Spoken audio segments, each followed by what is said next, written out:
They are firing at the corpses, replied Athos. But the dead cannot return their fire. Certainly not. They will then fancy it is an ambuscade, they will deliberate, and by the time they have found out the pleasantry, we shall be out of the range of their balls.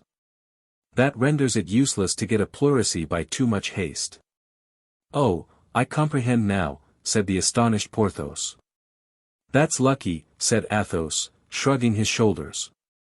On their part, the French, on seeing the four friends return at such a step, uttered cries of enthusiasm.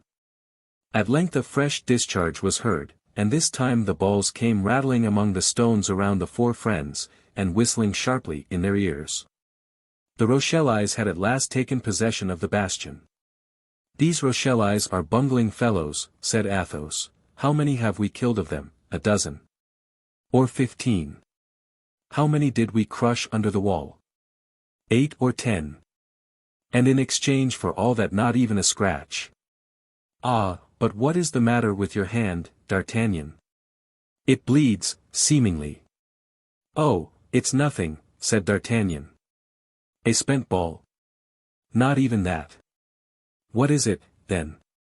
We have said that Athos loved D'Artagnan like a child, and this sombre and inflexible personage felt the anxiety of a parent for the young man. Only grazed a little, replied D'Artagnan, my fingers were caught between two stones, that of the wall and that of my ring, and the skin was broken. That comes of wearing diamonds, my master, said Athos, disdainfully. Ah, to be sure, cried Porthos, there is a diamond. Why the devil, then, do we plague ourselves about money, when there is a diamond? Stop a bit, said Aramis. Well thought of, Porthos, this time you have an idea. Undoubtedly, said Porthos, drawing himself up at Athos's compliment, as there is a diamond, let us sell it. But, said D'Artagnan, it is the Queen's diamond. The stronger reason why it should be sold, replied Athos. The Queen saving M. de Buckingham, her lover, nothing more just. The Queen saving us, her friends, nothing more moral. Let us sell the diamond. What says Monsieur the Abbé? I don't ask Porthos, his opinion has been given. Why, I think, said Aramis, blushing as usual, that his ring not coming from a mistress, and consequently not being a love token, D'Artagnan may sell it. My dear Aramis, you speak like theology personified. Your advice, then, is to sell the diamond, replied Aramis. Well, then, said D'Artagnan, gaily, let us sell the diamond, and say no more about it. The fusillade continued, but the four friends were out of reach, and the Rochellais only fired to appease their consciences. My faith, it was time that idea came into Porthos's head. Here we are at the camp, therefore, gentlemen, not a word more of this affair. We are observed, they are coming to meet us. We shall be carried in triumph. In fact, as we have said, the whole camp was in motion. More than 2,000 persons had assisted, as at a spectacle, in this fortunate but wild undertaking of the four friends, an undertaking of which they were far from suspecting the real motive. Nothing was heard but cries of "Live the Musketeers! Live the Guards!" M. de Busigny was the first to come and shake Athos by the hand, and acknowledge that the wager was lost. The dragoon and the Swiss followed him, and all their comrades followed the dragoon and the Swiss. There was nothing but felicitations, pressures of the hand, and embraces, there was no end to the inextinguishable laughter at the Rochellais. The tumult at length became so great that the cardinal fancied there must be some riot, and sent La Houdinière, his captain of the guards, to inquire what was going on. The affair was described to the messenger with all the effervescence of enthusiasm. Well, asked the cardinal, on seeing La Houdinière return. Well, monseigneur, replied the latter, 3 musketeers and a guardsman laid a wager with M. de Busigny that they would go and breakfast in the bastion Saint-Gervais, and while breakfasting they held it for 2 hours against the enemy, and have killed I don't know how many Rochellais. Did you inquire the names of those 3 musketeers? Yes, monseigneur. What are their names? M. Athos, Porthos, and Aramis. Still my 3 brave fellows, murmured the cardinal. And the guardsman? D'Artagnan. Still my young scapegrace. Positively, these 4 men must be on my side. The same evening the cardinal spoke to M. de Treville of the exploit of the morning, which was the talk of the whole camp. M. de Treville, who had received the account of the adventure from the mouths of the heroes of it, related it in all its details to his eminence, not forgetting the episode of the napkin. "That's well, M. de Treville," said the cardinal, "pray let that napkin be sent to me. I will have 3 fleur-de-lis embroidered on it in gold, and will give it to your company as a standard." "Monseigneur," said M. de Treville, "that will be unjust to the guardsmen. M. d'Artagnan is not with me, he serves under M. de Essart." "Well, then, take him," said the cardinal. "When 4 men are so much attached to one another, it is only fair that they should serve in the same company." That same evening M. de Treville announced this good news to the 3 Musketeers and D'Artagnan, inviting all 4 to breakfast with him next morning. D'Artagnan was beside himself with joy. We know that the dream of his life had been to become a musketeer. The 3 friends were likewise greatly delighted. "My faith," said D'Artagnan to Athos, "you had a triumphant idea. As you said, we have acquired glory, and were enabled to carry on a conversation of the highest importance, which we can resume now without anybody suspecting us, for, with the help of God, we shall henceforth pass for cardinalists." That evening D'Artagnan went to present his respects to M. de Essart, and inform him of his promotion. M. de Essart, who esteemed D'Artagnan, made him offers of help, as this change would entail expenses for equipment. D'Artagnan refused, but thinking the opportunity a good one, he begged him to have the diamond he put into his hand valued, as he wished to turn it into money. The next day, M. de Essart's valet came to D'Artagnan's lodging, and gave him a bag containing 7,000 livres. This was the price of the Queen's diamond. Chapter 48. A Family Affair. Athos had invented the phrase, family affair. A family affair was not subject to the investigation of the cardinal, a family affair concerned nobody. People might employ themselves in a family affair before all the world. Therefore Athos had invented the phrase, family affair. Aramis had discovered the idea, the lackeys. Porthos had discovered the means, the diamond. D'Artagnan alone had discovered nothing, he, ordinarily the most inventive of the 4, but it must be also said that the very name of Milady paralyzed him. Ah! No, we were mistaken, he had discovered a purchaser for his diamond. The breakfast at M. de Treville's was as gay and cheerful as possible. D'Artagnan already wore his uniform, for being nearly of the same size as Aramis, and as Aramis was so liberally paid by the publisher who purchased his poem as to allow him to buy everything double, he sold his friend a complete outfit. D'Artagnan would have been at the height of his wishes if he had not constantly seen Milady like a dark cloud hovering in the horizon. After breakfast it was agreed that they should meet again in the evening at Athos's lodging, and there finish their plans. D'Artagnan passed the day in exhibiting his musketeer's uniform in every street of the camp. In the evening, at the appointed hour, the 4 friends met. There only remained 3 things to decide: what they should write to Milady's brother, what they should write to the clever person at Tours, and which should be the lackeys to carry the letters. Everyone offered his own. Athos talked of the discretion of Grimaud, who never spoke a word but when his master unlocked his mouth. Porthos boasted of the strength of Mousqueton, who was big enough to thrash 4 men of ordinary size. Aramis, confiding in the address of Bazin, made a pompous eulogium on his candidate. Finally, D'Artagnan had entire faith in the bravery of Planchet, and reminded them of the manner in which he had conducted himself in the ticklish affair of Boulogne. These 4 virtues disputed the prize for a length of time, and gave birth to magnificent speeches which we do not repeat here for fear they should be deemed too long. "Unfortunately," said Athos, "he whom we send must possess in himself alone the 4 qualities united. But where is such a lackey to be found?" "Not to be found," cried Athos. "I know it well, so take Grimaud. Take Mousqueton. Take Bazin. Take Planchet. Planchet is brave and shrewd, they are 2 qualities out of the 4. Gentlemen, said Aramis, the principal question is not to know which of our 4 lackeys is the most discreet, the most strong, the most clever, or the most brave, the principal thing is to know which loves money the best.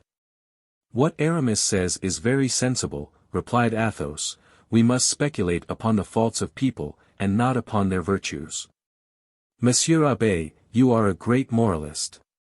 Doubtless, said Aramis, for we not only require to be well served in order to succeed, but moreover, not to fail, for in case of failure, heads are in question, not for our lackeys. Speak lower, Aramis, said Athos. That's wise, not for the lackeys, resumed Aramis, but for the master, for the masters, we may say. Are our lackeys sufficiently devoted to us to risk their lives for us? No. My faith, said D'Artagnan. I would almost answer for Planchet. Well, my dear friend, add to his natural devotedness a good sum of money, and then, instead of answering for him once, answer for him twice. Why, good God! You will be deceived just the same, said Athos, who was an optimist when things were concerned, and a pessimist when men were in question. They will promise everything for the sake of the money, and on the road fear will prevent them from acting. Once taken, they will be pressed, when pressed, they will confess everything. What the devil? We are not children. To reach England, Athos lowered his voice, all France, covered with spies and creatures of the cardinal, must be crossed. A passport for embarkation must be obtained, and the party must be acquainted with English in order to ask the way to London. Really, I think the thing very difficult. Not at all, cried D'Artagnan, who was anxious the matter should be accomplished, on the contrary, I think it very easy. It would be, no doubt, parbleu, if we write to Lord de Winter about affairs of vast importance, of the horrors of the cardinal. Speak lower, said Athos. Of intrigues and secrets of state, continued D'Artagnan, complying with the recommendation. There can be no doubt we would all be broken on the wheel, but for God's sake, do not forget, as you yourself said, Athos, that we only write to him concerning a family affair, that we only write to him to entreat that as soon as Milady arrives in London he will put it out of her power to injure us. I will write to him, then, nearly in these terms. Let us see, said Athos, assuming in advance a critical look. Monsieur and dear friend. Ah, yes. Dear friend to an Englishman, interrupted Athos, well commenced. Bravo, D'Artagnan. Only with that word you would be quartered instead of being broken on the wheel. Well, perhaps.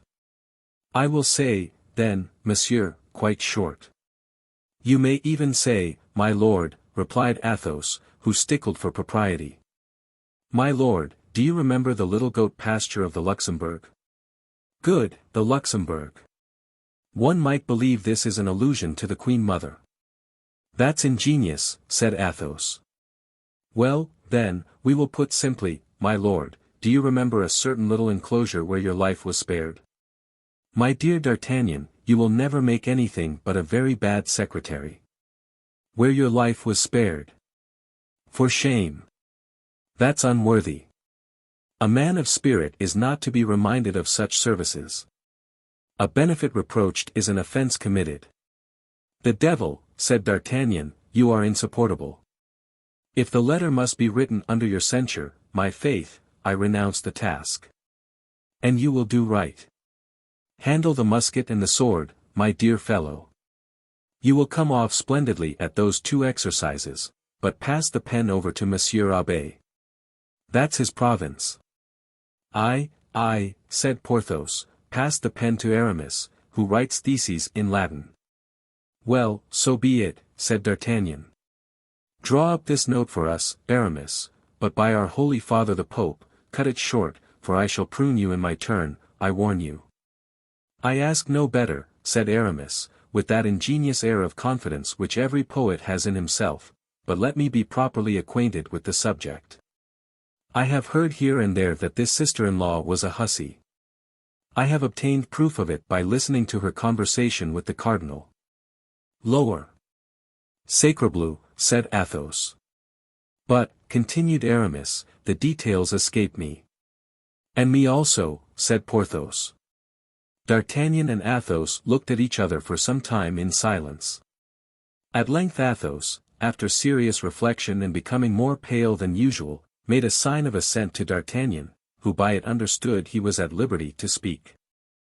"Well, this is what you have to say," said D'Artagnan. "My lord, your sister-in-law is an infamous woman, who wished to have you killed that she might inherit your wealth, but she could not marry your brother, being already married in France, and having been—" D'Artagnan stopped, as if seeking for the word, and looked at Athos.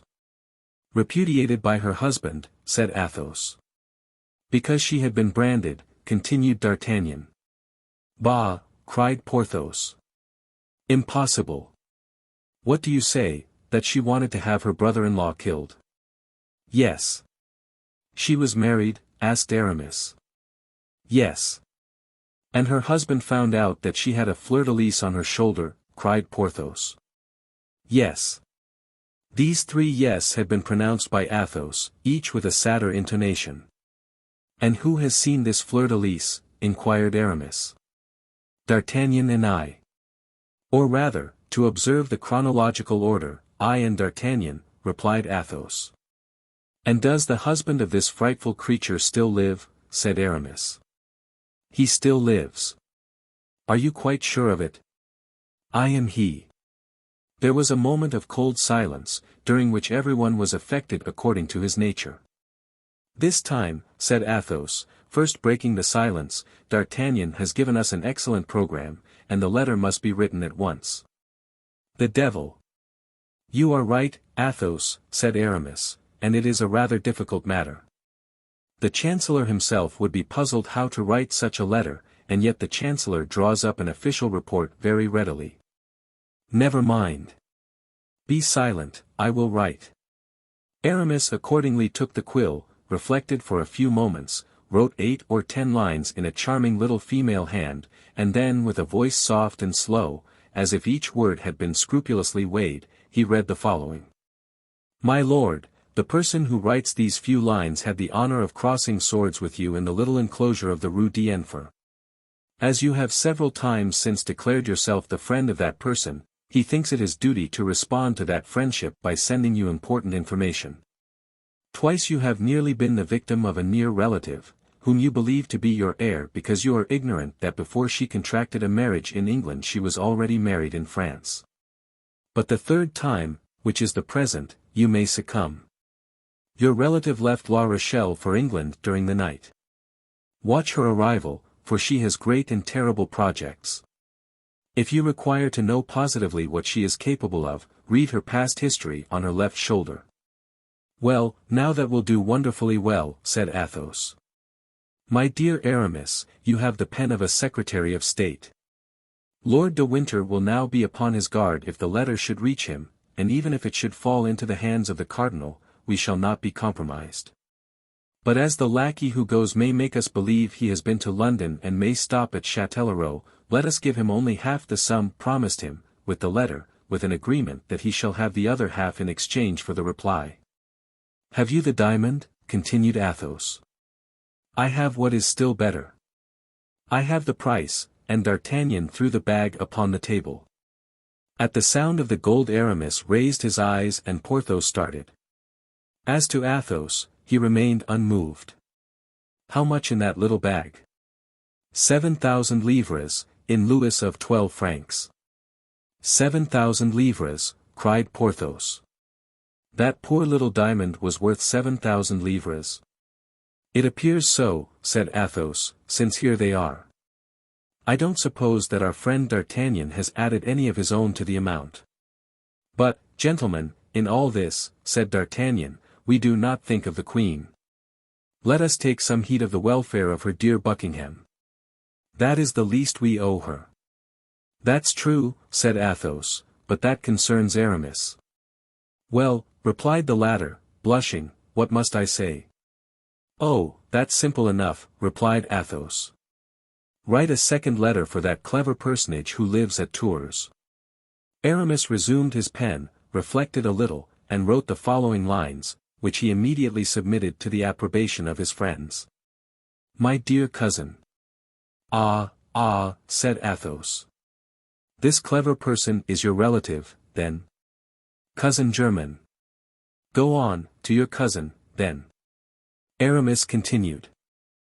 "My dear cousin, his Eminence, the Cardinal, whom God preserve for the happiness of France and the confusion of the enemies of the kingdom, is on the point of putting an end to the hectic rebellion of La Rochelle.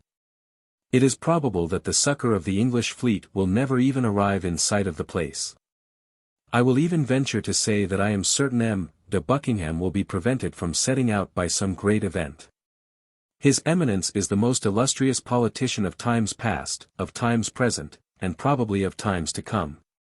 He would extinguish the sun if the sun incommoded him. Give these happy tidings to your sister, my dear cousin. I have dreamed that the unlucky Englishman was dead. I cannot recollect whether it was by steel or by poison, only of this I am sure, I have dreamed he was dead, and you know my dreams never deceive me. Be assured, then, of seeing me soon return." "Capital," cried Athos, "you are the king of poets, my dear Aramis. You speak like the Apocalypse, and you are as true as the Gospel. There is nothing now to do but to put the address to this letter." "That is easily done," said Aramis. He folded the letter fancifully, and took up his pen and wrote. "To Mademoiselle Michon, seamstress, Tours." The three friends looked at one another and laughed, they were caught. "Now," said Aramis, "you will please to understand, gentlemen, that Bazin alone can carry this letter to Tours. My cousin knows nobody but Bazin, and places confidence in nobody but him, any other person would fail.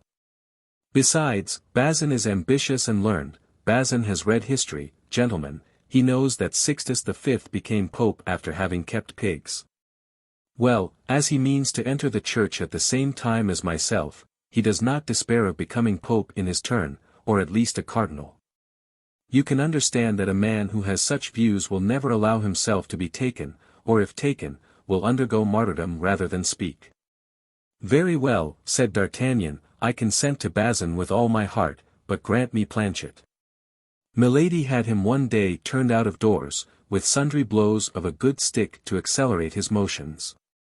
Now, Planchet has an excellent memory, and I will be bound that sooner than relinquish any possible means of vengeance, he will allow himself to be beaten to death. If your arrangements at Tours are your arrangements, Aramis, those of London are mine. I request, then, that Planchet may be chosen, more particularly as he has already been to London with me, and knows how to speak correctly, London, sir, if you please, and my master, Lord D'Artagnan. With that you may be satisfied he can make his way, both going and returning." "In that case," said Athos, "Planchet must receive 700 livres for going, and 700 livres for coming back, and Bazin, 300 livres for going, and 300 livres for returning, that will reduce the sum to 5,000 livres. We will each take 1,000 livres to be employed as seems good, and we will leave a fund of 1,000 livres under the guardianship of Monsieur Abbé here, for extraordinary occasions or common wants. Will that do?" "My dear Athos," said Aramis, "you speak like Nestor, who was, as everyone knows, the wisest among the Greeks." "Well, then," said Athos, "it is agreed. Planchet and Bazin shall go. Everything considered, I am not sorry to retain Grimaud, he is accustomed to my ways, and I am particular. Yesterday's affair must have shaken him a little, his voyage would upset him quite. Planchet was sent for, and instructions were given him. The matter had been named to him by D'Artagnan, who in the first place pointed out the money to him, then the glory, and then the danger. "I will carry the letter in the lining of my coat," said Planchet, "and if I am taken I will swallow it." "Well, but then you will not be able to fulfill your commission," said D'Artagnan. "You will give me a copy this evening, which I shall know by heart tomorrow." D'Artagnan looked at his friends, as if to say, "Well, what did I tell you?" "Now," continued he, addressing Planchet, "you have 8 days to get an interview with Lord de Winter, you have 8 days to return, in all 16 days. If, on the 16th day after your departure, at 8 o'clock in the evening you are not here, no money, even if it be but 5 minutes past 8. Then, monsieur, said Planchet, you must buy me a watch. Take this, said Athos, with his usual careless generosity, giving him his own, and be a good lad. Remember, if you talk, if you babble, if you get drunk, you risk your master's head, who has so much confidence in your fidelity, and who answers for you. But remember, also, that if by your fault any evil happens to D'Artagnan, I will find you, wherever you may be, for the purpose of ripping up your belly. Oh, monsieur, said Planchet, humiliated by the suspicion, and moreover, terrified at the calm air of the Musketeer. And I, said Porthos, rolling his large eyes, remember, I will skin you alive. Ah, monsieur. And I, said Aramis, with his soft, melodious voice, remember that I will roast you at a slow fire, like a savage. Ah, monsieur. Planchet began to weep. We will not venture to say whether it was from terror created by the threats or from tenderness at seeing four friends so closely united. D'Artagnan took his hand. See, Planchet, said he, these gentlemen only say this out of affection for me, but at bottom they all like you. Ah, monsieur, said Planchet, I will succeed or I will consent to be cut in quarters, and if they do cut me in quarters, be assured that not a morsel of me will speak. It was decided that Planchet should set out the next day, at 8 o'clock in the morning, in order, as he had said, that he might during the night learn the letter by heart. He gained just 12 hours by this engagement. He was to be back on the 16th day, by 8 o'clock in the evening. In the morning, as he was mounting his horse, D'Artagnan, who felt at the bottom of his heart a partiality for the duke, took Planchet aside. Listen, said he to him. When you have given the letter to Lord de Winter and he has read it, you will further say to him, watch over his grace Lord Buckingham, for they wish to assassinate him. But this, Planchet, is so serious and important that I have not informed my friends that I would entrust this secret to you, and for a captain's commission I would not write it. Be satisfied, monsieur, said Planchet, you shall see if confidence can be placed in me. Mounted on an excellent horse, which he was to leave at the end of 20 leagues in order to take the post, Planchet set off at a gallop, his spirits a little depressed by the triple promise made him by the Musketeers, but otherwise as light-hearted as possible. Bazin set out the next day for Tours, and was allowed 8 days for performing his commission.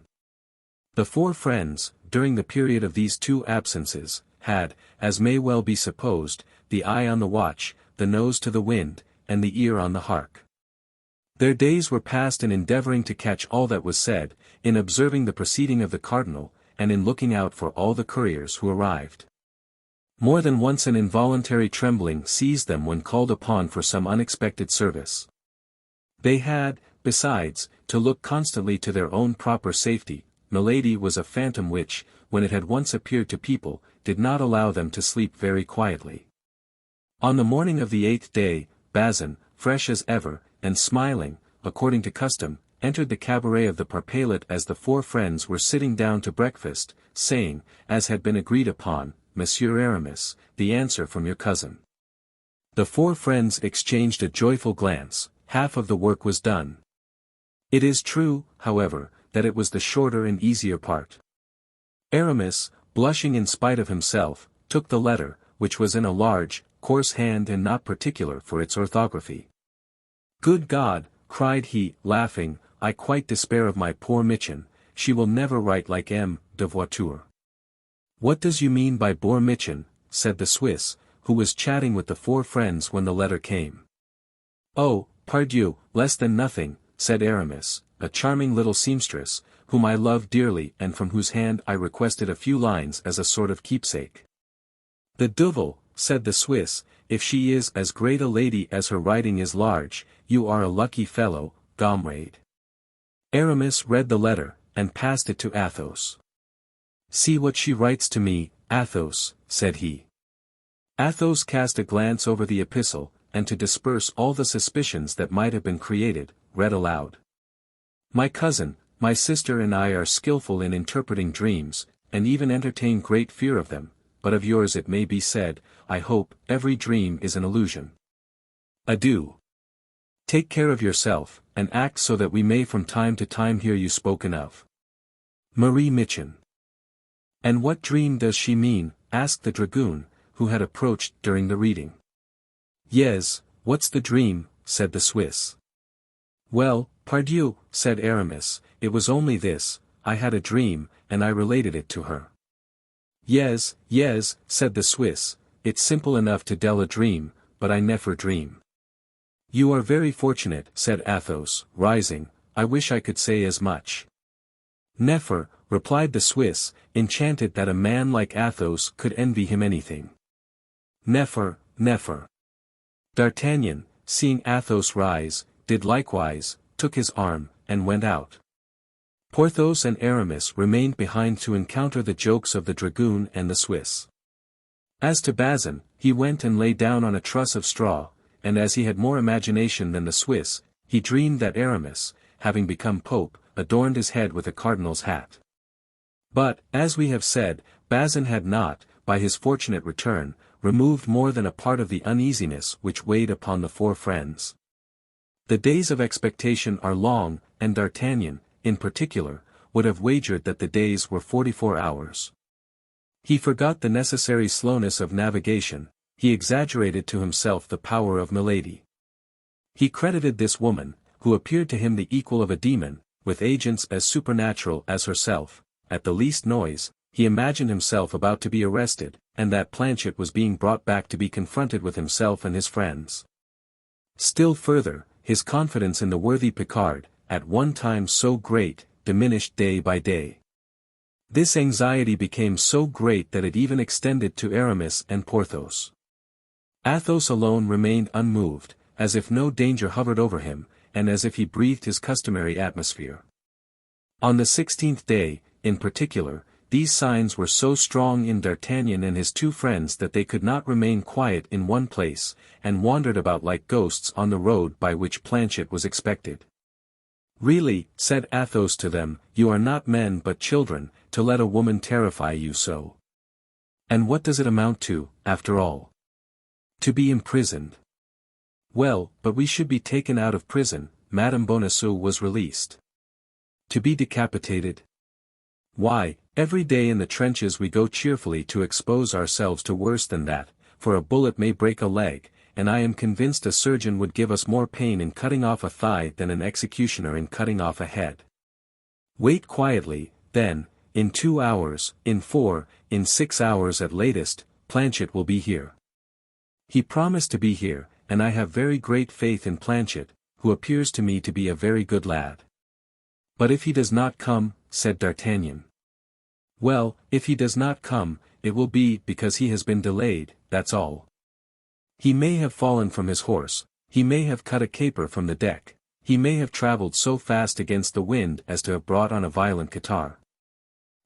Gentlemen, let us reckon upon accidents. Life is a chaplet of little miseries which the philosopher counts with a smile. Be philosophers, as I am, gentlemen, sit down at the table and let us drink. Nothing makes the future look so bright as surveying it through a glass of Chambertin. That's all very well, replied D'Artagnan, but I am tired of fearing when I open a fresh bottle that the wine may come from the cellar of Milady. You are very fastidious, said Athos, such a beautiful woman. A woman of mark, said Porthos, with his loud laugh. Athos started, passed his hand over his brow to remove the drops of perspiration that burst forth, and rose in his turn with a nervous movement he could not repress. The day, however, passed away, and the evening came on slowly, but finally it came. The bars were filled with drinkers. Athos, who had pocketed his share of the diamond, seldom quit the parpaillet. He had found in M. de Bissigny, who, by the by, had given them a magnificent dinner, a partner worthy of his company. They were playing together, as usual, when 7 o'clock sounded, the patrol was heard passing to double the posts. At 7:30 the retreat was sounded. We are lost, said D'Artagnan, in the ear of Athos. You mean to say we have lost, said Athos, quietly, drawing 4 pistoles from his pocket and throwing them upon the table.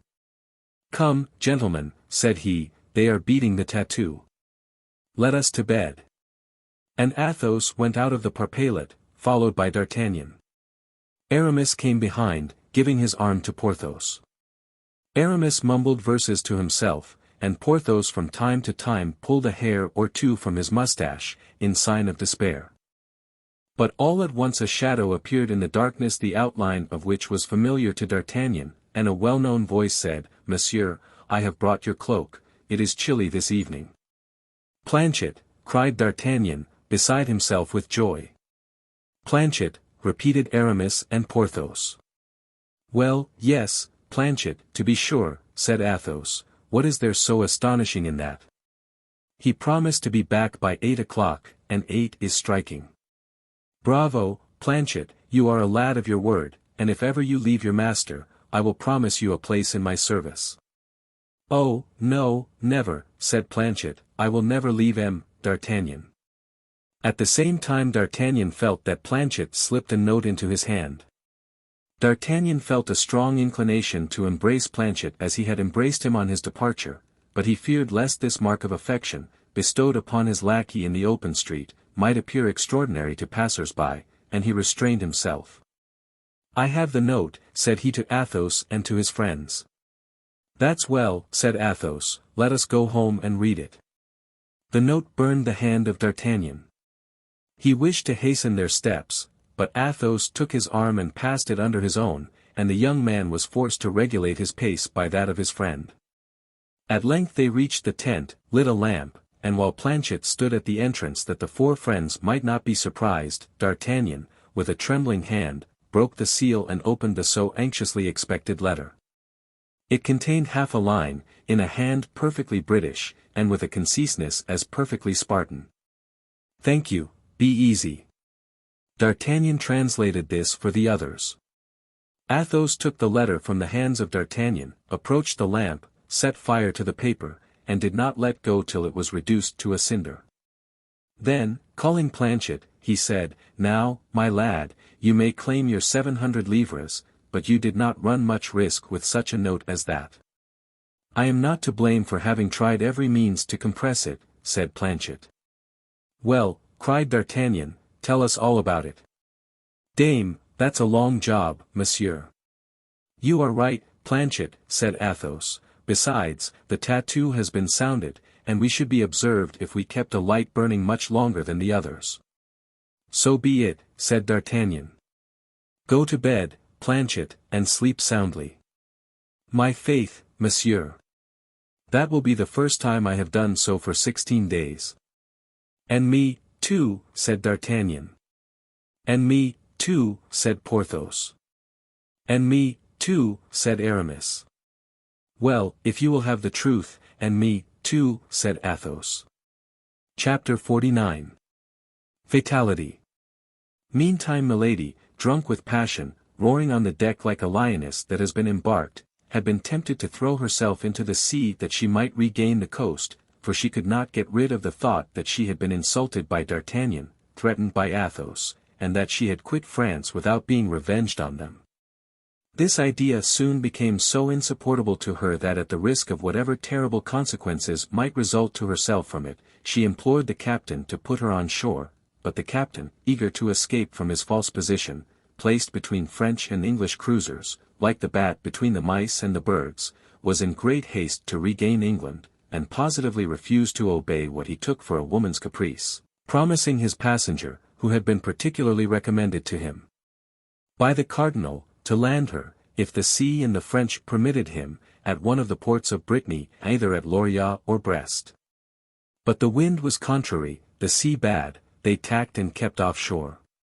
9 days after leaving the Charente, pale with fatigue and vexation, Milady saw only the blue coasts of Finistère appear. She calculated that to cross this corner of France and return to the cardinal it would take her at least 3 days. Add another day for landing, and that would make 4.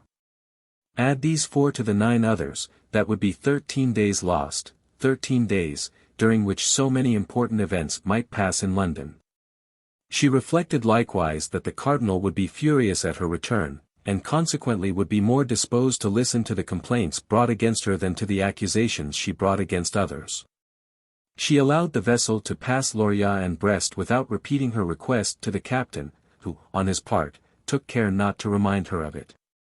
Milady therefore continued her voyage, and on the very day that Planchet embarked at Portsmouth for France, the messenger of his Eminence entered the port in triumph.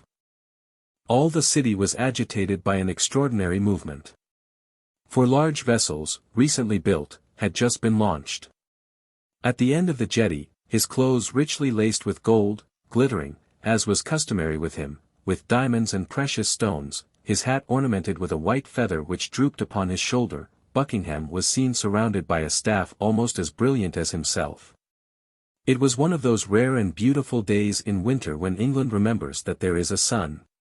The star of day, pale but nevertheless still splendid, was setting in the horizon, glorifying at once the heavens and the sea with bands of fire, and casting upon the towers and the old houses of the city a last ray of gold which made the windows sparkle like the reflection of a conflagration. Breathing that sea breeze, so much more invigorating and balsamic as the land is approached, contemplating all the power of those preparations she was commissioned to destroy, all the power of that army which she was to combat alone, she, a woman with a few bags of gold, Milady compared herself mentally to Judith, the terrible Jewess, when she penetrated the camp of the Assyrians and beheld the enormous mass of chariots, horses, men, and arms, which a gesture of her hand was to dissipate like a cloud of smoke. They entered the roadstead, but as they drew near in order to cast anchor, a little cutter, looking like a coastguard formidably armed, approached the merchant vessel and dropped into the sea a boat which directed its course to the latter. This boat contained an officer, a mate, and 8 rowers. The officer alone went on board, where he was received with all the deference inspired by the uniform.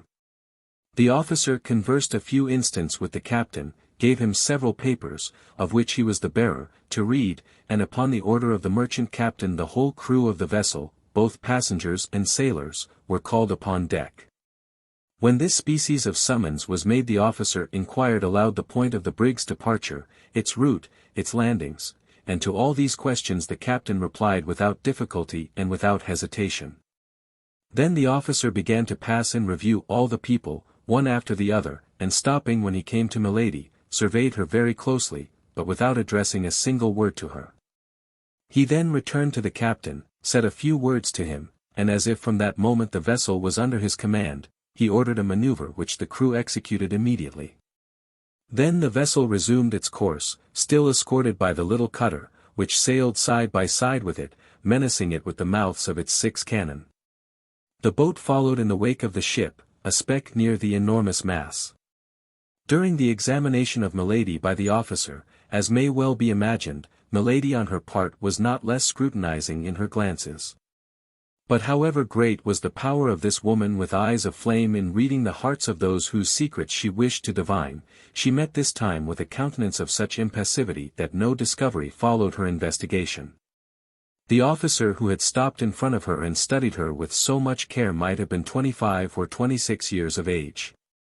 He was of pale complexion, with clear blue eyes, rather deeply set, his mouth, fine and well cut, remained motionless in its correct lines, his chin, strongly marked, denoted that strength of will which in the ordinary Britannic type denotes mostly nothing but obstinacy, a brow a little receding, as is proper for poets, enthusiasts, and soldiers, was scarcely shaded by short thin hair which, like the beard which covered the lower part of his face, was of a beautiful deep chestnut color. When they entered the port, it was already night. The fog increased the darkness, and formed round the stern lights and lanterns of the jetty a circle like that which surrounds the moon when the weather threatens to become rainy. The air they breathed was heavy, damp, and cold. Milady, that woman so courageous and firm, shivered in spite of herself. The officer desired to have Milady's packages pointed out to him, and ordered them to be placed in the boat. When this operation was complete, he invited her to descend by offering her his hand. Milady looked at this man, and hesitated. "Who are you, sir," asked she, "who has the kindness to trouble yourself so particularly on my account?" "You may perceive, madam, by my uniform, that I am an officer in the English navy," replied the young man. But is it the custom for the officers in the English Navy to place themselves at the service of their female compatriots when they land in a port of Great Britain, and carry their gallantry so far as to conduct them ashore? Yes, madam, it is the custom, not from gallantry but prudence, that in time of war foreigners should be conducted to particular hotels, in order that they may remain under the eye of the government until full information can be obtained about them. These words were pronounced with the most exact politeness and the most perfect calmness. Nevertheless, they had not the power of convincing milady. "But I am not a foreigner, sir," said she, with an accent as pure as ever was heard between Portsmouth and Manchester. "My name is Lady Cleric, and this measure." "This measure is general, madam, and you will seek in vain to evade it." "I will follow you, then, sir." Accepting the hand of the officer, she began the descent of the ladder, at the foot of which the boat waited. The officer followed her. A large cloak was spread at the stern. The officer requested her to sit down upon this cloak, and placed himself beside her. "Row," said he to the sailors. The 8 oars fell at once into the sea, making but a single sound, giving but a single stroke, and the boat seemed to fly over the surface of the water. In 5 minutes they gained the land. The officer leaped to the pier, and offered his hand to milady. A carriage was in waiting. "Is this carriage for us?" asked milady. "Yes, madam," replied the officer. "The hotel, then, is far away?" "At the other end of the town." "Very well," said milady, and she resolutely entered the carriage. The officer saw that the baggage was fastened carefully behind the carriage, and this operation ended, he took his place beside milady, and shut the door. Immediately, without any order being given or his place of destination indicated, the coachman set off at a rapid pace, and plunged into the streets of the city.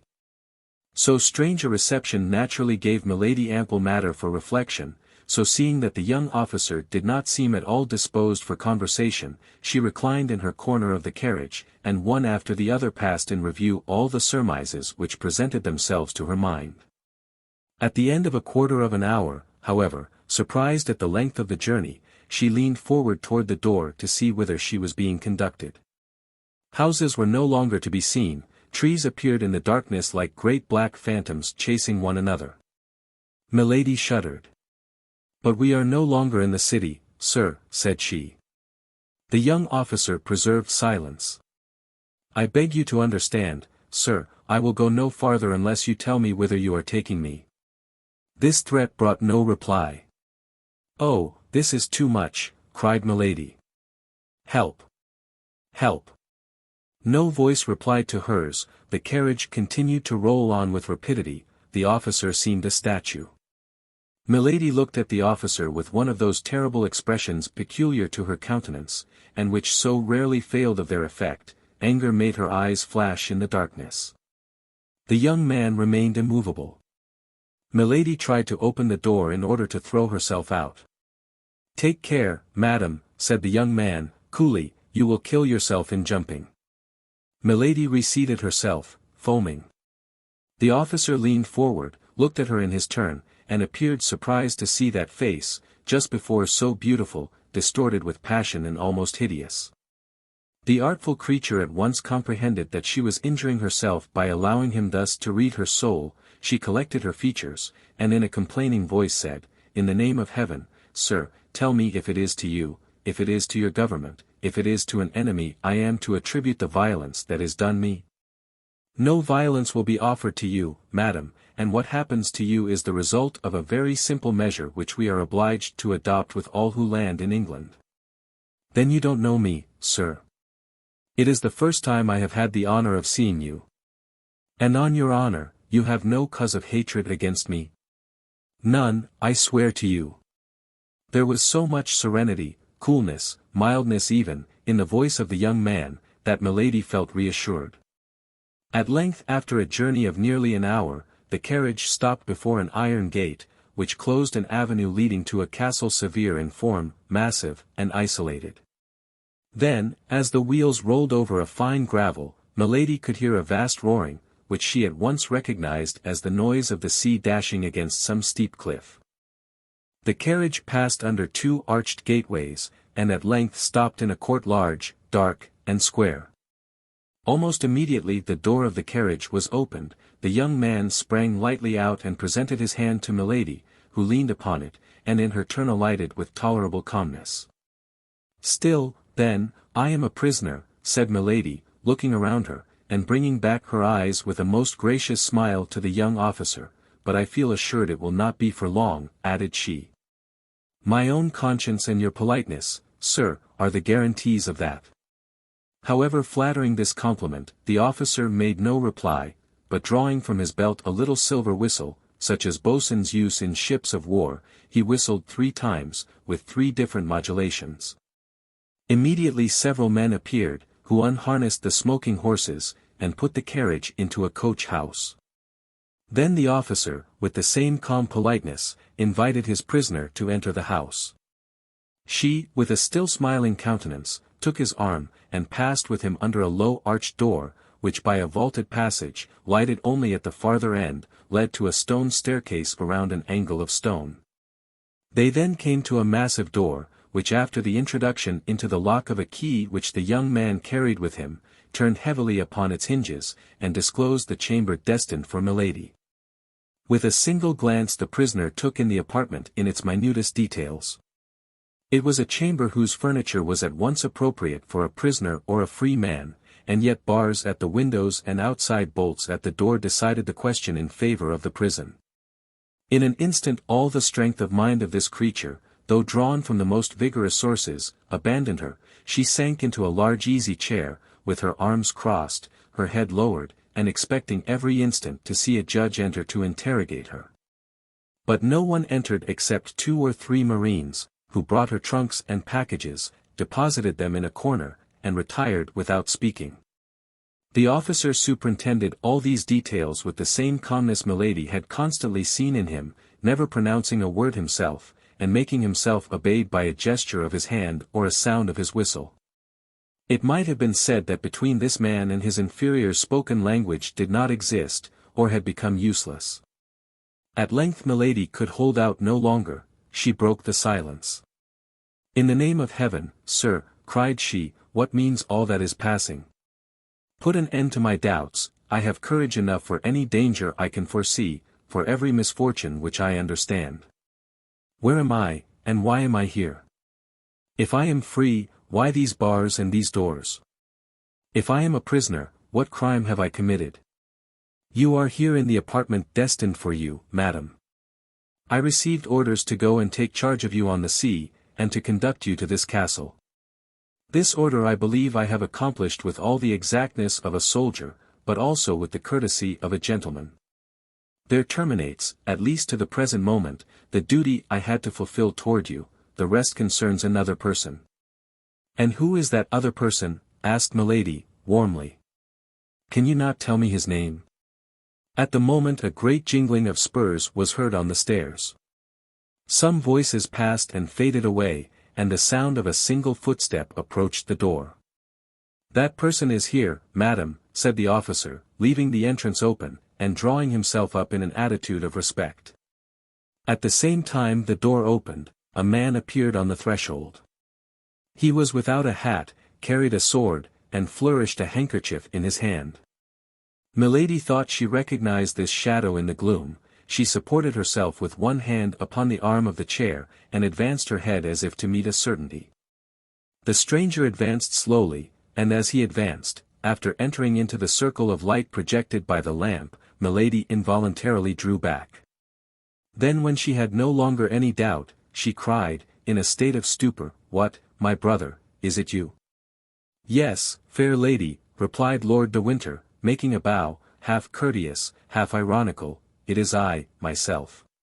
"But this castle, then, is mine. This chamber is yours. I am, then, your prisoner." "Nearly so. But this is a frightful abuse of power. No high-sounding words. Let us sit down and chat quietly, as brother and sister ought to do." Then, turning toward the door, and seeing that the young officer was waiting for his last orders, he said, "All is well, I thank you, now leave us alone, Mr. Felton. Chapter 50. Chat between brother and sister. During the time which Lord de Winter took to shut the door, close a shutter, and draw a chair near to his sister-in-law's fauteuil, Milady, anxiously thoughtful, plunged her glance into the depths of possibility, and discovered all the plan, of which she could not even obtain a glance as long as she was ignorant into whose hands she had fallen. She knew her brother-in-law to be a worthy gentleman, a bold hunter, an intrepid player, enterprising with women, but by no means remarkable for his skill in intrigues. How had he discovered her arrival, and caused her to be seized? Why did he detain her? Athos had dropped some words which proved that the conversation she had with the cardinal had fallen into outside ears, but she could not suppose that he had dug a countermine so promptly and so boldly. She rather feared that her preceding operations in England might have been discovered. Buckingham might have guessed that it was she who had cut off the 2 studs, and avenged himself for that little treachery, but Buckingham was incapable of going to any excess against a woman, particularly if that woman was supposed to have acted from a feeling of jealousy. This supposition appeared to her most reasonable. It seemed to her that they wanted to revenge the past, and not to anticipate the future.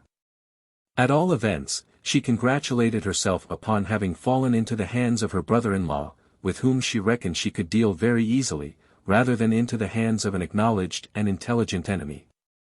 "Yes, let us chat, brother," said she, with a kind of cheerfulness, decided as she was to draw from the conversation, in spite of all the dissimulation Lord de Winter could bring, the revelations of which she stood in need to regulate her future conduct.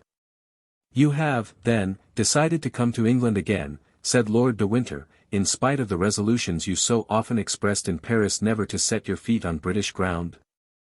Milady replied to this question by another question. "To begin with, tell me," said she, "how have you watched me so closely as to be aware beforehand not only of my arrival, but even of the day, the hour, and the port at which I should arrive?" Lord de Winter adopted the same tactics as Milady, thinking that as his sister-in-law employed them they must be the best. "But tell me, my dear sister," replied he, "what makes you come to England?"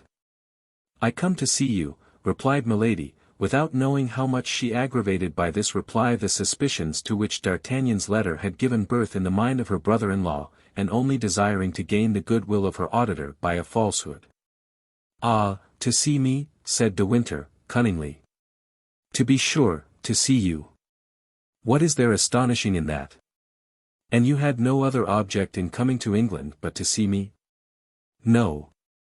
So it was for me alone you have taken the trouble to cross the Channel?" "For you alone." "The deuce! What tenderness, my sister!" "But am I not your nearest relative?" demanded Milady, with a tone of the most touching ingenuousness.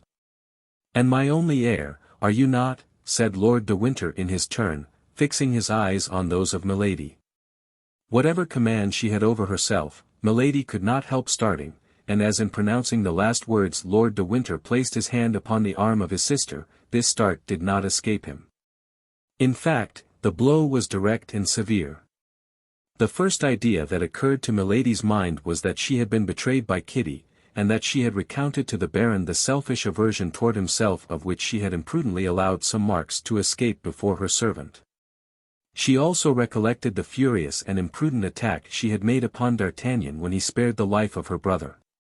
"I do not understand, my lord," said she, in order to gain time and make her adversary speak out. "What do you mean to say? Is there any secret meaning concealed beneath your words?" "Oh, my God, no," said Lord de Winter, with apparent good nature. "You wish to see me, and you come to England.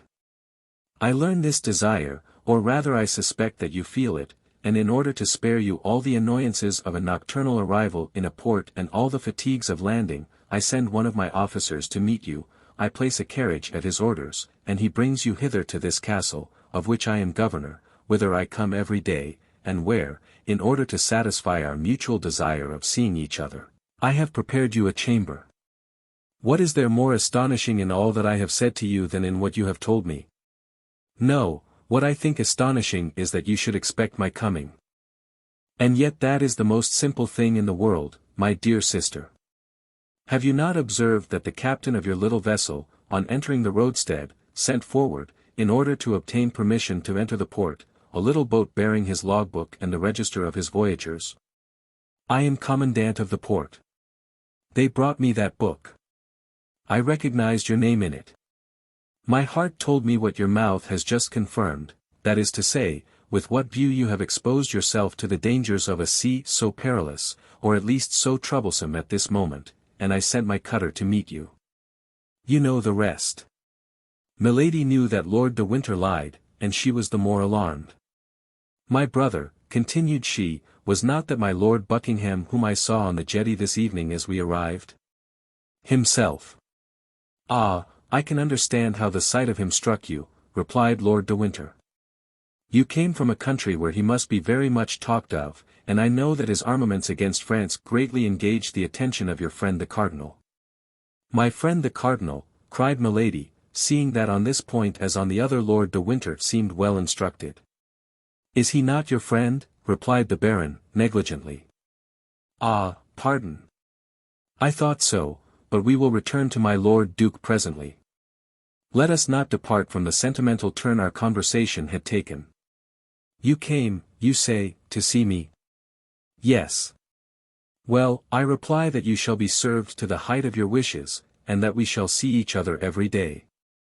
Am I, then, to remain here eternally? Demanded Milady, with a certain terror. Do you find yourself badly lodged, sister? Demand anything you want, and I will hasten to have you furnished with it. But I have neither my women nor my servants. You shall have all, madam.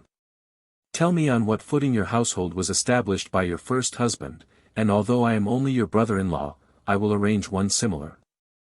My first husband, cried Milady, looking at Lord de Winter with eyes almost starting from their sockets. Yes, your French husband. I don't speak of my brother. If you have forgotten, as he is still living, I can write to him and he will send me information on the subject. A cold sweat burst from the brow of Milady. You jest, said she, in a hollow voice. Do I look so? Asked the Baron, rising and going a step backward. Or rather you insult me, continued she, pressing with her stiffened hands the two arms of her easy chair, and raising herself upon her wrists. I insult you, said Lord de Winter, with contempt. In truth, madam, do you think that can be possible? Indeed, sir, said Milady, you must be either drunk or mad. Leave the room, and send me a woman. Women are very indiscreet, my sister. Cannot I serve you as a waiting maid? By that means all our secrets will remain in the family. Insolent, cried Milady, and as if acted upon by a spring, she bounded toward the Baron, who awaited her attack with his arms crossed, but nevertheless with one hand on the hilt of his sword. Come, said he. I know you are accustomed to assassinate people, but I warn you I shall defend myself, even against you. You are right, said Milady. You have all the appearance of being cowardly enough to lift your hand against a woman. Perhaps so, and I have an excuse, for mine would not be the first hand of a man that has been placed upon you, I imagine. And the Baron pointed, with a slow and accusing gesture, to the left shoulder of Milady, which he almost touched with his finger. Milady uttered a deep, inward shriek, and retreated to a corner of the room like a panther which crouches for a spring. Oh, growl as much as you please, cried Lord de Winter, but don't try to bite, for I warn you that it would be to your disadvantage. There are here no procurators who regulate successions beforehand. There is no knight-errant to come and seek a quarrel with me on account of the fair lady I detain a prisoner, but I have judges quite ready who will quickly dispose of a woman so shameless as to glide, a bigamist, into the bed of Lord de Winter, my brother. And these judges, I warn you, will soon send you to an executioner who will make both your shoulders alike. The eyes of Milady darted such flashes that although he was a man and armed before an unarmed woman, he felt the chill of fear glide through his whole frame. However, he continued all the same, but with increasing warmth, yes, I can very well understand that after having inherited the fortune of my brother it would be very agreeable to you to be my heir likewise, but know beforehand, if you kill me or cause me to be killed, my precautions are taken. Not a penny of what I possess will pass into your hands. Were you not already rich enough, you who possess nearly 1,000,000? And could you not stop your fatal career, if you did not do evil for the infinite and supreme joy of doing it? Oh, be assured, if the memory of my brother were not sacred to me, you should rot in a state dungeon or satisfy the curiosity of sailors at Tyburn. I will be silent, but you must endure your captivity quietly. In 15 or 20 days I shall set out for La Rochelle with the army, but on the eve of my departure a vessel which I shall see depart will take you hence and convey you to our colonies in the south. And be assured that you shall be accompanied by one who will blow your brains out at the first attempt you make to return to England or the continent. Milady listened with an attention that dilated her inflamed eyes. Yes, at present, continued Lord de Winter, you will remain in this castle. The walls are thick, the doors strong, and the bars solid, besides, your window opens immediately over the sea. The men of my crew, who are devoted to me for life and death, mount guard around this apartment, and watch all the passages that lead to the courtyard. Even if you gained the yard, there would still be 3 iron gates for you to pass. The order is positive. A step, a gesture, a word, on your part, denoting an effort to escape, and you are to be fired upon. If they kill you, English justice will be under an obligation to me for having saved it trouble. Ah! I see your features regain their calmness, your countenance recovers its assurance. You are saying to yourself, 15 days, 20 days. Bah! I have an inventive mind, before that is expired some idea will occur to me. I have an infernal spirit. I shall meet with a victim. Before 15 days are gone by I shall be away from here. Ah, try it. Milady, finding her thoughts betrayed, dug her nails into her flesh to subdue every emotion that might give to her face any expression except agony. Lord de Winter continued, the officer who commands here in my absence you have already seen, and therefore know him. He knows how, as you must have observed, to obey an order, for you did not, I am sure, come from Portsmouth hither without endeavouring to make him speak. What do you say of him? Could a statue of marble have been more impassive and more mute? You have already tried the power of your seductions upon many men, and unfortunately you have always succeeded, but I give you leave to try them upon this one. Pardieu! If you succeed with him, I pronounce you the demon himself. He went toward the door and opened it hastily. Call Mr. Felton, said he. Wait a minute longer, and I will introduce him to you. There followed between these two personages a strange silence, during which the sound of a slow and regular step was heard approaching. Shortly a human form appeared in the shade of the corridor, and the young lieutenant, with whom we are already acquainted, stopped at the threshold to receive the orders of the Baron. Come in, my dear John, said Lord de Winter, come in, and shut the door. The young officer entered. Now, said the Baron, look at this woman. She is young, she is beautiful, she possesses all earthly seductions. Well, she is a monster, who, at 25 years of age, has been guilty of as many crimes as you could read of in a year in the archives of our tribunals. Her voice prejudices her hearers in her favor, her beauty serves as a bait to her victims, her body even pays what she promises, I must do her that justice. She will try to seduce you, perhaps she will try to kill you. I have extricated you from misery, Felton, I have caused you to be named lieutenant, I once saved your life, you know on what occasion. I am for you not only a protector, but a friend, not only a benefactor, but a father. This woman has come back again into England for the purpose of conspiring against my life.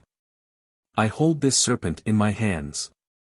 Well, I call you, and say to you, friend Felton, John, my child, guard me, and more particularly guard yourself, against this woman. Swear, by your hopes of salvation, to keep her safely for the chastisement she has merited. John Felton, I trust your word. John Felton, I put faith in your loyalty. My lord, said the young officer, summoning to his mild countenance all the hatred he could find in his heart, my lord, I swear all shall be done as you desire.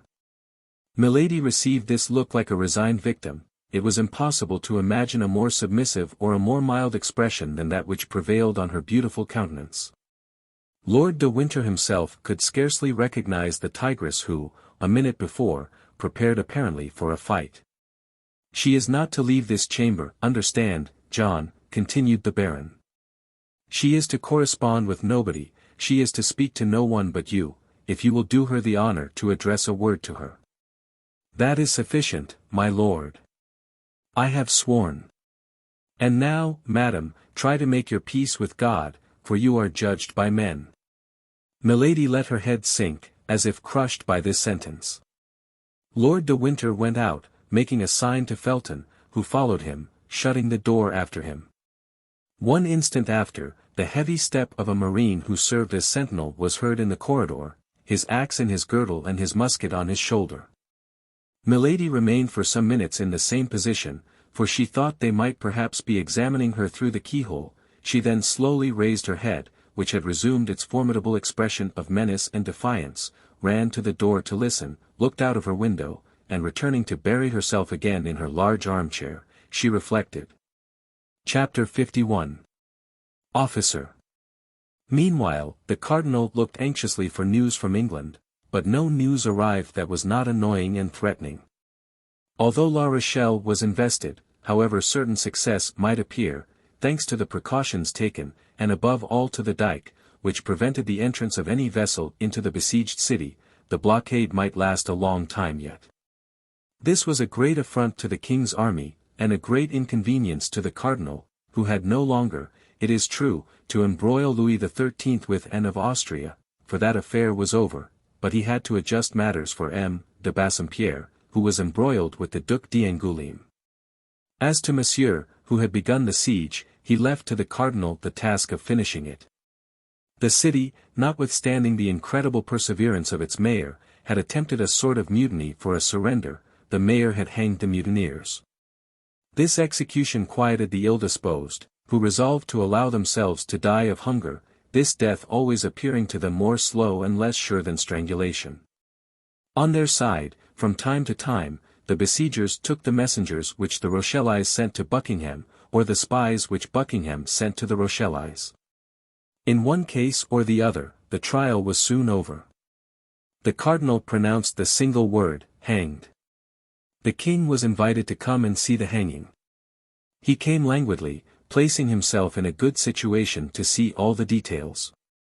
This amused him sometimes a little, and made him endure the siege with patience, but it did not prevent his getting very tired, or from talking at every moment of returning to Paris, so that if the messengers and the spies had failed, his Eminence, notwithstanding all his inventiveness, would have found himself much embarrassed.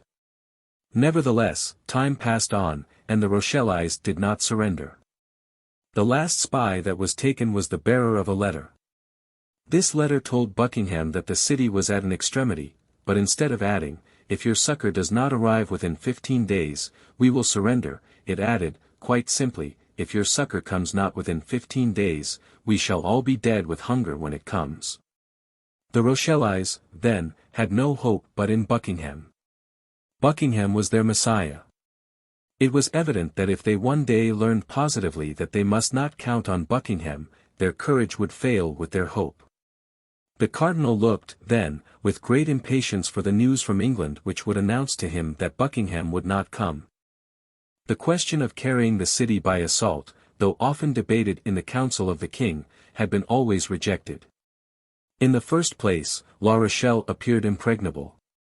Then the cardinal, whatever he said, very well knew that the horror of bloodshed in this encounter, in which Frenchmen would combat against Frenchmen, was a retrograde movement of 60 years impressed upon his policy, and the cardinal was at that period what we now call a man of progress. In fact, the sack of La Rochelle, and the assassination of 3 of 4,000 Huguenots who allowed themselves to be killed, would resemble too closely, in 1628, the massacre of St. Bartholomew in 1572, and then, above all this extreme measure, which was not at all repugnant to the king, good Catholic as he was, always fell before this argument of the besieging generals: La Rochelle is impregnable except to famine. The cardinal could not drive from his mind the fear he entertained of his terrible emissary, for he comprehended the strange qualities of this woman, sometimes a serpent, sometimes a lion. Had she betrayed him? Was she dead? He knew her well enough in all cases to know that, whether acting for or against him, as a friend or an enemy, she would not remain motionless without great impediments. But whence did these impediments arise? That was what he could not know. And yet he reckoned, and with reason, on Milady. He had divined in the past of this woman terrible things which his red mantle alone could cover, and he felt, from one cause or another, that this woman was his own, as she could look to no other but himself for a support superior to the danger which threatened her. He resolved, then, to carry on the war alone, and to look for no success foreign to himself, but as we look for a fortunate chance. He continued to press the raising of the famous dike which was to starve La Rochelle. Meanwhile, he cast his eyes over that unfortunate city, which contained so much deep misery and so many heroic virtues, and recalling the saying of Louis XI, his political predecessor, as he himself was the predecessor of Robespierre, he repeated this maxim of Tristan's gossip: divide in order to reign. Henry IV, when besieging Paris, had loaves and provisions thrown over the walls. The cardinal had little notes thrown over in which he represented to the Rochellais how unjust, selfish, and barbarous was the conduct of their leaders. These leaders had corn in abundance, and would not let them partake of it. They adopted as a maxim, for they, too, had maxims, that it was of very little consequence that women, children, and old men should die, so long as the men who were to defend the walls remained strong and healthy. Up to that time, whether from devotedness or from want of power to act against it, this maxim, without being generally adopted, nevertheless passed from theory into practice, but the notes did it injury. The notes reminded the men that the children, women, and old men whom they allowed to die were their sons, their wives, and their fathers, and that it would be more just for everyone to be reduced to the common misery, in order that equal conditions should give birth to unanimous resolutions. These notes had all the effect that he who wrote them could expect, in that they induced a great number of the inhabitants to open private negotiations with the royal army. But at the moment when the cardinal saw his means already bearing fruit, and applauded himself for having put it in action, an inhabitant of La Rochelle who had contrived to pass the royal lines, God knows how, such was the watchfulness of Bassompierre, Schomberg, and the Duc d'Angoulême, themselves watched over by the cardinal, an inhabitant of La Rochelle, we say, entered the city, coming from Portsmouth, and saying that he had seen a magnificent fleet ready to sail within 8 days.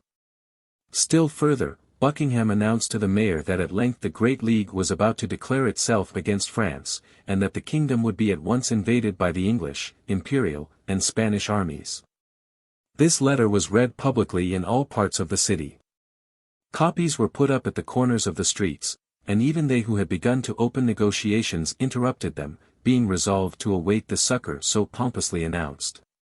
This unexpected circumstance brought back Richelieu's former anxiety, and forced him in spite of himself once more to turn his eyes to the other side of the sea. During this time, exempt from the anxiety of its only and true chief, the royal army led a joyous life, neither provisions nor money being wanting in the camp. All the corps rivaled one another in audacity and gaiety. To take spies and hang them, to make hazardous expeditions upon the dike or the sea, to imagine wild plans, and to execute them coolly, such were the pastimes which made the army find these days short, which were not only so long to the Rochellais, a prey to famine and anxiety, but even to the cardinal, who blockaded them so closely. Sometimes when the cardinal, always on horseback, like the lowest gendarme of the army, cast a pensive glance over those works, so slowly keeping pace with his wishes, which the engineers, brought from all the corners of France, were executing under his orders, if he met a musketeer of the company of Treville, he drew near and looked at him in a peculiar manner, and not recognizing in him one of our 4 companions, he turned his penetrating look and profound thoughts in another direction. One day when oppressed with a mortal weariness of mind, without hope in the negotiations with the city, without news from England, the cardinal went out, without any other aim than to be out of doors, and accompanied only by Cahusac and La Houdinière, strolled along the beach. Mingling the immensity of his dreams with the immensity of the ocean, he came, his horse going at a foot's pace, to a hill from the top of which he perceived behind a hedge, reclining on the sand and catching in its passage one of those rays of the sun so rare at this period of the year, 7 men surrounded by empty bottles. 4 of these men were our musketeers, preparing to listen to a letter one of them had just received. This letter was so important that it made them forsake their cards and their dice on the drumhead. The other 3 were occupied in opening an enormous flagon of collicure wine. These were the lackeys of these gentlemen. The cardinal was, as we have said, in very low spirits, and nothing when he was in that state of mind increased his depression so much as gaiety in others. Besides, he had another strange fancy, which was always to believe that the causes of his sadness created the gaiety of others. Making a sign to La Houdinière and Cahusac to stop, he alighted from his horse, and went toward these suspected merry companions, hoping, by means of the sand which deadened the sound of his steps and of the hedge which concealed his approach, to catch some words of this conversation which appeared so interesting. At 10 paces from the hedge he recognized the talkative Gascon, and as he had already perceived that these men were musketeers, he did not doubt that the 3 others were those called the Inseparables, that is to say, Athos, Porthos, and Aramis. It may be supposed that his desire to hear the conversation was augmented by this discovery. His eyes took a strange expression, and with the step of a tiger cat he advanced toward the hedge, but he had not been able to catch more than a few vague syllables without any positive sense, when a sonorous and short cry made him start, and attracted the attention of the musketeers. "Officer," cried Grimaud. "You are speaking, you scoundrel," said Athos, rising upon his elbow, and transfixing Grimaud with his flaming look. Grimaud therefore added nothing to his speech, but contented himself with pointing his index finger in the direction of the hedge, announcing by this gesture the cardinal and his escort. With a single bound the musketeers were on their feet, and saluted with respect. The cardinal seemed furious. "It appears that Messrs the musketeers keep guard," said he. "Are the English expected by land, or do the musketeers consider themselves superior officers?" "Monseigneur," replied Athos, for amid the general fright he alone had preserved the noble calmness and coolness that never forsook him, "Monseigneur, the musketeers, when they are not on duty, or when their duty is over, drink and play at dice, and they are certainly superior officers to their lackeys." "Lackeys?" grumbled the cardinal. "Lackeys who have the order to warn their masters when anyone passes are not lackeys, they are sentinels. Your Eminence may perceive that if we had not taken this precaution, we should have been exposed to allowing you to pass without presenting you our respects or offering you our thanks for the favor you have done us in uniting us. D'Artagnan," continued Athos, "you, who but lately were so anxious for such an opportunity for expressing your gratitude to Monseigneur, here it is, avail yourself of it."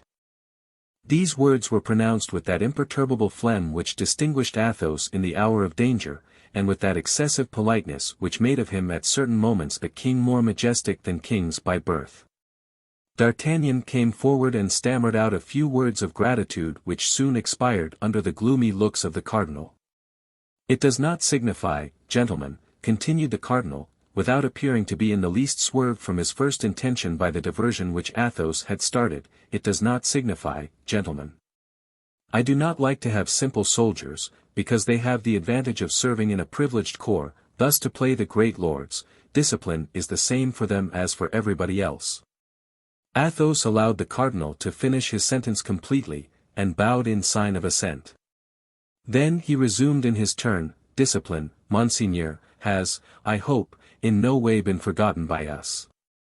We are not on duty, and we believe that not being on duty we were at liberty to dispose of our time as we pleased. If we are so fortunate as to have some particular duty to perform for your Eminence, we are ready to obey you. Your Eminence may perceive," continued Athos, knitting his brow, for this sort of investigation began to annoy him, "that we have not come out without our arms." And he showed the cardinal, with his finger, the 4 muskets piled near the drum, on which were the cards and dice. "Your Eminence may believe," added D'Artagnan, "that we would have come to meet you, if we could have supposed it was Monseigneur coming toward us with so few attendants." The cardinal bit his mustache, and even his lips a little. "Do you know what you look like, altogether, as you are armed and guarded by your lackeys?" said the cardinal. "You look like 4 conspirators." "Oh, as to that, Monseigneur, it is true," said Athos, we do conspire, as your eminence might have seen the other morning. Only we conspire against the Rochellais. Ah, you gentlemen of policy, replied the cardinal, knitting his brow in his turn, the secret of many unknown things might perhaps be found in your brains, if we could read them as you read that letter which you concealed as soon as you saw me coming. The color mounted to the face of Athos, and he made a step toward his eminence. One might think you really suspected us, Monseigneur, and we were undergoing a real interrogatory. If it be so, we trust your eminence will deign to explain yourself, and we should then at least be acquainted with our real position. And if it were an interrogatory, replied the cardinal. Others besides you have undergone such, Athos, and have replied thereto. Thus I have told your eminence that you had but to question us, and we are ready to reply. What was that letter you were about to read, Aramis, and which you so promptly concealed? A woman's letter, Monseigneur. Ah, yes, I see, said the cardinal, we must be discreet with this sort of letters, but nevertheless, we may show them to a confessor, and you know I have taken orders. Monseigneur, said Athos, with a calmness the more terrible because he risked his head in making this reply, the letter is a woman's letter, but it is neither signed Marion de Lorme, nor Madame d'Aiguillon. The cardinal became as pale as death, lightning darted from his eyes. He turned round as if to give an order to Cahusac and Houdinière. Athos saw the movement, he made a step toward the muskets, upon which the other three friends had fixed their eyes, like men ill-disposed to allow themselves to be taken. The cardinalists were 3, the Musketeers, lackeys included, were 7. He judged that the match would be so much the less equal, if Athos and his companions were really plotting, and by one of those rapid turns which he always had at command, all his anger faded away into a smile. Well, well, said he, you are brave young men, proud in daylight, faithful in darkness. We can find no fault with you for watching over yourselves, when you watch so carefully over others. Gentlemen, I have not forgotten the night in which you served me as an escort to the Red Dovecot. If there were any danger to be apprehended on the road I am going, I would request you to accompany me, but as there is none, remain where you are, finish your bottles, your game, and your letter. Adieu, gentlemen. And remounting his horse, which Cahusac led to him, he saluted them with his hand, and rode away. The 4 young men, standing and motionless, followed him with their eyes without speaking a single word until he had disappeared. Then they looked at one another. The countenances of all gave evidence of terror, for notwithstanding the friendly adieu of his eminence, they plainly perceived that the cardinal went away with rage in his heart. Athos alone smiled, with a self-possessed, disdainful smile. When the cardinal was out of hearing and sight, that Grimaud kept bad watch, cried Porthos, who had a great inclination to vent his ill humor on somebody. Grimaud was about to reply to excuse himself. Athos lifted his finger, and Grimaud was silent. Would you have given up the letter, Aramis? Said D'Artagnan. I, said Aramis, in his most flute-like tone, I had made up my mind. If he had insisted upon the letter being given up to him, I would have presented the letter to him with one hand, and with the other I would have run my sword through his body. I expected as much, said Athos, and that was why I threw myself between you and him. Indeed, this man is very much to blame for talking thus to other men, one would say he had never had to do with any but women and children. My dear Athos, I admire you, but nevertheless we were in the wrong, after all. How, in the wrong? Said Athos. Whose, then, is the air we breathe? Whose is the ocean upon which we look? Whose is the sand upon which we were reclining? Whose is that letter of your mistress? Do these belong to the cardinal? Upon my honor, this man fancies the world belongs to him. There you stood, stammering, stupefied, annihilated. One might have supposed the Bastille appeared before you, and that the gigantic Medusa had converted you into stone. Is being in love conspiring? You are in love with a woman whom the cardinal has caused to be shut up, and you wish to get her out of the hands of the cardinal. That's a match you are playing with his eminence, this letter is your game. Why should you expose your game to your adversary? That is never done. Let him find it out if he can. We can find out his. Well, that's all very sensible, Athos, said D'Artagnan. In that case, let there be no more question of what's past, and let Aramis resume the letter from his cousin where the cardinal interrupted him. Aramis drew the letter from his pocket, the three friends surrounded him, and the three lackeys grouped themselves again near the wine jar. You had only read a line or two, said D'Artagnan, read the letter again from the commencement. Willingly, said Aramis. My dear cousin, I think I shall make up my mind to set out for Bethune, where my sister has placed our little servant in the convent of the Carmelites. This poor child is quite resigned, as she knows she cannot live elsewhere without the salvation of her soul being in danger. Nevertheless, if the affairs of our family are arranged, as we hope they will be, I believe she will run the risk of being damned, and will return to those she regrets, particularly as she knows they are always thinking of her. Meanwhile, she is not very wretched. What she most desires is a letter from her intended. I know that such viands pass with difficulty through convent gratings, but after all, as I have given you proofs, my dear cousin, I am not unskilled in such affairs, and I will take charge of the commission. My sister thanks you for your good and eternal remembrance. She has experienced much anxiety, but she is now at length a little reassured, having sent her secretary away in order that nothing may happen unexpectedly. Adieu, my dear cousin. Tell us news of yourself as often as you can, that is to say, as often as you can with safety. I embrace you. Marie Michon. Oh, what do I not owe you, Aramis, said D'Artagnan. Dear Constance. I have at length, then, intelligence of you. She lives, she is in safety in a convent, she is at Bethune. Where is Bethune, Athos? Why, upon the frontiers of Artois and of Flanders. The siege once over, we shall be able to make a tour in that direction. And that will not be long, it is to be hoped, said Porthos, for they have this morning hanged a spy who confessed that the Rochellais were reduced to the leather of their shoes. Supposing that after having eaten the leather they eat the soles, I cannot see much that is left unless they eat one another. Poor fools, said Athos, emptying a glass of excellent Bordeaux wine which, without having at that period the reputation it now enjoys, merited it no less, poor fools. As if the Catholic religion was not the most advantageous and the most agreeable of all religions. All the same, resumed he, after having clicked his tongue against his palate, they are brave fellows. But what the devil are you about, Aramis? Continued Athos. Why, you are squeezing that letter into your pocket. Yes, said D'Artagnan, Athos is right, it must be burned. And yet if we burn it, who knows whether Monsieur Cardinal has not a secret to interrogate ashes? He must have one, said Athos. What will you do with the letter, then? Asked Porthos. Come here, Grimaud, said Athos. Grimaud rose and obeyed. As a punishment for having spoken without permission, my friend, you will please to eat this piece of paper, then to recompense you for the service you will have rendered us, you shall afterward drink this glass of wine.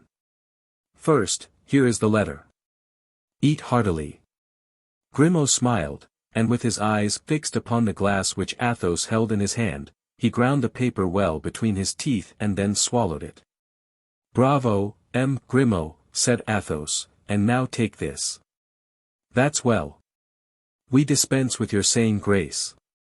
Grimaud silently swallowed the glass of Bordeaux wine, but his eyes, raised toward heaven during this delicious occupation, spoke a language which, though mute, was not the less expressive. And now, said Athos, unless Monsieur Cardinal should form the ingenious idea of ripping up Grimaud, I think we may be pretty much at our ease respecting the letter. Meantime, his Eminence continued his melancholy ride, murmuring between his mustaches, these four men must positively be mine. Chapter 52. Captivity, the first day. Let us return to Milady, whom a glance thrown upon the coast of France has made us lose sight of for an instant. We shall find her still in the despairing attitude in which we left her, plunged in an abyss of dismal reflection, a dark hell at the gate of which she has almost left hope behind, because for the first time she doubts, for the first time she fears. On 2 occasions her fortune has failed her, on 2 occasions she has found herself discovered and betrayed, and on these 2 occasions it was to one fatal genius, sent doubtlessly by the Lord to combat her, that she has succumbed. D'Artagnan has conquered her, that invincible power of evil. He has deceived her in her love, humbled her in her pride, thwarted her in her ambition, and now he ruins her fortune, deprives her of liberty, and even threatens her life. Still more, he has lifted the corner of her mask, that shield with which she covered herself and which rendered her so strong. D'Artagnan has turned aside from Buckingham, whom she hates as she hates everyone she has loved, the tempest with which Richelieu threatened him in the person of the Queen. D'Artagnan had passed himself upon her as De Wardes, for whom she had conceived one of those tiger-like fancies common to women of her character. D'Artagnan knows that terrible secret which she has sworn no one shall know without dying. In short, at the moment in which she has just obtained from Richelieu a carte blanche by the means of which she is about to take vengeance on her enemy, this precious paper is torn from her hands, and it is D'Artagnan who holds her prisoner and is about to send her to some filthy Botany Bay, some infamous Tyburn of the Indian Ocean. All this she owes to D'Artagnan, without doubt. From whom can come so many disgraces heaped upon her head, if not from him? He alone could have transmitted to Lord de Winter all these frightful secrets which he has discovered, one after another, by a train of fatalities.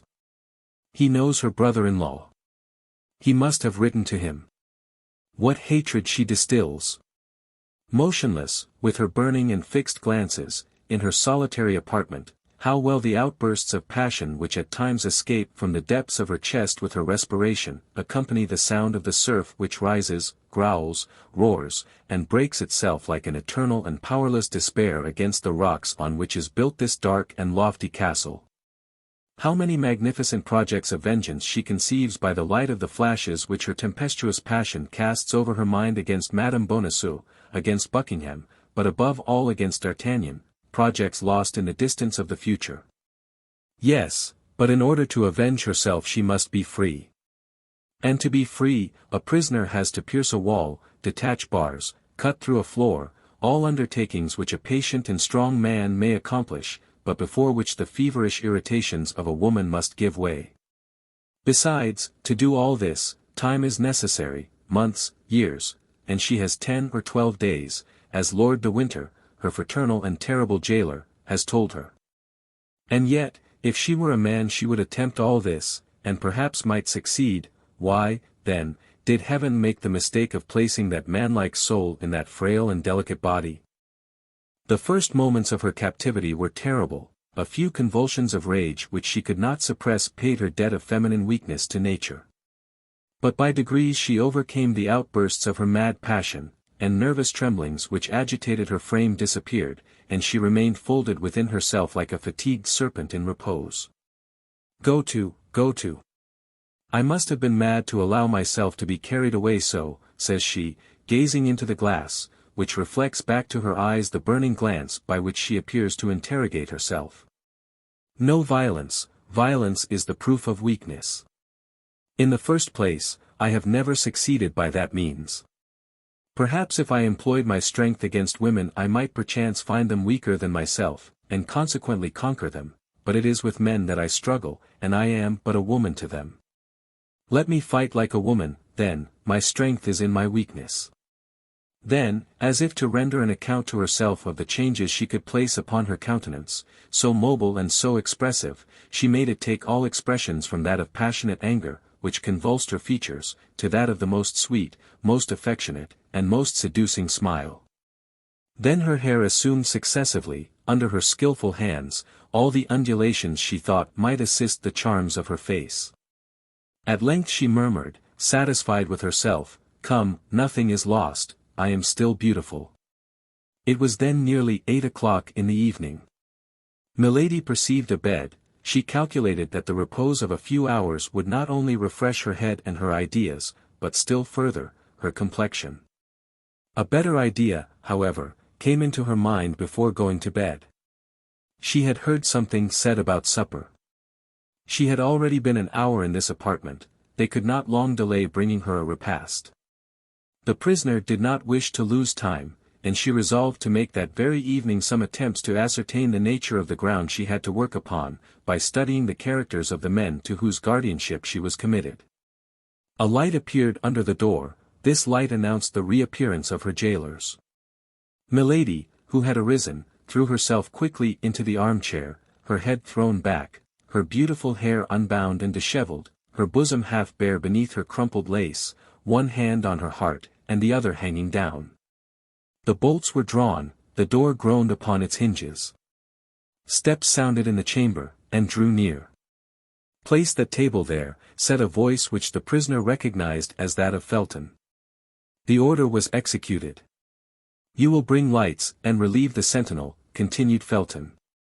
And this double order which the young lieutenant gave to the same individuals proved to Milady that her servants were the same men as her guards, that is to say, soldiers. Felton's orders were, for the rest, executed with a silent rapidity that gave a good idea of the way in which he maintained discipline. At length Felton, who had not yet looked at Milady, turned toward her. Ah, said he, "she is asleep, that's well. When she wakes she can sup." And he made some steps toward the door. "But, my lieutenant," said a soldier, less stoical than his chief, and who had approached Milady, "this woman is not asleep." "What, not asleep?" said Felton. "What is she doing, then?" "She has fainted. Her face is very pale, and I have listened in vain, I do not hear her breathe." "You are right," said Felton, after having looked at Milady from the spot on which he stood without moving a step toward her. "Go and tell Lord de Winter that his prisoner has fainted, for this event not having been foreseen, I don't know what to do." The soldier went out to obey the orders of his officer. Felton sat down upon an armchair which happened to be near the door, and waited without speaking a word, without making a gesture. Milady possessed that great art, so much studied by women, of looking through her long eyelashes without appearing to open the lids. She perceived Felton, who sat with his back toward her. She continued to look at him for nearly 10 minutes, and in these 10 minutes the immovable guardian never turned round once. She then thought that Lord de Winter would come, and by his presence give fresh strength to her jailer. Her first trial was lost. She acted like a woman who reckons up her resources. As a result she raised her head, opened her eyes, and sighed deeply. At this sigh Felton turned round. "Ah, you are awake, madam," he said, "then I have nothing more to do here. If you want anything you can ring." "Oh, my God, my God! How I have suffered," said Milady, in that harmonious voice which, like that of the ancient enchantresses, charmed all whom she wished to destroy. And she assumed, upon sitting up in the armchair, a still more graceful and abandoned position than when she reclined. Felton arose. "You will be served, thus, madam, 3 times a day," said he. "In the morning at 9 o'clock, in the day at 1 o'clock, and in the evening at 8. If that does not suit you, you can point out what other hours you prefer, and in this respect your wishes will be complied with." "But am I to remain always alone in this vast and dismal chamber?" asked Milady. "A woman of the neighborhood has been sent for, who will be tomorrow at the castle, and will return as often as you desire her presence."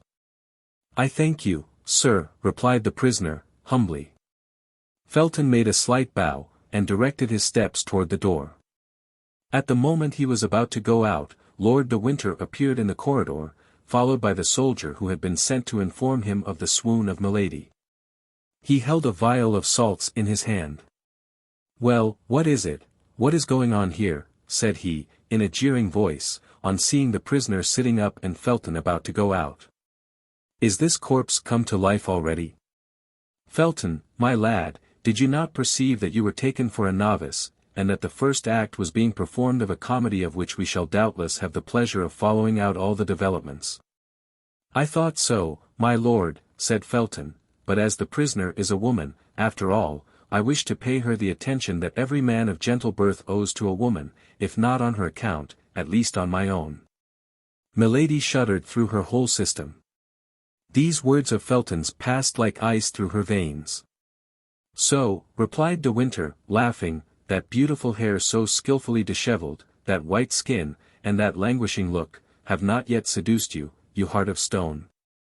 No, my lord, replied the impassive young man, your lordship may be assured that it requires more than the tricks and coquetry of a woman to corrupt me. In that case, my brave lieutenant, let us leave milady to find out something else, and go to supper, but be easy. She has a fruitful imagination, and the second act of the comedy will not delay its steps after the first. And at these words Lord de Winter passed his arm through that of Felton, and led him out, laughing. Oh, I will be a match for you, murmured milady, between her teeth, be assured of that, you poor spoiled monk, you poor converted soldier, who has cut his uniform out of a monk's frock. By the way, resumed de Winter, stopping at the threshold of the door, you must not, milady, let this check take away your appetite. Taste that fowl and those fish. On my honor, they are not poisoned. I have a very good cook, and he is not to be my heir, I have full and perfect confidence in him. Do as I do. Adieu, dear sister, till your next swoon. This was all that milady could endure. Her hands clutched her armchair, she ground her teeth inwardly, her eyes followed the motion of the door as it closed behind Lord de Winter and Felton, and the moment she was alone a fresh fit of despair seized her. She cast her eyes upon the table, saw the glittering of a knife, rushed toward it and clutched it, but her disappointment was cruel. The blade was round, and of flexible silver. A burst of laughter resounded from the other side of the ill-closed door, and the door reopened. Ha, ha, cried Lord de Winter, ha, ha. Don't you see, my brave Felton, don't you see what I told you? That knife was for you, my lad, she would have killed you. Observe, this is one of her peculiarities, to get rid thus, after one fashion or another, of all the people who bother her. If I had listened to you, the knife would have been pointed and of steel. Then no more of Felton, she would have cut your throat, and after that everybody else's. See, John, see how well she knows how to handle a knife. In fact, milady still held the harmless weapon in her clenched hand, but these last words, this supreme insult, relaxed her hands, her strength, and even her will. The knife fell to the ground. You were right, my lord, said Felton, with a tone of profound disgust which sounded to the very bottom of the heart of milady, you were right, my lord, and I was wrong. And both again left the room. But this time milady lent a more attentive ear than the first, and she heard their steps die away in the distance of the corridor. I am lost, murmured she, I am lost. I am in the power of men upon whom I can have no more influence than upon statues of bronze or granite, they know me by heart, and are steeled against all my weapons. It is, however, impossible that this should end as they have decreed. In fact, as this last reflection indicated, this instinctive return to hope, sentiments of weakness or fear did not dwell long in her ardent spirit. Milady sat down to table, ate from several dishes, drank a little Spanish wine, and felt all her resolution return. Before she went to bed she had pondered, analyzed, turned on all sides, examined on all points, the words, the steps, the gestures, the signs, and even the silence of her interlocutors, and of this profound, skillful, and anxious study the result was that Felton, everything considered, appeared the more vulnerable of her two persecutors. One expression above all recurred to the mind of the prisoner, if I had listened to you, Lord de Winter had said to Felton. Felton, then, had spoken in her favor, since Lord de Winter had not been willing to listen to him. Weak or strong, repeated milady, that man has, then, a spark of pity in his soul, of that spark I will make a flame that shall devour him. As to the other, he knows me, he fears me, and knows what he has to expect of me if ever I escape from his hands.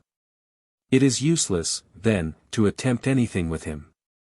But Felton, that's another thing. He is a young, ingenuous, pure man who seems virtuous, him there are means of destroying. And milady went to bed and fell asleep with a smile upon her lips. Anyone who had seen her sleeping might have said she was a young girl dreaming of the crown of flowers she was to wear on her brow at the next festival. Chapter 53. Captivity, the second day. Milady dreamed that she at length had D'Artagnan in her power, that she was present at his execution, and it was the sight of his odious blood, flowing beneath the axe of the headsman, which spread that charming smile upon her lips. She slept as a prisoner sleeps, rocked by his first hope. In the morning, when they entered her chamber, she was still in bed. Felton remained in the corridor. He brought with him the woman of whom he had spoken the evening before, and who had just arrived. This woman entered, and approaching Milady's bed, offered her services.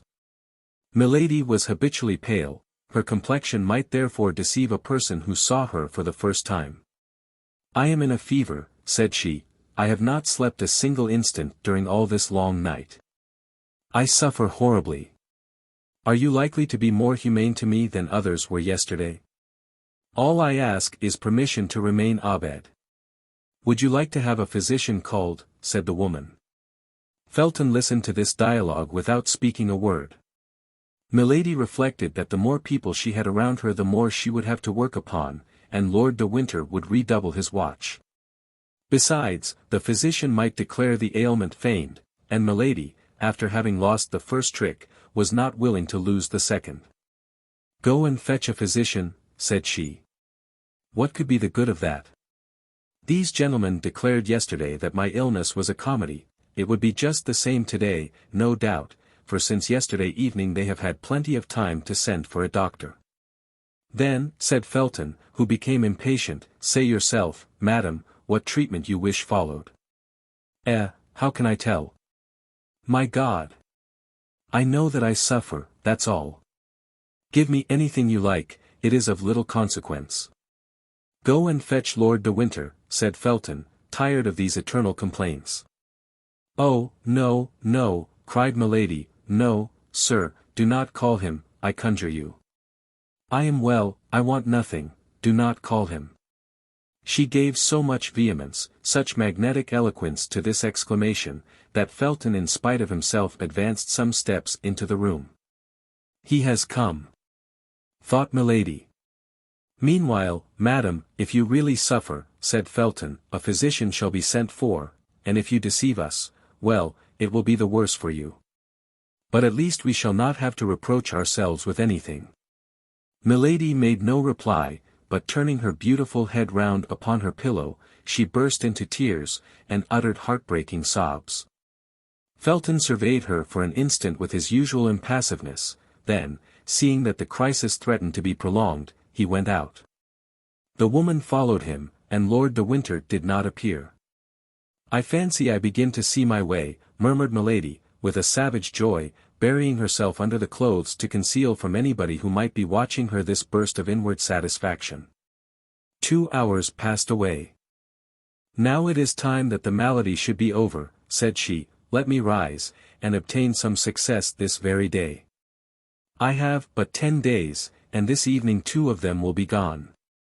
In the morning, when they entered Milady's chamber they had brought her breakfast.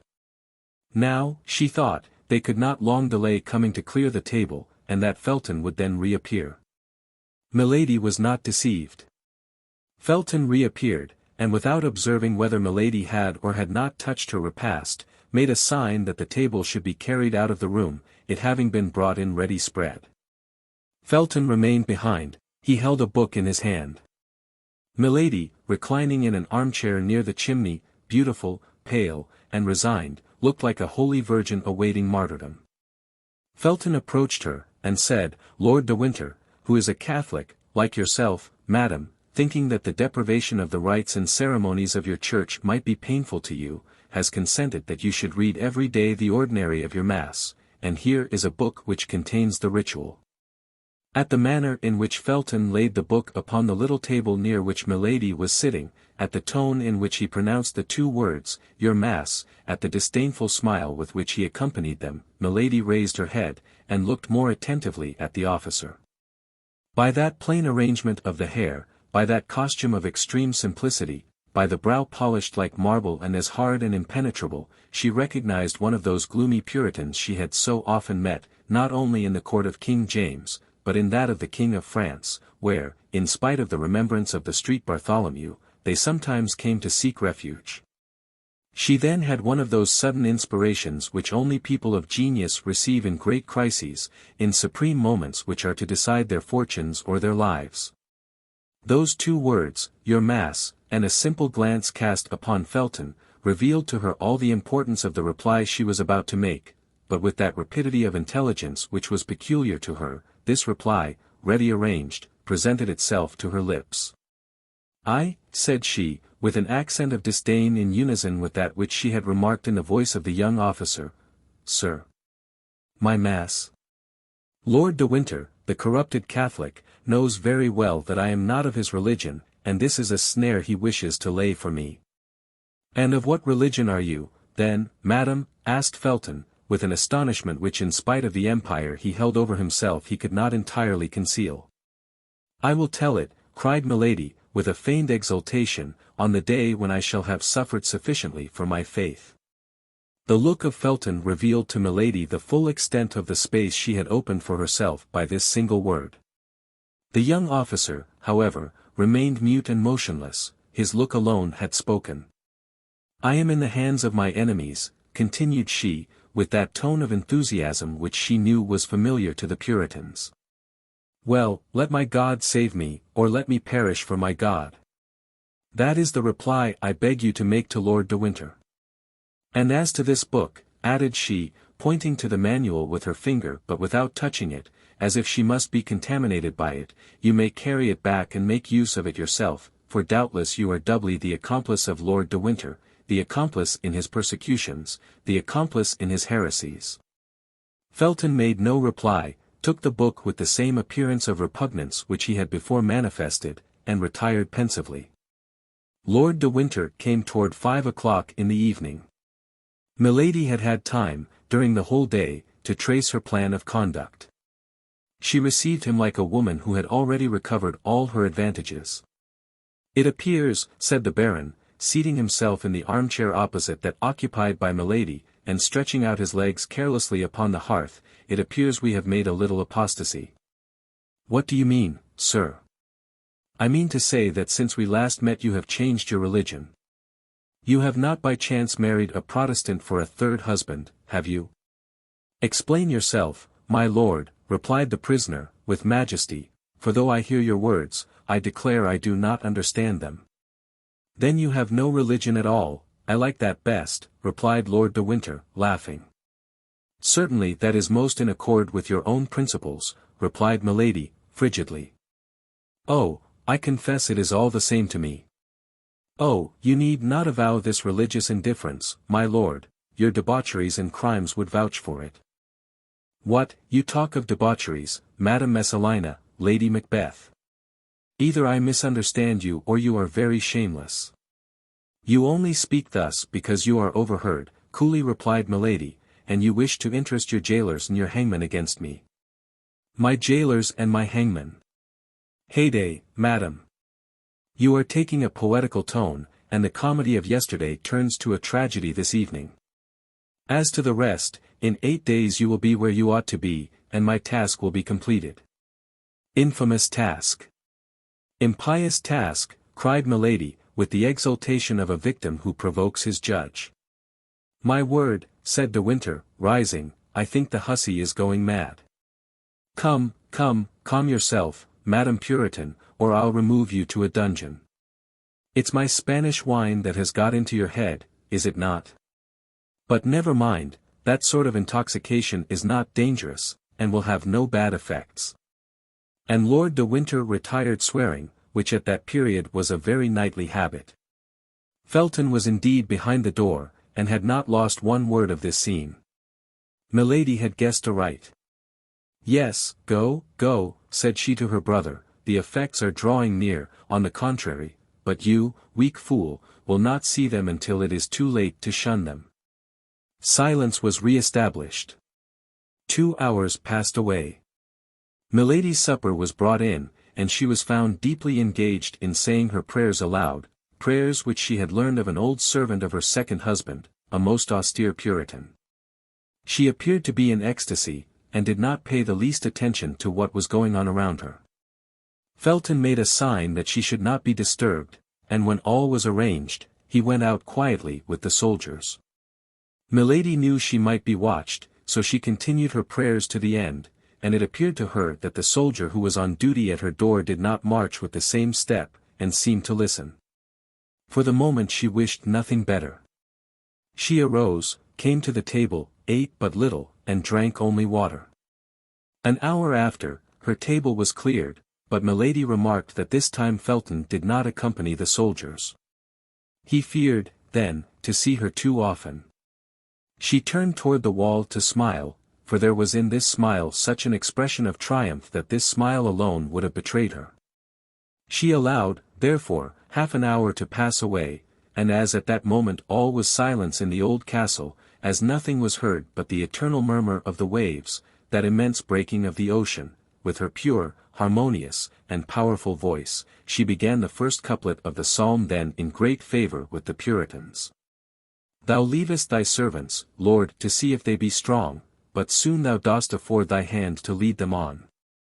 These verses were not excellent, very far from it, but as it is well known, the Puritans did not pique themselves upon their poetry. While singing, Milady listened. The soldier on guard at her door stopped, as if he had been changed into stone. Milady was then able to judge of the effect she had produced. Then she continued her singing with inexpressible fervor and feeling. It appeared to her that the sound spread to a distance beneath the vaulted roofs, and carried with them a magic charm to soften the hearts of her jailers. It however likewise appeared that the soldier on duty, a zealous Catholic, no doubt, shook off the charm, for through the door he called, "Hold your tongue, madam. Your song is as dismal as a de profundis, and if besides the pleasure of being in garrison here, we must hear such things as these, no mortal can hold out." "Silence," then exclaimed another stern voice which Milady recognized as that of Felton. "What are you meddling with, stupid? Did anybody order you to prevent that woman from singing? No. You were told to guard her, to fire at her if she attempted to fly. Guard her. If she flies, kill her, but don't exceed your orders." An expression of unspeakable joy lightened the countenance of Milady, but this expression was fleeting as the reflection of lightning. Without appearing to have heard the dialogue, of which she had not lost a word, she began again, giving to her voice all the charm, all the power, all the seduction the demon had bestowed upon it. "For all my tears, my cares, my exile, and my chains, I have my youth, my prayers, and God, who counts my pains." Her voice, of immense power and sublime expression, gave to the rude, unpolished poetry of these psalms a magic and an effect which the most exalted Puritans rarely found in the songs of their brethren, and which they were forced to ornament with all the resources of their imagination. Felton believed he heard the singing of the angel who consoled the 3 Hebrews in the furnace. Milady continued. "One day our doors will ope, with God come our desire, and if betrays that hope to death we can aspire." This verse, into which the terrible enchantress threw her whole soul, completed the trouble which had seized the heart of the young officer. He opened the door quickly, and Milady saw him appear, pale as usual, but with his eye inflamed and almost wild. "Why do you sing thus, and with such a voice?" said he. "Your pardon, sir," said Milady, with mildness. "I forgot that my songs are out of place in this castle.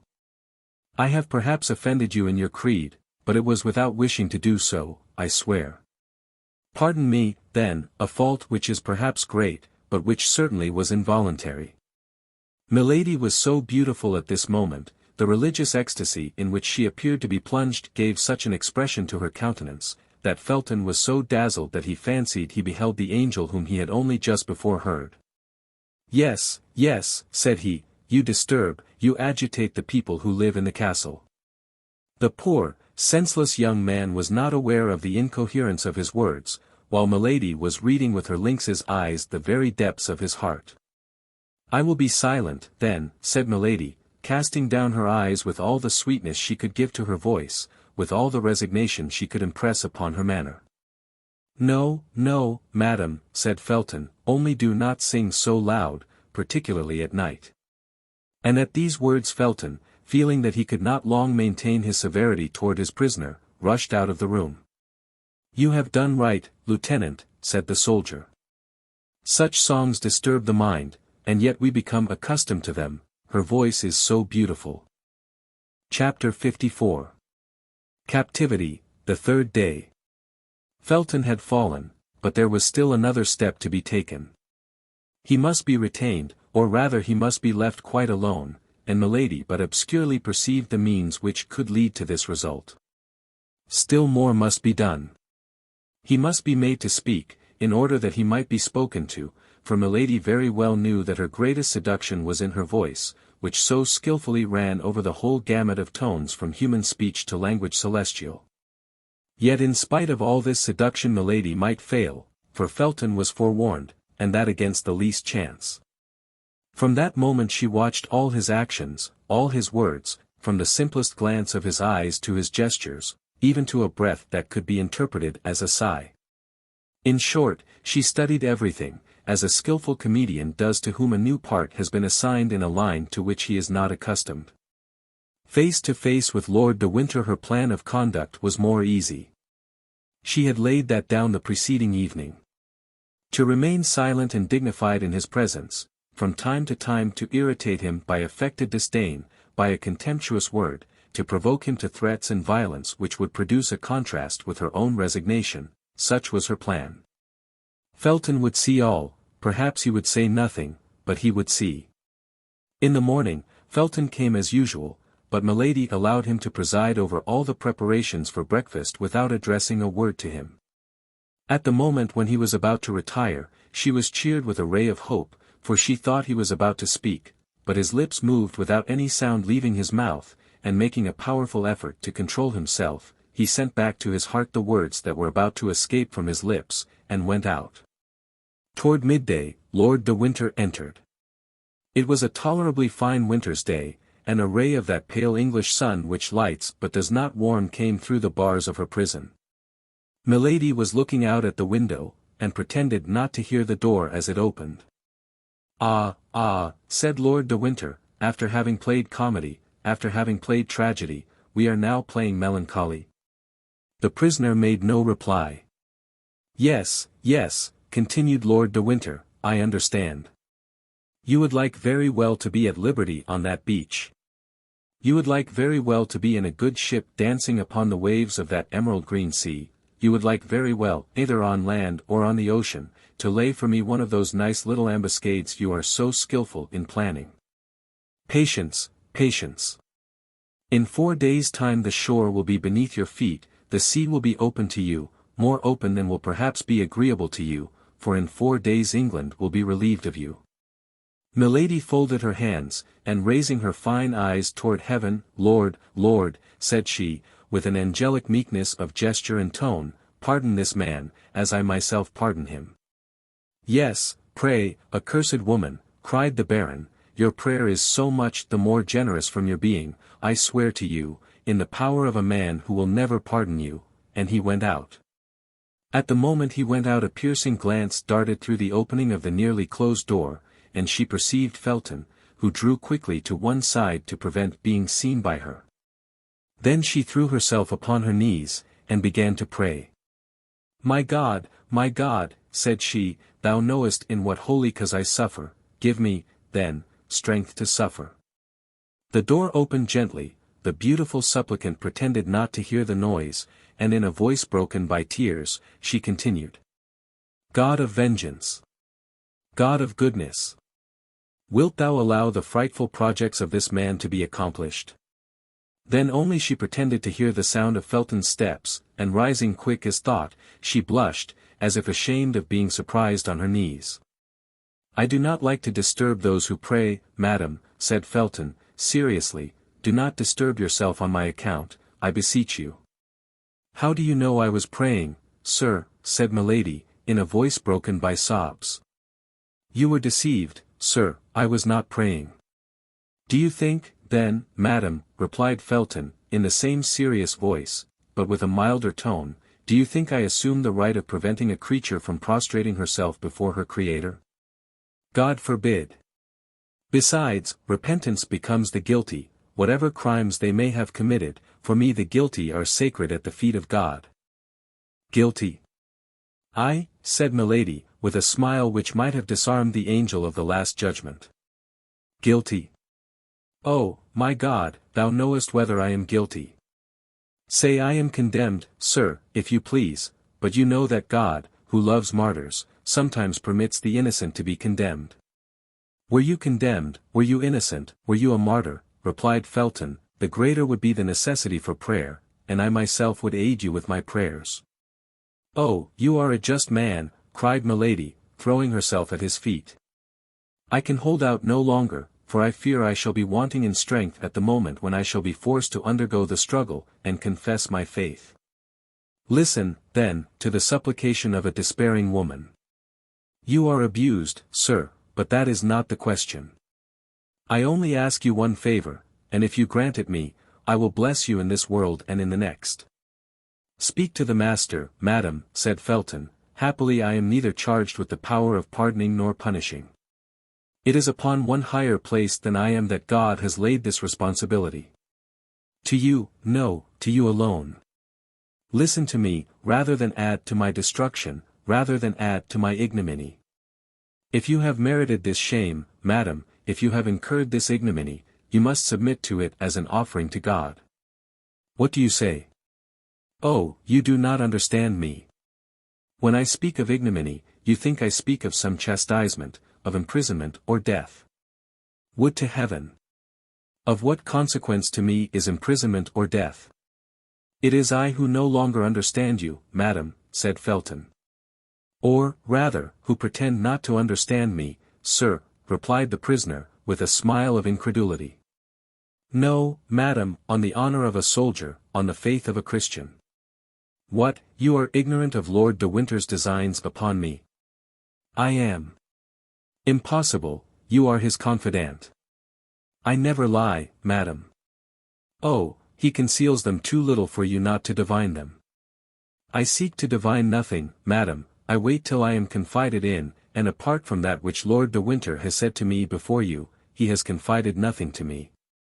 Why, then, cried Milady, with an incredible tone of truthfulness, you are not his accomplice, you do not know that he destines me to a disgrace which all the punishments of the world cannot equal in horror. You are deceived, madam, said Felton, blushing, Lord de Winter is not capable of such a crime. Good, said Milady to herself, without thinking what it is, he calls it a crime. Then aloud, the friend of that wretch is capable of everything. Whom do you call that wretch? Asked Felton. Are there, then, in England two men to whom such an epithet can be applied?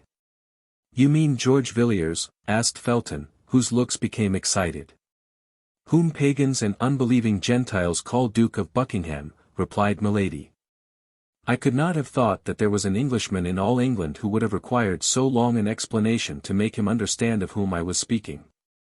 The hand of the Lord is stretched over him, said Felton, he will not escape the chastisement he deserves. Felton only expressed, with regard to the Duke, the feeling of execration which all the English had declared toward him whom the Catholics themselves called the extortioner, the pillager, the debauchee, and whom the Puritans styled simply Satan. Oh, my God, cried Milady, when I supplicate thee to pour upon this man the chastisement which is his due, thou knowest it is not my own vengeance I pursue, but the deliverance of a whole nation that I implore. Do you know him, then? Asked Felton. At length he interrogates me, said Milady to herself, at the height of joy at having obtained so quickly such a great result. Oh, know him? Yes, yes. To my misfortune, to my eternal misfortune, and Milady twisted her arms as if in a paroxysm of grief. Felton no doubt felt within himself that his strength was abandoning him, and he made several steps toward the door, but the prisoner, whose eye never left him, sprang in pursuit of him and stopped him. Sir, cried she, be kind, be clement, listen to my prayer.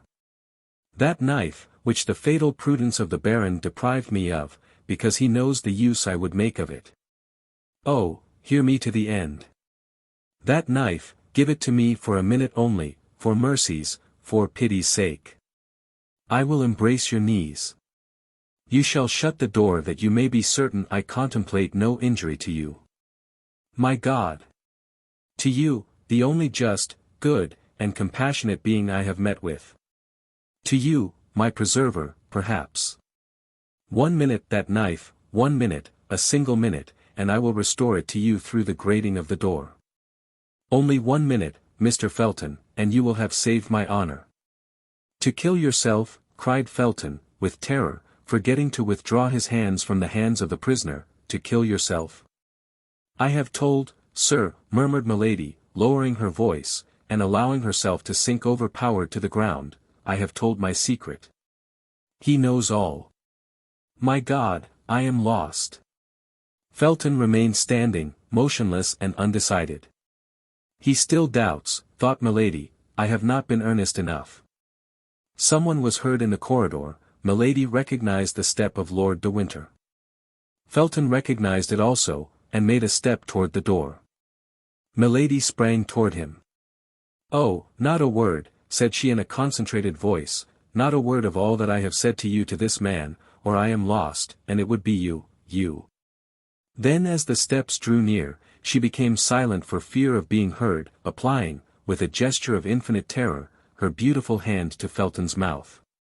Felton gently repulsed Milady, and she sank into a chair. Lord de Winter passed before the door without stopping, and they heard the noise of his footsteps soon die away. Felton, as pale as death, remained some instants with his ear bent and listening, then, when the sound was quite extinct, he breathed like a man awaking from a dream, and rushed out of the apartment. Ah, said Milady, listening in her turn to the noise of Felton's steps, which withdrew in a direction opposite to those of Lord de Winter, at length you are mine. Then her brow darkened. If he tells the Baron, said she, I am lost, for the Baron, who knows very well that I shall not kill myself, will place me before him with a knife in my hand, and he will discover that all this despair is but acted. She placed herself before the glass, and regarded herself attentively. Never had she appeared more beautiful. Oh, yes, said she, smiling, but we won't tell him. In the evening Lord de Winter accompanied the supper. Sir, said Milady, is your presence an indispensable accessory of my captivity? Could you not spare me the increase of torture which your visits cause me? How, dear sister, said Lord de Winter. Did not you sentimentally inform me with that pretty mouth of yours, so cruel to me today, that you came to England solely for the pleasure of seeing me at your ease, an enjoyment of which you told me you so sensibly felt the deprivation that you had risked everything for it, seasickness, tempest, captivity? Well, here I am, be satisfied. Besides, this time, my visit has a motive. Milady trembled, she thought Felton had told all. Perhaps never in her life had this woman, who had experienced so many opposite and powerful emotions, felt her heart beat so violently. She was seated. Lord de Winter took a chair, drew it toward her, and sat down close beside her. Then taking a paper out of his pocket, he unfolded it slowly. Here, said he, I want to show you the kind of passport which I have drawn up, and which will serve you henceforward as the rule of order in the life I consent to leave you. Then turning his eyes from Milady to the paper, he read, Order to conduct, the name is blank, interrupted Lord de Winter. If you have any preference you can point it out to me, and if it be not within 1,000 leagues of London, attention will be paid to your wishes. I will begin again, then. Order to conduct to the person named Charlotte Backson, branded by the justice of the Kingdom of France, but liberated after chastisement. She is to dwell in this place without ever going more than 3 leagues from it. In case of any attempt to escape, the penalty of death is to be applied. She will receive 5 shillings per day for lodging and food. That order does not concern me, replied Milady, coldly, since it bears another name than mine. A name? Have you a name, then? I bear that of your brother. Aye, but you are mistaken. My brother is only your second husband, and your first is still living. Tell me his name, and I will put it in the place of the name of Charlotte Backson. No. You will not. You are silent. Well, then you must be registered as Charlotte Backson. Milady remained silent, only this time it was no longer from affectation, but from terror. She believed the order ready for execution. She thought that Lord de Winter had hastened her departure, she thought she was condemned to set off that very evening. Everything in her mind was lost for an instant, when all at once she perceived that no signature was attached to the order. The joy she felt at this discovery was so great she could not conceal it. "Yes, yes," said Lord de Winter, who perceived what was passing in her mind, "yes, you look for the signature, and you say to yourself, all is not lost, for that order is not signed. It is only shown to me to terrify me, that's all. You are mistaken. Tomorrow this order will be sent to the Duke of Buckingham. The day after tomorrow it will return signed by his hand and marked with his seal, and 24 hours afterward I will answer for its being carried into execution. Adieu, madam. That is all I had to say to you. And I reply to you, sir, that this abuse of power, this exile under a fictitious name, are infamous. Would you like better to be hanged in your true name, milady? You know that the English laws are inexorable on the abuse of marriage. Speak freely. Although my name, or rather that of my brother, would be mixed up with the affair, I will risk the scandal of a public trial to make myself certain of getting rid of you." Milady made no reply, but became as pale as a corpse. "Oh, I see you prefer peregrination. That's well, madam, and there is an old proverb that says, traveling trains youth. My faith! You are not wrong after all, and life is sweet. That's the reason why I take such care you shall not deprive me of mine. There only remains, then, the question of the 5 shillings to be settled. You think me rather parsimonious, don't you? That's because I don't care to leave you the means of corrupting your jailers. Besides, you will always have your charms left to seduce them with. Employ them, if your check with regard to Felton has not disgusted you with attempts of that kind." "Felton has not told him," said Milady to herself. "Nothing is lost, then. And now, madam, till I see you again. Tomorrow I will come and announce to you the departure of my messenger." Lord de Winter rose, saluted her ironically, and went out. Milady breathed again. She had still 4 days before her. 4 days would quite suffice to complete the seduction of Felton. A terrible idea, however, rushed into her mind. She thought that Lord de Winter would perhaps send Felton himself to get the order signed by the Duke of Buckingham. In that case Felton would escape her, for in order to secure success, the magic of a continuous seduction was necessary. Nevertheless, as we have said, one circumstance reassured her. Felton had not spoken. As she would not appear to be agitated by the threats of Lord de Winter, she placed herself at the table and ate. Then, as she had done the evening before, she fell on her knees and repeated her prayers aloud. As on the evening before, the soldier stopped his march to listen to her. Soon after she heard lighter steps than those of the sentinel, which came from the end of the corridor and stopped before her door. "It is he," said she. And she began the same religious chant which had so strongly excited Felton the evening before. But although her voice, sweet, full, and sonorous, vibrated as harmoniously and as affectingly as ever, the door remained shut. It appeared however to Milady that in one of the furtive glances she darted from time to time at the grating of the door she thought she saw the ardent eyes of the young man through the narrow opening. But whether this was reality or vision, he had this time sufficient self-command not to enter. However, a few instants after she had finished her religious song, Milady thought she heard a profound sigh. Then the same steps she had heard approach slowly withdrew, as if with regret. Chapter 55. Captivity, the 4th day. The next day, when Felton entered Milady's apartment he found her standing, mounted upon a chair, holding in her hands a cord made by means of torn cambric handkerchiefs, twisted into a kind of rope one with another, and tied at the ends. At the noise Felton made in entering, Milady leaped lightly to the ground, and tried to conceal behind her the improvised cord she held in her hand. The young man was more pale than usual, and his eyes, reddened by want of sleep, denoted that he had passed a feverish night. Nevertheless, his brow was armed with a severity more austere than ever. He advanced slowly toward Milady, who had seated herself, and taking an end of the murderous rope which by neglect, or perhaps by design, she allowed to be seen. "What is this, madam?" he asked coldly. "That? Nothing," said Milady, smiling with that painful expression which she knew so well how to give to her smile. "Ennui is the mortal enemy of prisoners. I had ennui, and I amused myself with twisting that rope." Felton turned his eyes toward the part of the wall of the apartment before which he had found Milady standing in the armchair in which she was now seated, and over her head he perceived a gilt-headed screw, fixed in the wall for the purpose of hanging up clothes or weapons. He started, and the prisoner saw that start, for though her eyes were cast down, nothing escaped her.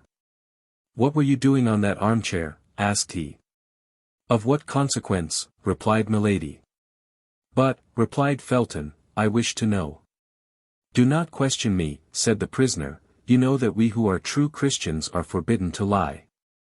"Well, then," said Felton, "I will tell you what you were doing, or rather what you meant to do. You were going to complete the fatal project you cherish in your mind. Remember, madam, if our God forbids falsehood, he much more severely condemns suicide. When God sees one of his creatures persecuted unjustly, placed between suicide and dishonor, believe me, sir," replied Milady, in a tone of deep conviction, "God pardons suicide, for then suicide becomes martyrdom." "You say either too much or too little. Speak, madam. In the name of heaven, explain yourself. That I may relate my misfortunes for you to treat them as fables, that I may tell you my projects for you to go and betray them to my persecutor. No, sir.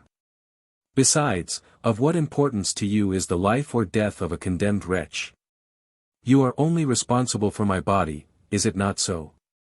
And provided you produce a carcass that may be recognized as mine, they will require no more of you, nay, perhaps you will even have a double reward." "I, madam, I," cried Felton. "You suppose that I would ever accept the price of your life? Oh, you cannot believe what you say." "Let me act as I please, Felton, let me act as I please," said Milady, elated. "Every soldier must be ambitious, must he not? You are a lieutenant. Well, you will follow me to the grave with the rank of captain."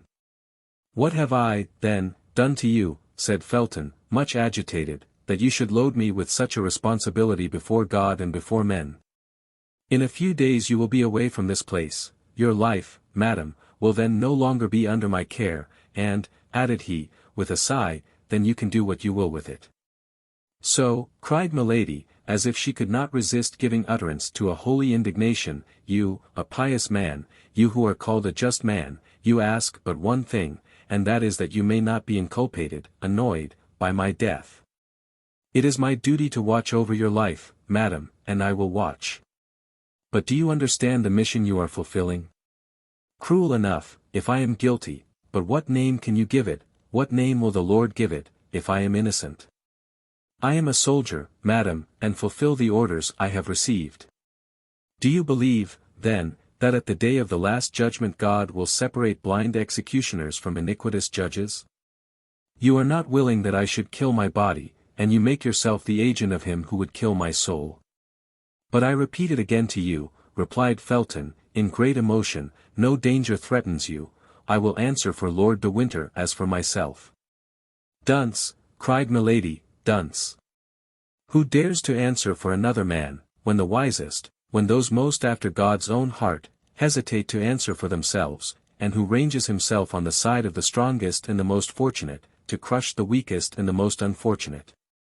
"Impossible, madam, impossible," murmured Felton, who felt to the bottom of his heart the justness of this argument. "A prisoner, you will not recover your liberty through me; living, you will not lose your life through me." "Yes," cried Milady, "but I shall lose that which is much dearer to me than life, I shall lose my honor, Felton, and it is you whom I make responsible, before God and before men, for my shame and my infamy." This time Felton, immovable as he was, or appeared to be, could not resist the secret influence which had already taken possession of him. To see this woman, so beautiful, fair as the brightest vision, to see her by turns overcome with grief and threatening, to resist at once the ascendancy of grief and beauty, it was too much for a visionary, it was too much for a brain weakened by the ardent dreams of an ecstatic faith, it was too much for a heart furrowed by the love of heaven that burns, by the hatred of men that devours. Milady saw the trouble. She felt by intuition the flame of the opposing passions which burned with the blood in the veins of the young fanatic. As a skillful general, seeing the enemy ready to surrender, marches toward him with a cry of victory, she rose, beautiful as an antique priestess, inspired like a Christian virgin, her arms extended, her throat uncovered, her hair disheveled, holding with one hand her robe modestly drawn over her breast, her look illumined by that fire which had already created such disorder in the veins of the young Puritan, and went toward him, crying out with a vehement air, and in her melodious voice, to which on this occasion she communicated a terrible energy. Let this victim to Baal be sent, to the lions the martyr be thrown. Thy God shall teach thee to repent. From th abyss he'll give ear to my moan. Felton stood before this strange apparition like one petrified. Who art thou? Who art thou? Cried he, clasping his hands. Art thou a messenger from God? Art thou a minister from hell? Art thou an angel or a demon? Callest thou thyself Eloa or Astarte? Do you not know me, Felton? I am neither an angel nor a demon, I am a daughter of earth, I am a sister of thy faith, that is all. Yes, yes, said Felton, I doubted, but now I believe. You believe, and still you are an accomplice of that child of Belial who is called Lord de Winter. You believe, and yet you leave me in the hands of mine enemies, of the enemy of England, of the enemy of God. You believe, and yet you deliver me up to him who fills and defile the world with his heresies and debaucheries, to that infamous Sardanapalus whom the blind call the Duke of Buckingham, and whom believers name Antichrist. I deliver you up to Buckingham? I. What mean you by that? They have eyes, cried Milady, but they see not, ears have they, but they hear not. Yes, yes, said Felton, passing his hands over his brow, covered with sweat, as if to remove his last doubt. Yes, I recognize the voice which speaks to me in my dreams, yes, I recognize the features of the angel who appears to me every night, crying to my soul, which cannot sleep, strike, save England, save thyself, for thou wilt die without having appeased God. Speak, speak, cried Felton, I can understand you now. A flash of terrible joy, but rapid as thought, gleamed from the eyes of Milady.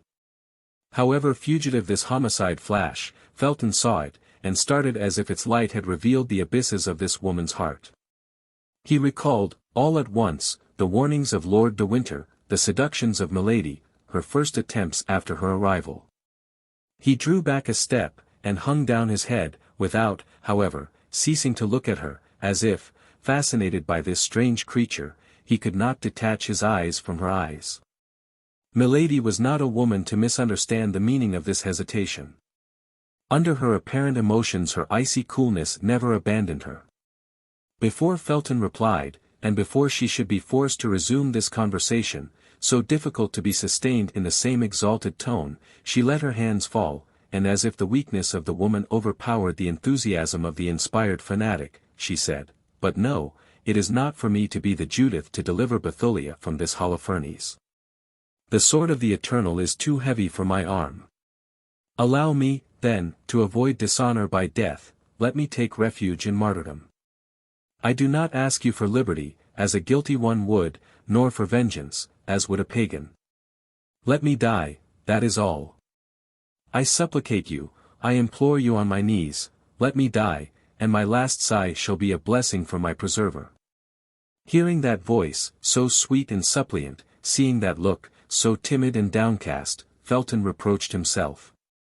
By degrees the enchantress had clothed herself with that magic adornment which she assumed and threw aside at will, that is to say, beauty, meekness, and tears, and above all, the irresistible attraction of mystical voluptuousness, the most devouring of all voluptuousness. Alas, said Felton, I can do but one thing, which is to pity you if you prove to me you are a victim. But Lord de Winter makes cruel accusations against you. You are a Christian, you are my sister in religion.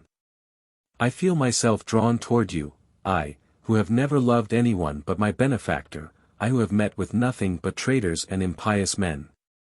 But you, madam, so beautiful in reality, you, so pure in appearance, must have committed great iniquities for Lord de Winter to pursue you thus.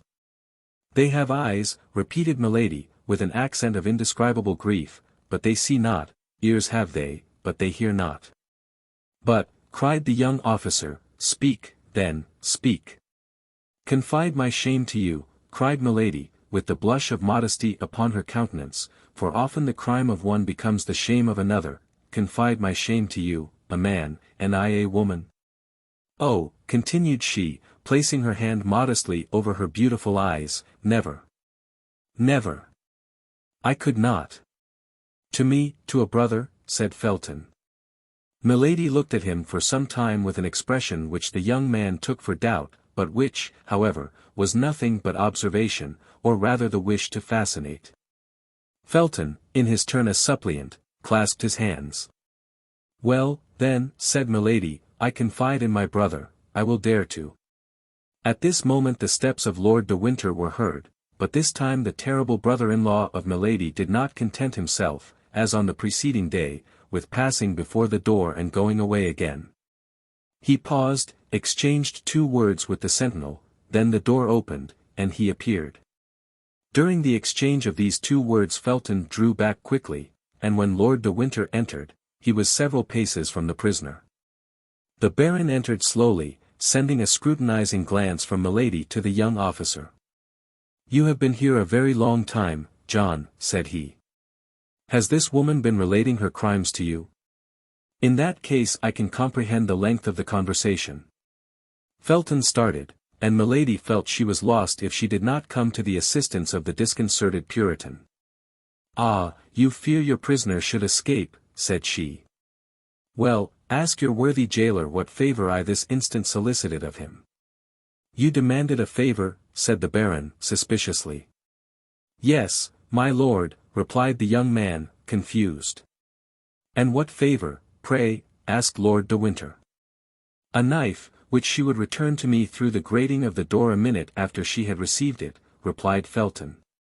There is someone, then, concealed here whose throat this amiable lady is desirous of cutting, said de Winter, in an ironical, contemptuous tone. There is myself, replied Milady. I have given you the choice between America and Tyburn, replied Lord de Winter. Choose Tyburn, madam. Believe me, the cord is more certain than the knife. Felton grew pale, and made a step forward, remembering that at the moment he entered Milady had a rope in her hand. You are right, said she, I have often thought of it. Then she added in a low voice, and I will think of it again. Felton felt a shudder run to the marrow of his bones, probably Lord de Winter perceived this emotion. Mistrust yourself, John, said he. I have placed reliance upon you, my friend. Beware. I have warned you. But be of good courage, my lad, in 3 days we shall be delivered from this creature, and where I shall send her she can harm nobody.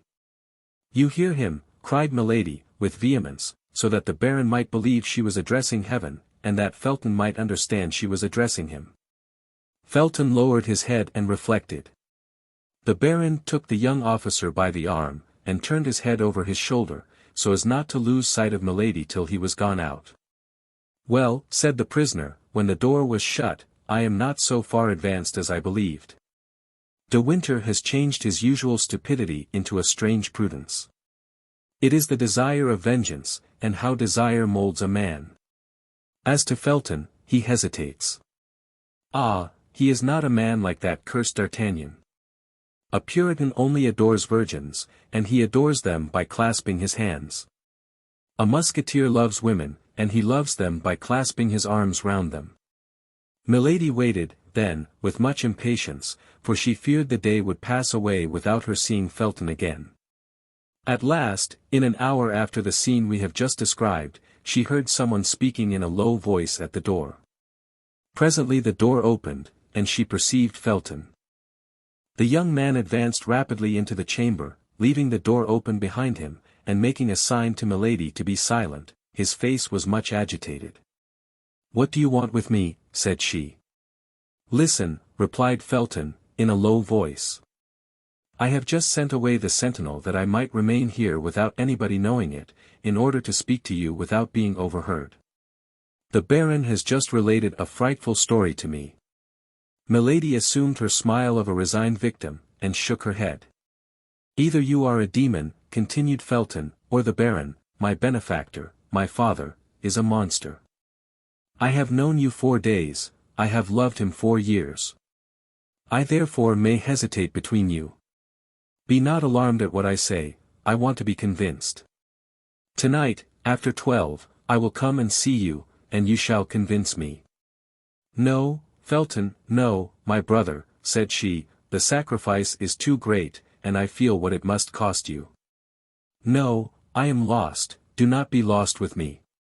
My death will be much more eloquent than my life, and the silence of the corpse will convince you much better than the words of the prisoner. Be silent, madam, cried Felton, and do not speak to me thus. I came to entreat you to promise me upon your honor, to swear to me by what you hold most sacred, that you will make no attempt upon your life. I will not promise, said Milady, for no one has more respect for a promise or an oath than I have, and if I make a promise I must keep it. Well, said Felton, only promise till you have seen me again. If, when you have seen me again, you still persist, well, then you shall be free, and I myself will give you the weapon you desire. Well, said Milady, for you I will wait. Swear. I swear it, by our God. Are you satisfied? Well, said Felton, till tonight. And he darted out of the room, shut the door, and waited in the corridor, the soldier's half-pike in his hand, and as if he had mounted guard in his place. The soldier returned, and Felton gave him back his weapon.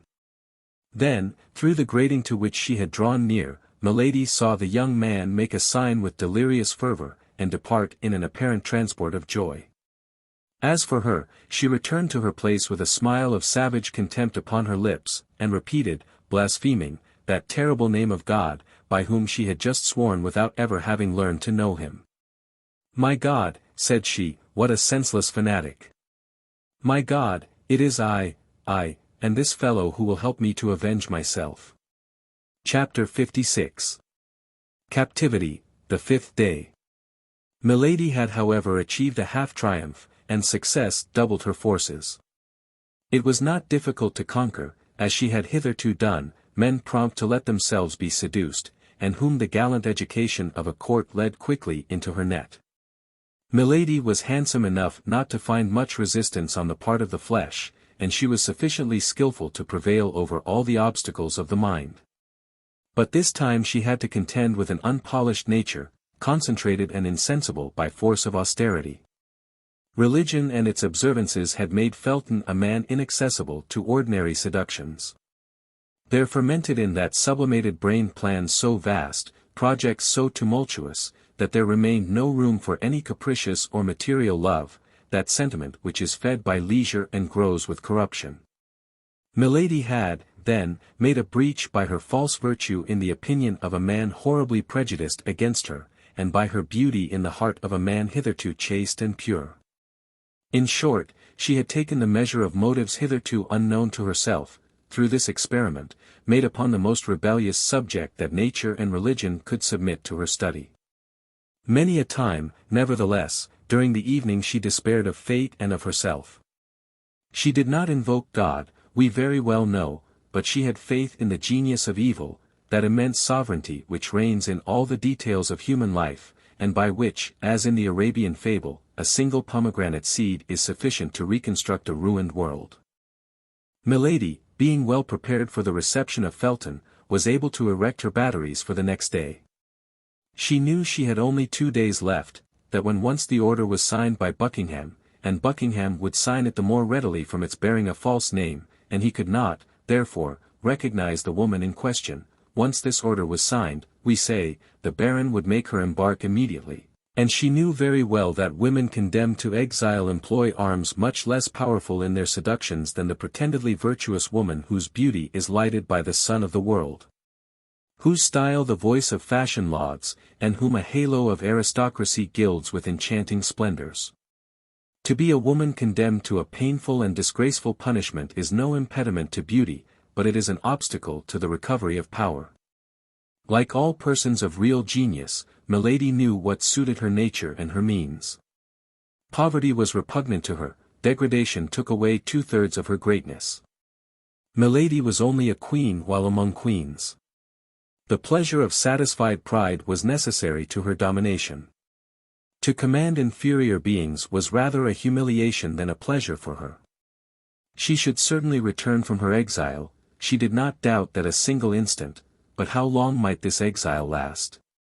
For an active, ambitious nature, like that of Milady, days not spent in climbing are inauspicious days. What word, then, can be found to describe the days which they occupy in descending? To lose a year, 2 years, 3 years, is to talk of an eternity. To return after the death or disgrace of the cardinal, perhaps, to return when D'Artagnan and his friends, happy and triumphant, should have received from the queen the reward they had well acquired by the services they had rendered her, these were devouring ideas that a woman like Milady could not endure. For the rest, the storm which raged within her doubled her strength, and she would have burst the walls of her prison if her body had been able to take for a single instant the proportions of her mind. Then that which spurred her on additionally in the midst of all this was the remembrance of the cardinal. What must the mistrustful, restless, suspicious cardinal think of her silence? The cardinal, not merely her only support, her only prop, her only protector at present, but still further, the principal instrument of her future fortune and vengeance. She knew him, she knew that at her return from a fruitless journey it would be in vain to tell him of her imprisonment, in vain to enlarge upon the sufferings she had undergone. The cardinal would reply, with the sarcastic calmness of the skeptic, strong at once by power and genius, you should not have allowed yourself to be taken. Then Milady collected all her energies, murmuring in the depths of her soul the name of Felton, the only beam of light that penetrated to her in the hell into which she had fallen, and like a serpent which folds and unfolds its rings to ascertain its strength, she enveloped Felton beforehand in 1,000 meshes of her inventive imagination. Time, however, passed away, the hours, one after another, seemed to awaken the clock as they passed, and every blow of the brass hammer resounded upon the heart of the prisoner.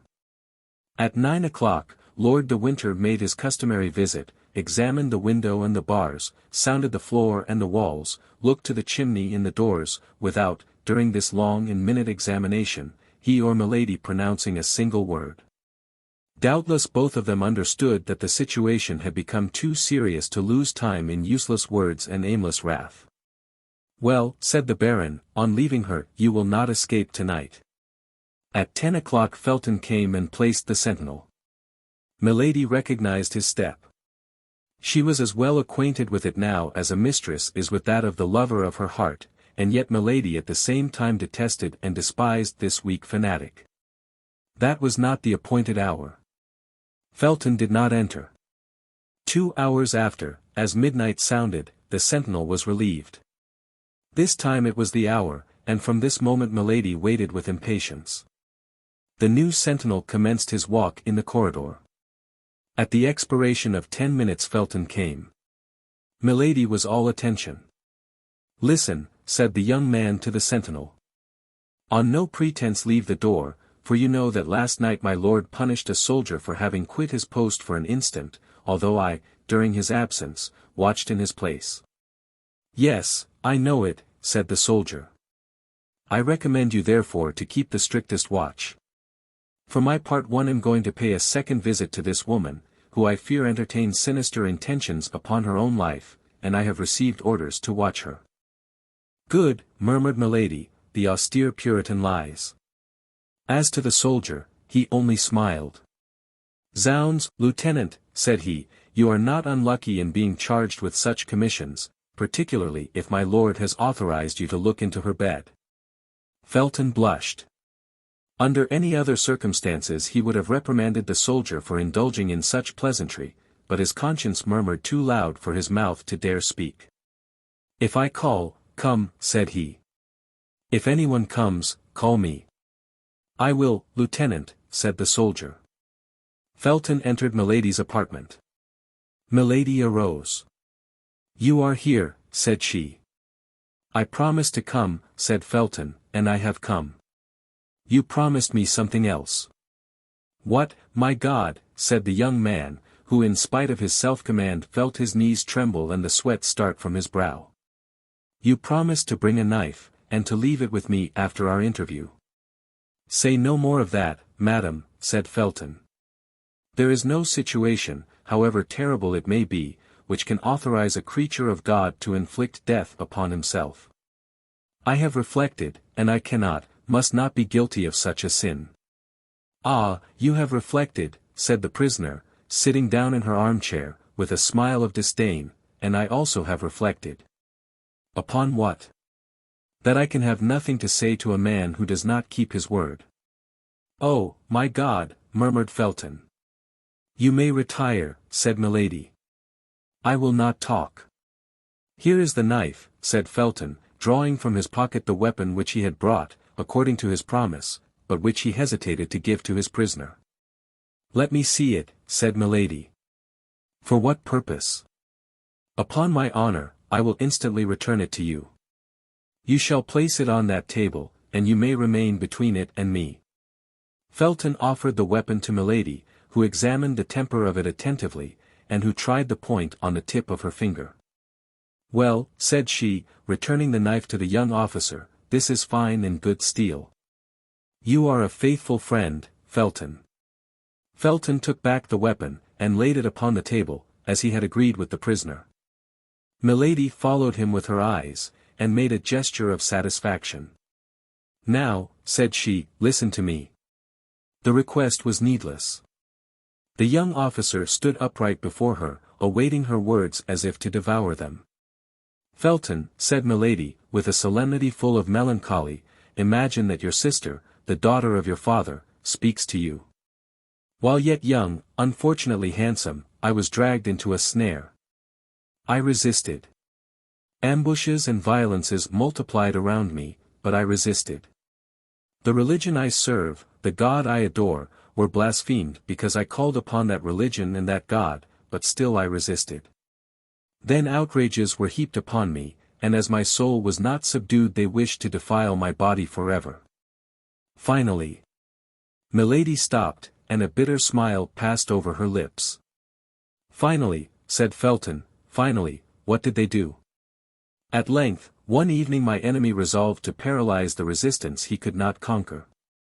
One evening he mixed a powerful narcotic with my water. Scarcely had I finished my repast, when I felt myself sink by degrees into a strange torpor. Although I was without mistrust, a vague fear seized me, and I tried to struggle against sleepiness. I arose. I wished to run to the window and call for help, but my legs refused their office. It appeared as if the ceiling sank upon my head and crushed me with its weight. I stretched out my arms. I tried to speak. I could only utter inarticulate sounds, and irresistible faintness came over me. I supported myself by a chair, feeling that I was about to fall, but this support was soon insufficient on account of my weak arms. I fell upon one knee, then upon both. I tried to pray, but my tongue was frozen. God doubtless neither heard nor saw me, and I sank upon the floor a prey to a slumber which resembled death. Of all that passed in that sleep, or the time which glided away while it lasted, I have no remembrance. The only thing I recollect is that I awoke in bed in a round chamber, the furniture of which was sumptuous, and into which light only penetrated by an opening in the ceiling. No door gave entrance to the room. It might be called a magnificent prison. It was a long time before I was able to make out what place I was in, or to take account of the details I describe. My mind appeared to strive in vain to shake off the heavy darkness of the sleep from which I could not rouse myself. I had vague perceptions of space traversed, of the rolling of a carriage, of a horrible dream in which my strength had become exhausted, but all this was so dark and so indistinct in my mind that these events seemed to belong to another life than mine, and yet mixed with mine in fantastic duality. At times the state into which I had fallen appeared so strange that I believed myself dreaming. I arose trembling. My clothes were near me on a chair, I neither remembered having undressed myself nor going to bed. Then by degrees the reality broke upon me, full of chaste terrors. I was no longer in the house where I had dwelt.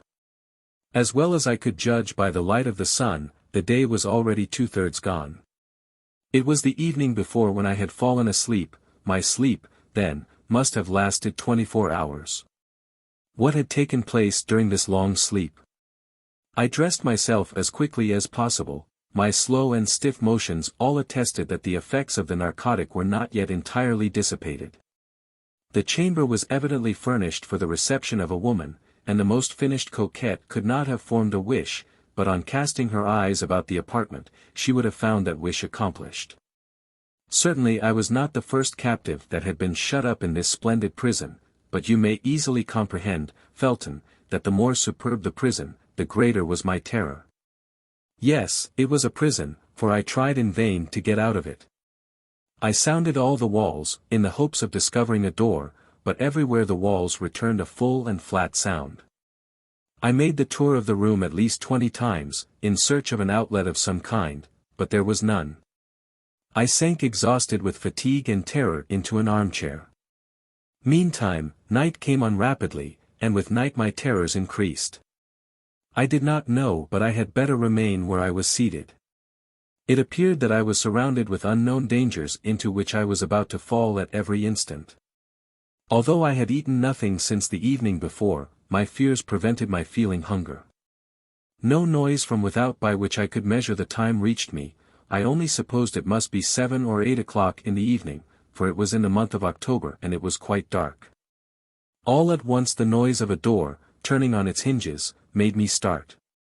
A globe of fire appeared above the glazed opening of the ceiling, casting a strong light into my chamber, and I perceived with terror that a man was standing within a few paces of me. A table, with 2 covers, bearing a supper ready prepared, stood, as if by magic, in the middle of the apartment. That man was he who had pursued me during a whole year, who had vowed my dishonor, and who, by the first words that issued from his mouth, gave me to understand he had accomplished it the preceding night. "Scoundrel," murmured Felton. "Oh, yes, scoundrel," cried Milady, seeing the interest which the young officer, whose soul seemed to hang on her lips, took in this strange recital. "Oh, yes, scoundrel. He believed, having triumphed over me in my sleep, that all was completed. He came, hoping that I would accept my shame. As my shame was consummated, he came to offer his fortune in exchange for my love. All that the heart of a woman could contain of haughty contempt and disdainful words, I poured out upon this man. Doubtless he was accustomed to such reproaches, for he listened to me calm and smiling, with his arms crossed over his breast. Then, when he thought I had said all, he advanced toward me. I sprang toward the table, I seized a knife, I placed it to my breast. "Take one step more," said I, "and in addition to my dishonor, you shall have my death to reproach yourself with." There was, no doubt, in my look, my voice, my whole person, that sincerity of gesture, of attitude, of accent, which carries conviction to the most perverse minds, for he paused. "Your death?" said he. "Oh, no, you are too charming a mistress to allow me to consent to lose you thus, after I have had the happiness to possess you only a single time. Adieu, my charmer, I will wait to pay you my next visit till you are in a better humor." At these words he blew a whistle, the globe of fire which lighted the room reascended and disappeared. I found myself again in complete darkness. The same noise of a door opening and shutting was repeated the instant afterward, the flaming globe descended afresh, and I was completely alone. This moment was frightful. If I had any doubts as to my misfortune, these doubts had vanished in an overwhelming reality. I was in the power of a man whom I not only detested, but despised, of a man capable of anything, and who had already given me a fatal proof of what he was able to do. "But who, then, was this man?" asked Felton. I passed the night on a chair, starting at the least noise, for toward midnight the lamp went out, and I was again in darkness. But the night passed away without any fresh attempt on the part of my persecutor. Day came, the table had disappeared, only I had still the knife in my hand. This knife was my only hope. I was worn out with fatigue. Sleeplessness inflamed my eyes, I had not dared to sleep a single instant. The light of day reassured me. I went and threw myself on the bed, without parting with the emancipating knife, which I concealed under my pillow. When I awoke, a fresh meal was served. This time, in spite of my terrors, in spite of my agony, I began to feel a devouring hunger. It was 48 hours since I had taken any nourishment. I ate some bread and some fruit, then, remembering the narcotic mixed with the water I had drunk, I would not touch that which was placed on the table, but filled my glass at a marble fountain fixed in the wall over my dressing table. And yet, notwithstanding these precautions, I remained for some time in a terrible agitation of mind. But my fears were this time ill-founded. I passed the day without experiencing anything of the kind I dreaded.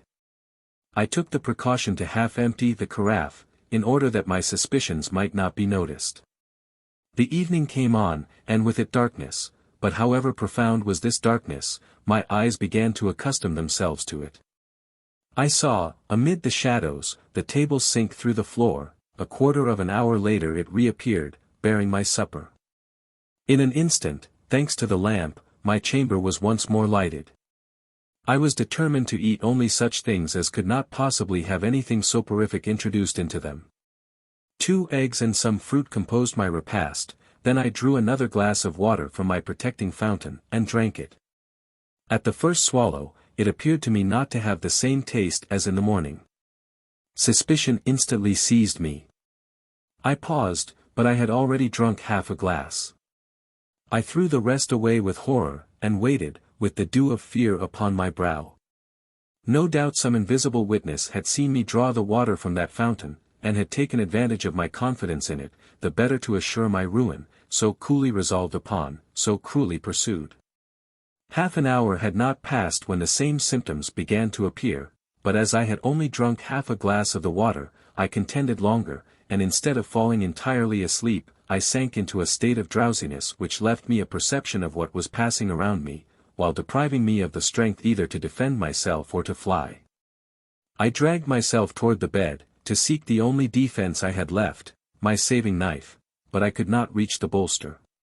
I sank on my knees, my hands clasped round one of the bedposts, then I felt that I was lost. Felton became frightfully pale, and a convulsive tremor crept through his whole body. And what was most frightful, continued Milady, her voice altered, as if she still experienced the same agony as at that awful minute, was that at this time I retained a consciousness of the danger that threatened me, was that my soul, if I may say so, waked in my sleeping body, was that I saw, that I heard. It is true that all was like a dream, but it was not the less frightful. I saw the lamp ascend, and leave me in darkness, then I heard the well-known creaking of the door, although I had heard that door open but twice. I felt instinctively that someone approached me. It is said that the doomed wretch in the deserts of America thus feels the approach of the serpent. I wished to make an effort. I attempted to cry out. By an incredible effort of will I even raised myself up, but only to sink down again immediately, and to fall into the arms of my persecutor. "Tell me who this man was," cried the young officer. Milady saw at a single glance all the painful feelings she inspired in Felton by dwelling on every detail of her recital, but she would not spare him a single pang. The more profoundly she wounded his heart, the more certainly he would avenge her. She continued, then, as if she had not heard his exclamation, or as if she thought the moment was not yet come to reply to it. Only this time it was no longer an inert body, without feeling, that the villain had to deal with. I have told you that without being able to regain the complete exercise of my faculties, I retained the sense of my danger. I struggled, then, with all my strength, and doubtless opposed, weak as I was, a long resistance, for I heard him cry out, "These miserable Puritans!" I knew very well that they tired out their executioners, but I did not believe them so strong against their lovers. Alas! This desperate resistance could not last long. I felt my strength fail, and this time it was not my sleep that enabled the coward to prevail, but my swoon. Felton listened without uttering any word or sound, except an inward expression of agony. The sweat streamed down his marble forehead, and his hand, under his coat, tore his breast. My first impulse, on coming to myself, was to feel under my pillow for the knife I had not been able to reach. If it had not been useful for defense, it might at least serve for expiation. But on taking this knife, Felton, a terrible idea occurred to me. I have sworn to tell you all, and I will tell you all. I have promised you the truth, I will tell it, were it to destroy me. The idea came into your mind to avenge yourself on this man, did it not? Cried Felton. Yes, said Milady. The idea was not that of a Christian, I knew, but without doubt, that eternal enemy of our souls, that lion roaring constantly around us, breathed it into my mind. In short, what shall I say to you, Felton, continued Milady, in the tone of a woman accusing herself of a crime. This idea occurred to me, and did not leave me. It is of this homicidal thought that I now bear the punishment. Continue, said Felton, I am eager to see you attain your vengeance. Oh, I resolved that it should take place as soon as possible. I had no doubt he would return the following night. During the day I had nothing to fear. When the hour of breakfast came, therefore, I did not hesitate to eat and drink. I had determined to make believe sup, but to eat nothing. I was forced, then, to combat the fast of the evening with the nourishment of the morning. Only I concealed a glass of water, which remained after my breakfast, thirst having been the chief of my sufferings when I remained 48 hours without eating or drinking. The day passed away without having any other influence on me than to strengthen the resolution I had formed, only I took care that my face should not betray the thoughts of my heart, for I had no doubt I was watched. Several times, even, I felt a smile on my lips. Felton, I dare not tell you at what idea I smiled, you would hold me in horror. Go on. Go on, said Felton, you see plainly that I listen, and that I am anxious to know the end. Evening came, the ordinary events took place. During the darkness, as before, my supper was brought. Then the lamp was lighted, and I sat down to table. I only ate some fruit. I pretended to pour out water from the jug, but I only drank that which I had saved in my glass. The substitution was made so carefully that my spies, if I had any, could have no suspicion of it. After supper I exhibited the same marks of languor as on the preceding evening, but this time, as I yielded to fatigue, or as if I had become familiarized with danger, I dragged myself toward my bed, let my robe fall, and lay down.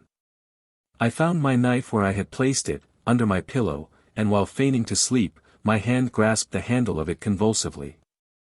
2 hours passed away without anything fresh happening. Oh, my God! Who could have said so the evening before? I began to fear that he would not come. At length I saw the lamp rise softly, and disappear in the depths of the ceiling. My chamber was filled with darkness and obscurity, but I made a strong effort to penetrate this darkness and obscurity. Nearly 10 minutes passed, I heard no other noise but the beating of my own heart. I implored heaven that he might come. At length I heard the well-known noise of the door, which opened and shut. I heard, notwithstanding the thickness of the carpet, a step which made the floor creak. I saw, notwithstanding the darkness, a shadow which approached my bed. Haste! Haste, said Felton, do you not see that each of your words burns me like molten lead? Then, continued Milady, then I collected all my strength, I recalled to my mind that the moment of vengeance, or rather, of justice, had struck. I looked upon myself as another Judith, I gathered myself up, my knife in my hand, and when I saw him near me, stretching out his arms to find his victim, then, with the last cry of agony and despair, I struck him in the middle of his breast. The miserable villain! He had foreseen all. His breast was covered with a coat of mail, the knife was bent against it. Ah, ah, cried he, seizing my arm, and wresting from me the weapon that had so badly served me, you want to take my life, do you, my pretty Puritan? But that's more than dislike, that's ingratitude. Come, calm yourself, my sweet girl. I thought you had softened. I am not one of those tyrants who detain women by force. You don't love me. With my usual fatuity I doubted it, now I am convinced. Tomorrow you shall be free. I had but one wish, that was that he should kill me. Beware, said I, for my liberty is your dishonor. Explain yourself, my pretty Sibyl. Yes, for as soon as I leave this place I will tell everything. I will proclaim the violence you have used toward me. I will describe my captivity. I will denounce this place of infamy. You are placed on high, my lord, but tremble. Above you there is the king, above the king there is God. However perfect master he was over himself, my persecutor allowed a movement of anger to escape him. I could not see the expression of his countenance, but I felt the arm tremble upon which my hand was placed. Then you shall not leave this place, said he. Very well, cried I, then the place of my punishment will be that of my tomb. I will die here, and you will see if a phantom that accuses is not more terrible than a living being that threatens. You shall have no weapon left in your power. There is a weapon which despair has placed within the reach of every creature who has the courage to use it. I will allow myself to die with hunger. Come, said the wretch, is not peace much better than such a war as that? I will restore you to liberty this moment, I will proclaim you a piece of immaculate virtue, I will name you the Lucretia of England. And I will say that you are the Sextus. I will denounce you before men, as I have denounced you before God, and if it be necessary that, like Lucretia, I should sign my accusation with my blood, I will sign it. Ah, said my enemy, in a jeering tone, that's quite another thing. My faith. Everything considered, you are very well off here. You shall want for nothing, and if you let yourself die of hunger that will be your own fault. At these words he retired. I heard the door open and shut, and I remained overwhelmed, less, I confess it, by my grief than by the mortification of not having avenged myself. He kept his word. All the day, all the next night passed away without my seeing him again. But I also kept my word with him, and I neither ate nor drank. I was, as I told him, resolved to die of hunger. I passed the day and the night in prayer, for I hoped that God would pardon me my suicide. The second night the door opened, I was lying on the floor, for my strength began to abandon me. At the noise I raised myself up on one hand. Well, said a voice which vibrated in too terrible a manner in my ear not to be recognized, well. Are we softened a little? Will we not pay for our liberty with a single promise of silence? Come, I am a good sort of a prince, added he, and although I like not Puritans I do them justice, and it is the same with Puritanesses, when they are pretty. Come, take a little oath for me on the cross, I won't ask anything more of you. On the cross, cried I, rising, for at that abhorred voice I had recovered all my strength, on the cross I swear that no promise, no menace, no force, no torture, shall close my mouth. On the cross I swear to denounce you everywhere as a murderer, as a thief of honor, as a base coward. On the cross I swear, if I ever leave this place, to call down vengeance upon you from the whole human race. Beware, said the voice, in a threatening accent that I had never yet heard. I have an extraordinary means which I will not employ but in the last extremity to close your mouth, or at least to prevent anyone from believing a word you may utter.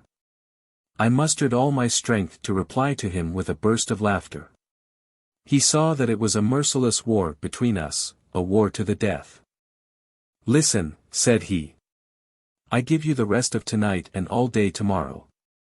Reflect, promise to be silent, and riches, consideration, even honor, shall surround you, threaten to speak, and I will condemn you to infamy. You, cried I, you. To interminable, ineffaceable infamy. You, repeated I. Oh, I declare to you, Felton, I thought him mad. Yes, yes, replied he.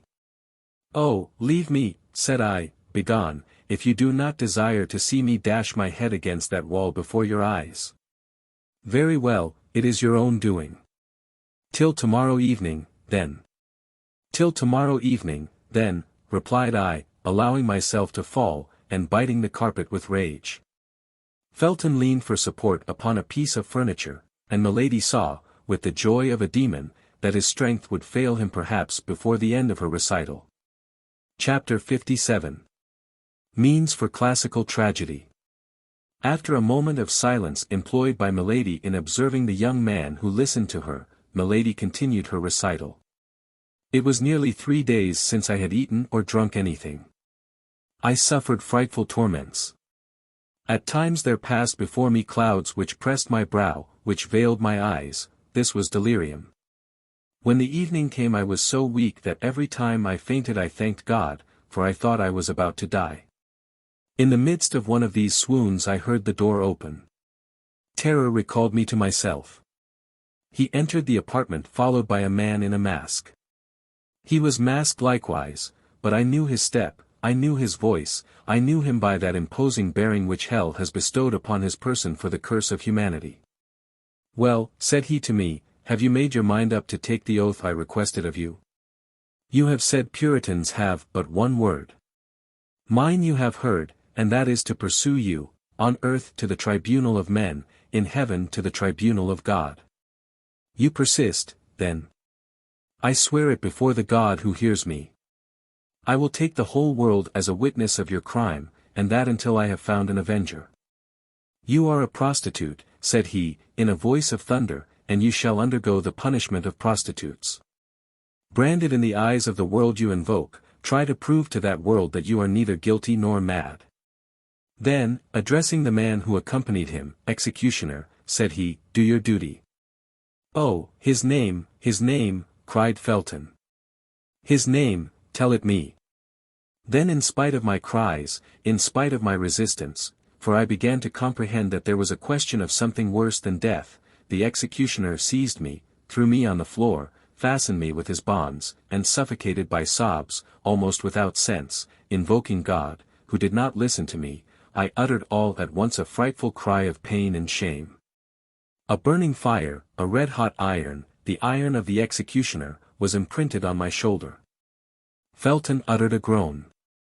"Here," said Milady, rising with the majesty of a queen, "here, Felton, behold the new martyrdom invented for a pure young girl, the victim of the brutality of a villain.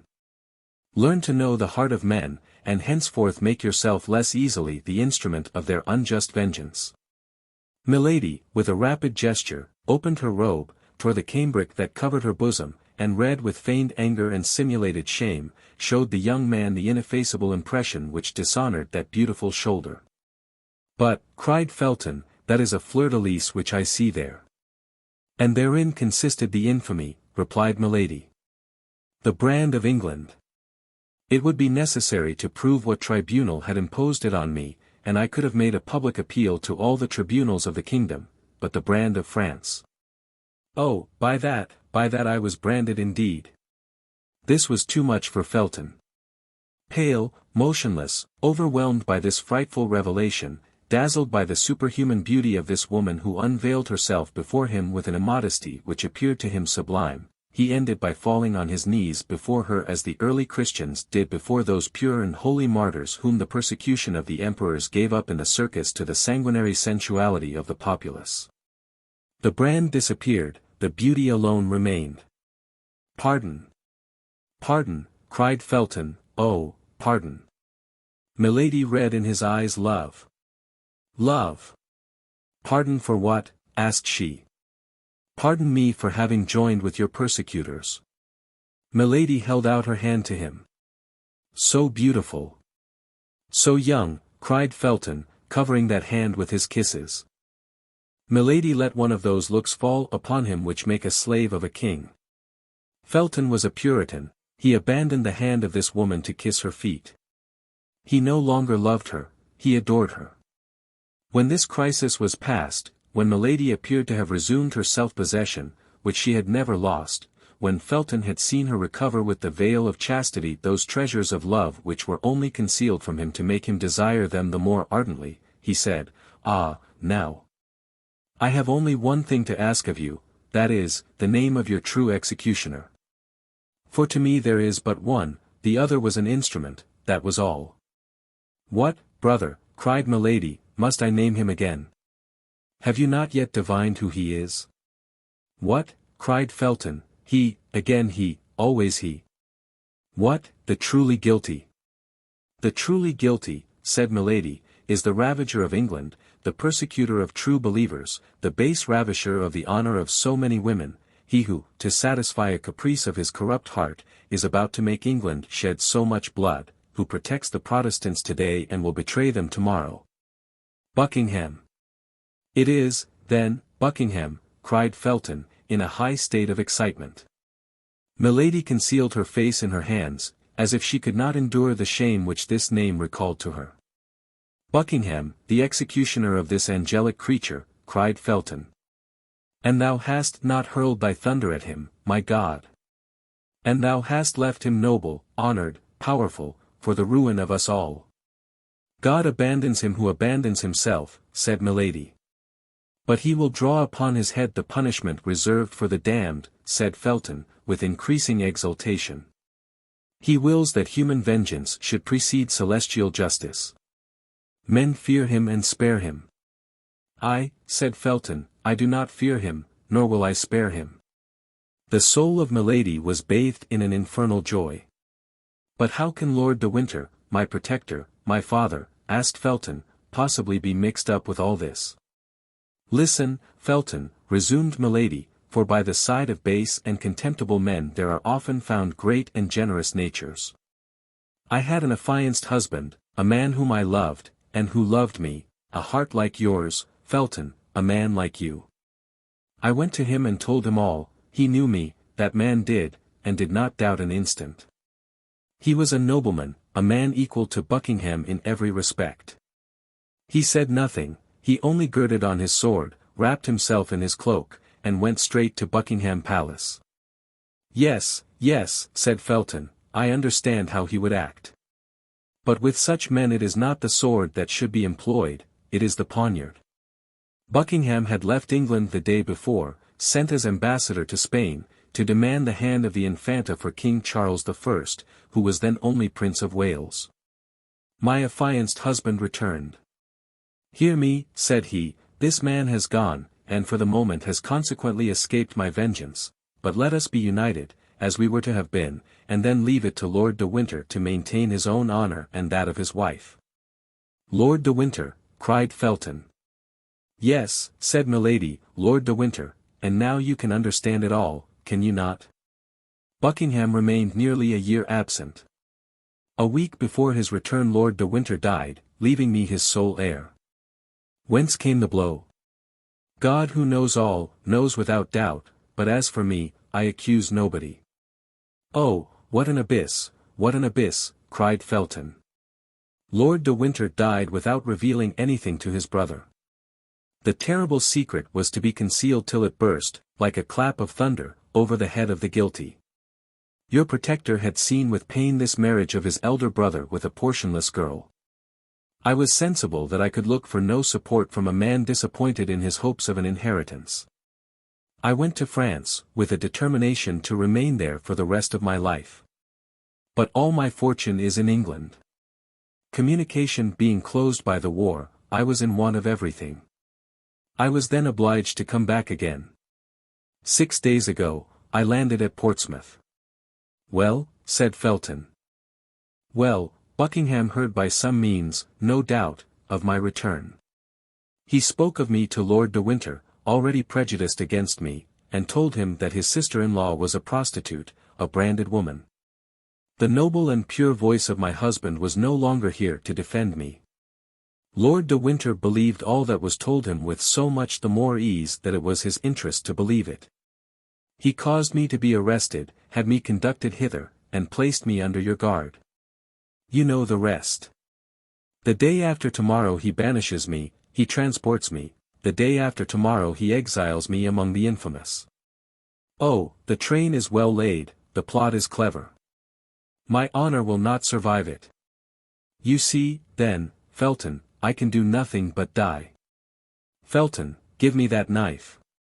And at these words, as if all her strength was exhausted, Milady sank, weak and languishing, into the arms of the young officer, who, intoxicated with love, anger, and voluptuous sensations hitherto unknown, received her with transport, pressed her against his heart, all trembling at the breath from that charming mouth, bewildered by the contact with that palpitating bosom. "No, no," said he. "No, you shall live honored and pure, you shall live to triumph over your enemies." Milady put him from her slowly with her hand, while drawing him nearer with her look, but Felton, in his turn, embraced her more closely, imploring her like a divinity.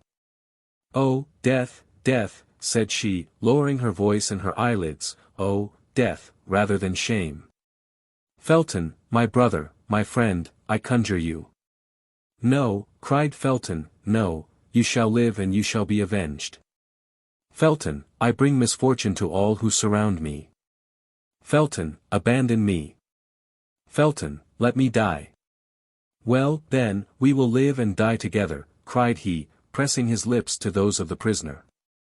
Several strokes resounded on the door, this time Milady really pushed him away from her. "Hark," said she, "we have been overheard. Someone is coming. All is over. We are lost." "No," said Felton, "it is only the sentinel warning me that they are about to change the guard." "Then run to the door, and open it yourself." Felton obeyed. This woman was now his whole thought, his whole soul. He found himself face to face with a sergeant commanding a watch patrol. "Well, what is the matter?" asked the young lieutenant. "You told me to open the door if I heard anyone cry out," said the soldier, "but you forgot to leave me the key." "I heard you cry out, without understanding what you said. I tried to open the door, but it was locked inside, then I called the sergeant. And here I am," said the sergeant. Felton, quite bewildered, almost mad, stood speechless. Milady plainly perceived that it was now her turn to take part in the scene. She ran to the table, and seizing the knife which Felton had laid down, exclaimed, "And by what right will you prevent me from dying?" "Great God!" exclaimed Felton, on seeing the knife glitter in her hand. At that moment a burst of ironical laughter resounded through the corridor. The Baron, attracted by the noise, in his chamber gown, his sword under his arm, stood in the doorway. "Ah," said he, "here we are, at the last act of the tragedy. You see, Felton, the drama has gone through all the phases I named, but be easy, no blood will flow." Milady perceived that all was lost unless she gave Felton an immediate and terrible proof of her courage. "You are mistaken, my lord, blood will flow, and may that blood fall back on those who cause it to flow." Felton uttered a cry, and rushed toward her.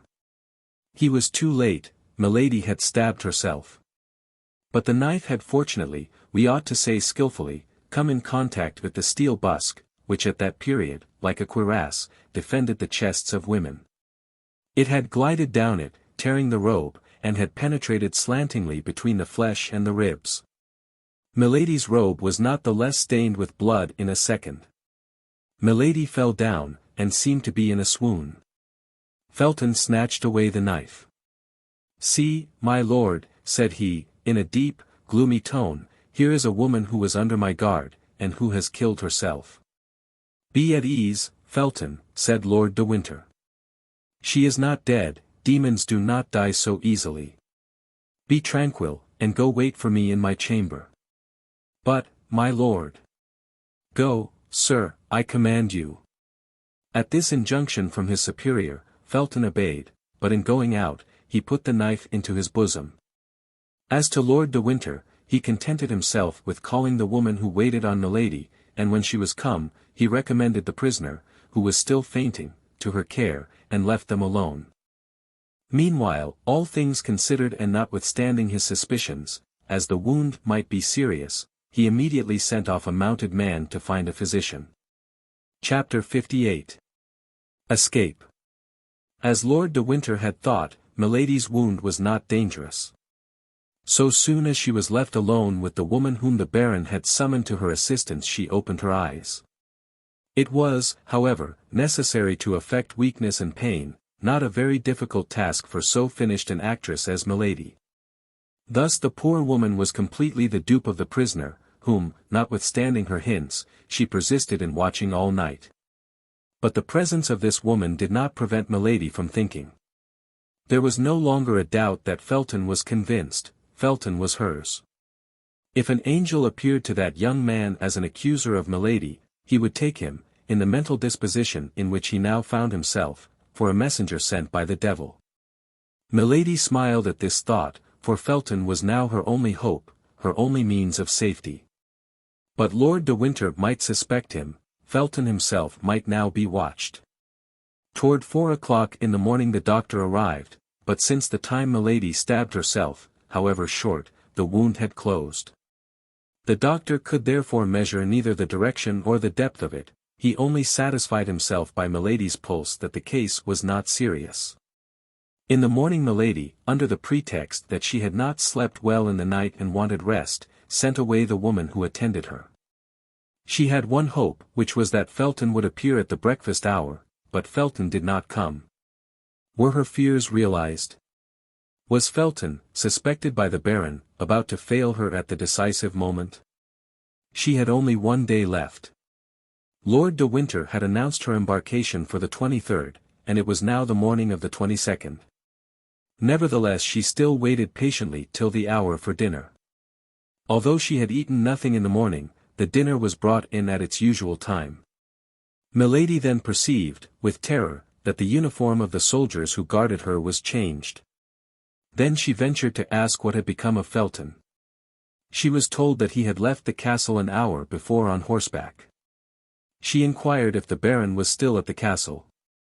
The soldier replied that he was, and that he had given orders to be informed if the prisoner wished to speak to him. Milady replied that she was too weak at present, and that her only desire was to be left alone. The soldier went out, leaving the dinner served. Felton was sent away. The Marines were removed. Felton was then mistrusted. This was the last blow to the prisoner. Left alone, she arose. The bed, which she had kept from prudence and that they might believe her seriously wounded, burned her like a bed of fire. She cast a glance at the door, the Baron had had a plank nailed over the grating. He no doubt feared that by this opening she might still by some diabolical means corrupt her guards. Milady smiled with joy. She was free now to give way to her transports without being observed. She traversed her chamber with the excitement of a furious maniac or of a tigress shut up in an iron cage. Certes, if the knife had been left in her power, she would now have thought, not of killing herself, but of killing the Baron. At 6 o'clock Lord de Winter came in. He was armed at all points. This man, in whom Milady till that time had only seen a very simple gentleman, had become an admirable jailer. He appeared to foresee all, to divine all, to anticipate all. A single look at Milady apprised him of all that was passing in her mind. "I," said he, "I see, but you shall not kill me today. You have no longer a weapon, and besides, I am on my guard. You had begun to pervert my poor Felton. He was yielding to your infernal influence, but I will save him. He will never see you again, all is over. Get your clothes together. Tomorrow you will go." I had fixed the embarkation for the 24th, but I have reflected that the more promptly the affair takes place the more sure it will be. Tomorrow, by 12 o'clock, I shall have the order for your exile, signed, Buckingham. If you speak a single word to anyone before going aboard ship, my sergeant will blow your brains out. He has orders to do so. If when on the ship you speak a single word to anyone before the captain permits you, the captain will have you thrown into the sea. That is agreed upon. Au revoir, then, that is all I have to say today. Tomorrow I will see you again, to take my leave." With these words the Baron went out. Milady had listened to all this menacing tirade with a smile of disdain on her lips, but rage in her heart. Supper was served.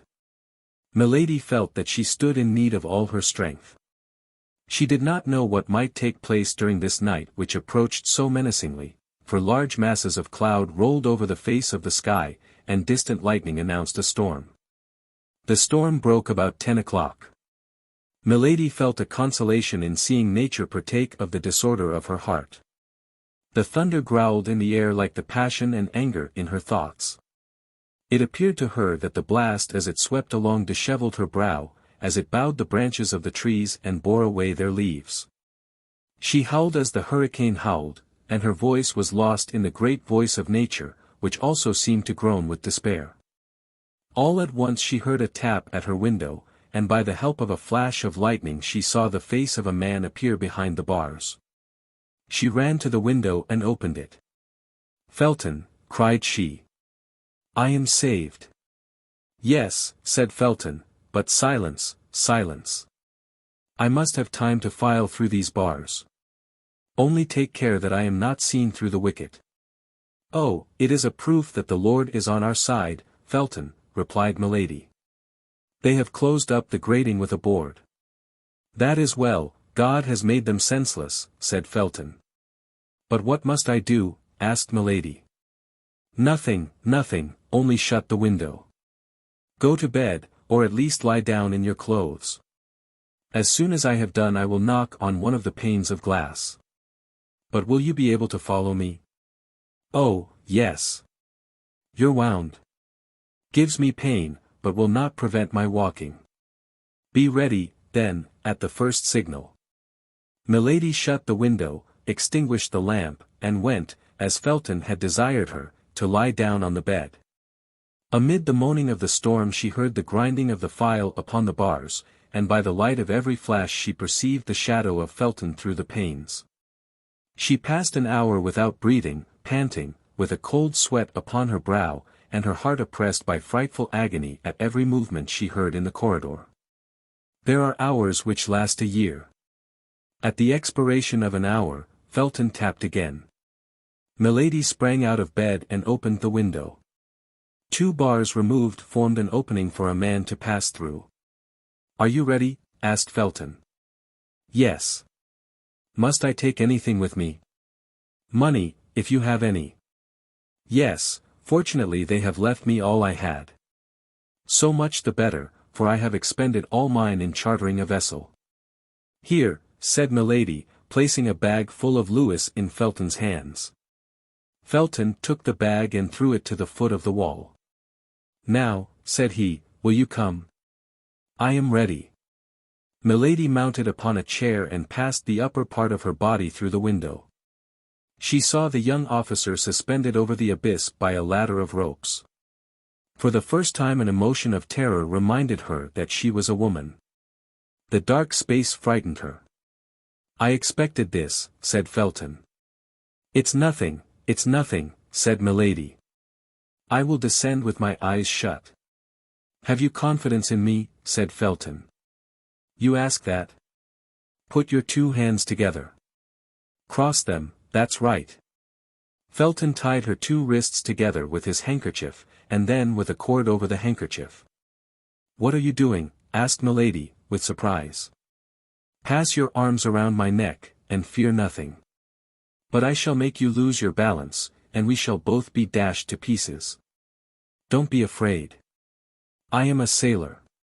Not a second was to be lost. Milady passed her 2 arms round Felton's neck, and let herself slip out of the window.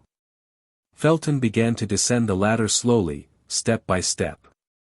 Despite the weight of 2 bodies, the blast of the hurricane shook them in the air. All at once Felton stopped. "What is the matter?" asked Milady. "Silence," said Felton, "I hear footsteps. We are discovered." There was a silence of several seconds. "No," said Felton, "it is nothing." "But what, then, is the noise?" "That of the patrol going their rounds." "Where is their road?" "Just under us." "They will discover us." "No, if it does not lighten. But they will run against the bottom of the ladder. Fortunately it is too short by 6 feet. Here they are." "My God!" Silence. Both remained suspended, motionless and breathless, within 20 paces of the ground, while the patrol passed beneath them laughing and talking. This was a terrible moment for the fugitives. The patrol passed. The noise of their retreating footsteps and the murmur of their voices soon died away. "Now," said Felton, "we are safe." Milady breathed a deep sigh and fainted. Felton continued to descend. Near the bottom of the ladder, when he found no more support for his feet, he clung with his hands, at length, arrived at the last step, he let himself hang by the strength of his wrists, and touched the ground. He stooped down, picked up the bag of money, and placed it between his teeth. Then he took Milady in his arms, and set off briskly in the direction opposite to that which the patrol had taken. He soon left the pathway of the patrol, descended across the rocks, and when arrived on the edge of the sea, whistled. A similar signal replied to him, and 5 minutes after, a boat appeared, rowed by 4 men. The boat approached as near as it could to the shore, but there was not depth enough of water for it to touch land. Felton walked into the sea up to his middle, being unwilling to trust his precious burden to anybody. Fortunately the storm began to subside, but still the sea was disturbed. The little boat bounded over the waves like a nutshell. "To the sloop," said Felton, "and row quickly." The 4 men bent to their oars, but the sea was too high to let them get much hold of it. However, they left the castle behind, that was the principal thing. The night was extremely dark. It was almost impossible to see the shore from the boat, they would therefore be less likely to see the boat from the shore. A black point floated on the sea. That was the sloop. While the boat was advancing with all the speed its 4 rowers could give it, Felton untied the cord and then the handkerchief which bound Milady's hands together. When her hands were loosed he took some sea water and sprinkled it over her face. Milady breathed a sigh, and opened her eyes. "Where am I?" said she. "Saved," replied the young officer. "Oh, saved, saved," cried she. "Yes, there is the sky, here is the sea. The air I breathe is the air of liberty. Ah, thanks, Felton, thanks." The young man pressed her to his heart. "But what is the matter with my hands?" asked Milady. "It seems as if my wrists had been crushed in a vice." Milady held out her arms, her wrists were bruised. "Alas," said Felton, looking at those beautiful hands, and shaking his head sorrowfully. "Oh, it's nothing, nothing," cried Milady. "I remember now." Milady looked around her, as if in search of something. "It is there," said Felton, touching the bag of money with his foot. They drew near to the sloop. A sailor on watch hailed the boat replied. "What vessel is that?" asked Milady. "The one I have hired for you."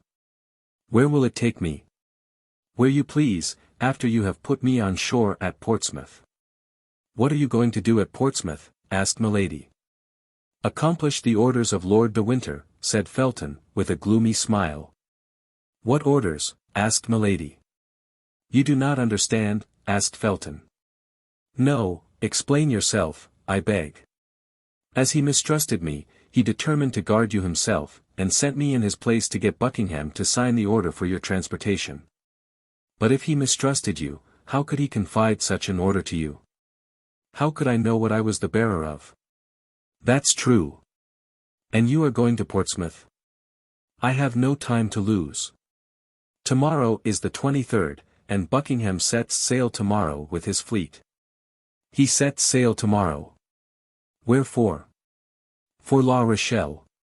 "He need not sail," cried Milady, forgetting her usual presence of mind. "Be satisfied," replied Felton, "he will not sail." Milady started with joy. She could read to the depths of the heart of this young man, the death of Buckingham was written there at full length. "Felton," cried she, "you are as great as Judas Maccabeus. If you die, I will die with you, that is all I can say to you." "Silence," cried Felton, "we are here." In fact, they touched the sloop. Felton mounted the ladder first, and gave his hand to Milady, while the sailors supported her, for the sea was still much agitated. An instant after they were on the deck. "Captain," said Felton, "this is the person of whom I spoke to you, and whom you must convey safe and sound to France." "For 1,000 pistoles," said the captain. "I have paid you 500 of them."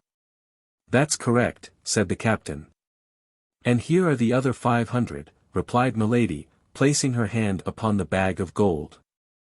"No," said the captain, "I make but one bargain, and I have agreed with this young man that the other 500 shall not be due to me till we arrive at Boulogne." And shall we arrive there? Safe and sound, as true as my name's Jack Butler. Well, said Milady, if you keep your word, instead of 500, I will give you 1,000 pistoles. Hurrah for you, then, my beautiful lady, cried the captain, and may God often send me such passengers as your ladyship. Meanwhile, said Felton, convey me to the little bay of, you know it was agreed you should put in there. The captain replied by ordering the necessary maneuvers, and towards 7 o'clock in the morning the little vessel cast anchor in the bay that had been named.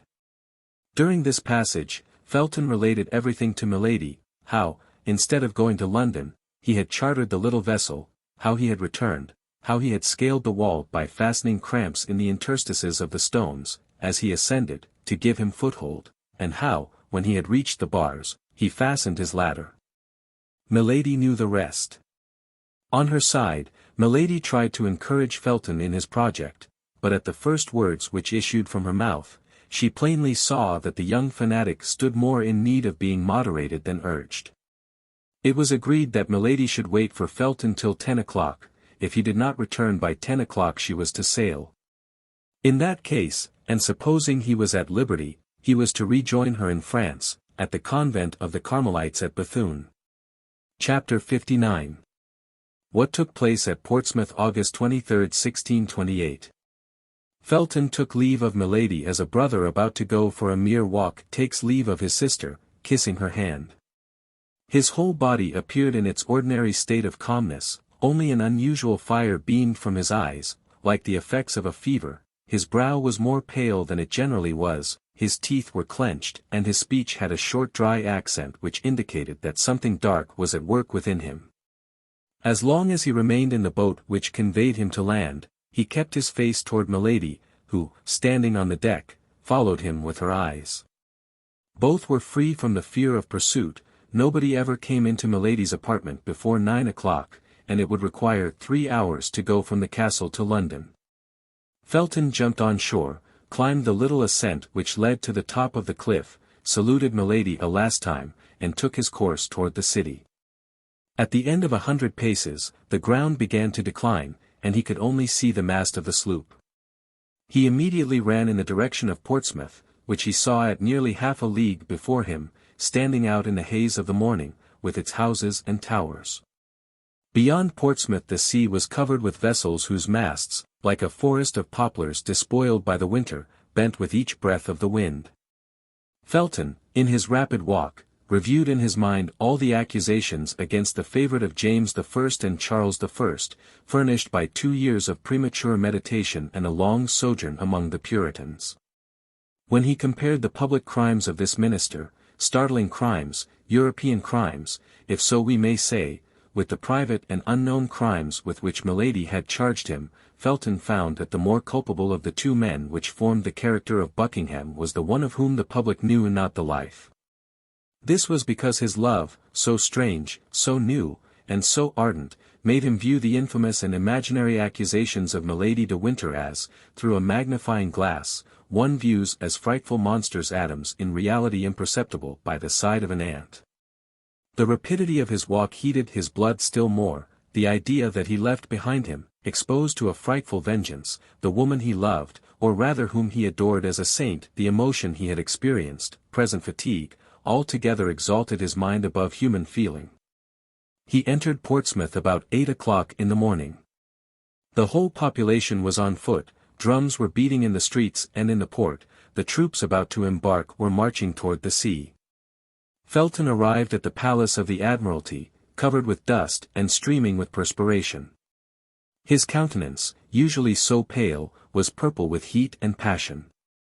The sentinel wanted to repulse him, but Felton called to the officer of the post, and drawing from his pocket the letter of which he was the bearer, he said, "A pressing message from Lord de Winter."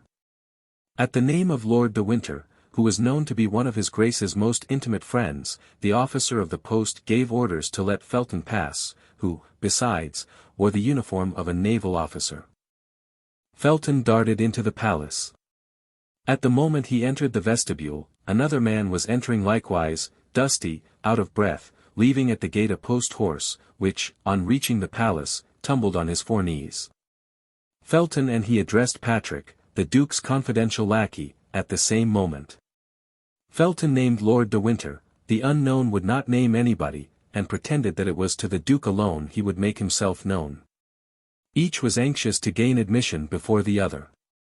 Patrick, who knew Lord de Winter was in affairs of the service, and in relations of friendship with the Duke, gave the preference to the one who came in his name. The other was forced to wait, and it was easily to be seen how he cursed the delay. The valet led Felton through a large hall in which waited the deputies from La Rochelle, headed by the Prince de Soubise, and introduced him into a closet where Buckingham, just out of the bath, was finishing his toilet, upon which, as at all times, he bestowed extraordinary attention. "Lieutenant Felton, from Lord de Winter," said Patrick. "From Lord de Winter," repeated Buckingham, "let him come in." Felton entered. At that moment Buckingham was throwing upon a couch a rich toilet robe, worked with gold, in order to put on a blue velvet doublet embroidered with pearls. "Why didn't the Baron come himself?" demanded Buckingham. "I expected him this morning." "He desired me to tell your Grace," replied Felton, "that he very much regretted not having that honor, but that he was prevented by the guard he is obliged to keep at the castle." "Yes, I know that," said Buckingham, "he has a prisoner." "It is of that prisoner that I wish to speak to your Grace," replied Felton. "Well, then, speak. That which I have to say of her can only be heard by yourself, my lord." "Leave us, Patrick," said Buckingham, "but remain within sound of the bell. I shall call you presently." Patrick went out. "We are alone, sir," said Buckingham, "speak."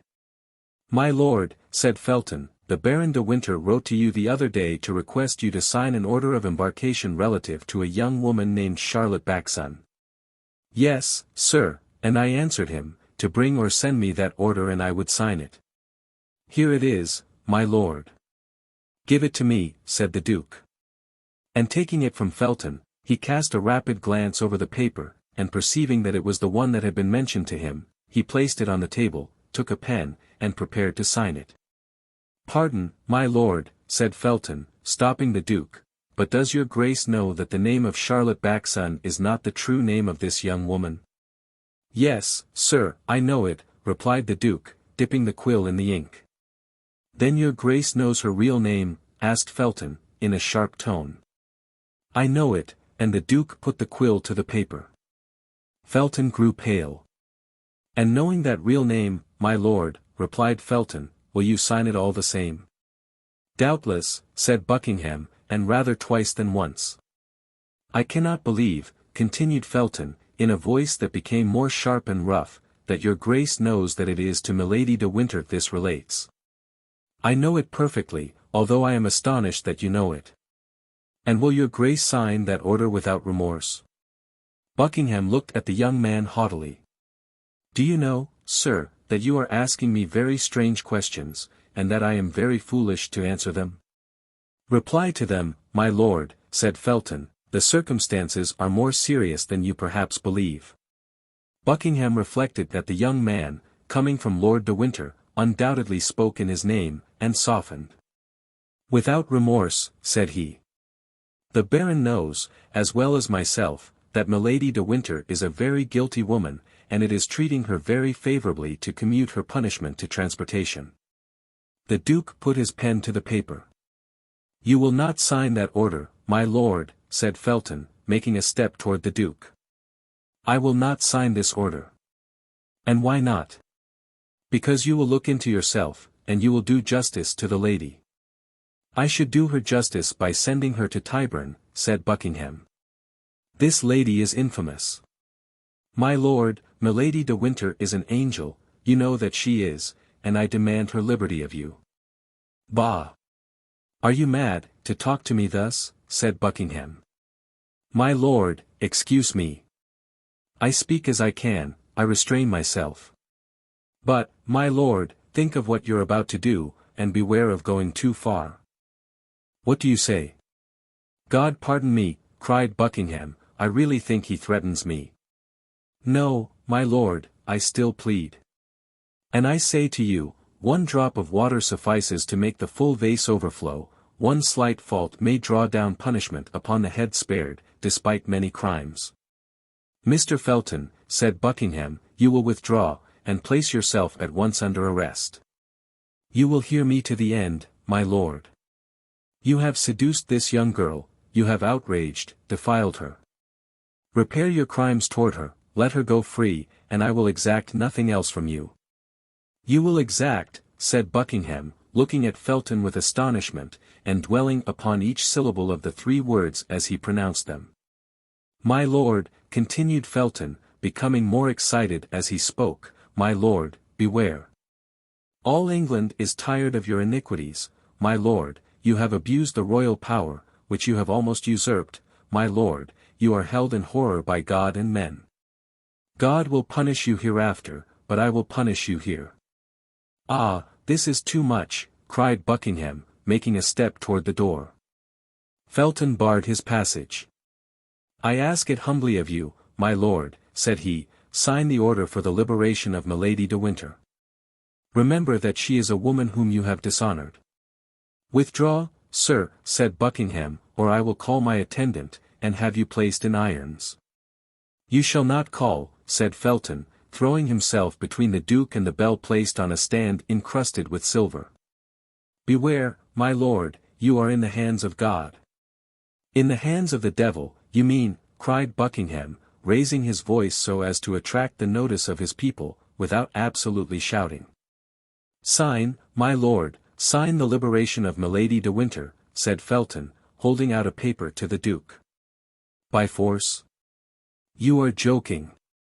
Holloa, Patrick. Sign, my lord. Never. Never. Help, shouted the Duke, and at the same time he sprang toward his sword. But Felton did not give him time to draw it. He held the knife with which Milady had stabbed herself, open in his bosom, at one bound he was upon the Duke. At that moment Patrick entered the room, crying, a letter from France, my lord. From France, cried Buckingham, forgetting everything in thinking from whom that letter came. Felton took advantage of this moment, and plunged the knife into his side up to the handle. Ah, traitor, cried Buckingham, you have killed me. Murder, screamed Patrick. Felton cast his eyes round for means of escape, and seeing the door free, he rushed into the next chamber, in which, as we have said, the deputies from La Rochelle were waiting, crossed it as quickly as possible, and rushed toward the staircase, but upon the first step he met Lord de Winter, who, seeing him pale, confused, livid, and stained with blood both on his hands and face, seized him by the throat, crying, I knew it. I guessed it. But too late by a minute, unfortunate, unfortunate that I am. Felton made no resistance. Lord de Winter placed him in the hands of the guards, who led him, while awaiting further orders, to a little terrace commanding the sea, and then the Baron hastened to the Duke's chamber. At the cry uttered by the Duke and the scream of Patrick, the man whom Felton had met in the antechamber rushed into the chamber. He found the Duke reclining upon a sofa, with his hand pressed upon the wound. Laporte, said the Duke, in a dying voice, Laporte, do you come from her? Yes, Monseigneur, replied the faithful cloak-bearer of Anne of Austria, but too late, perhaps.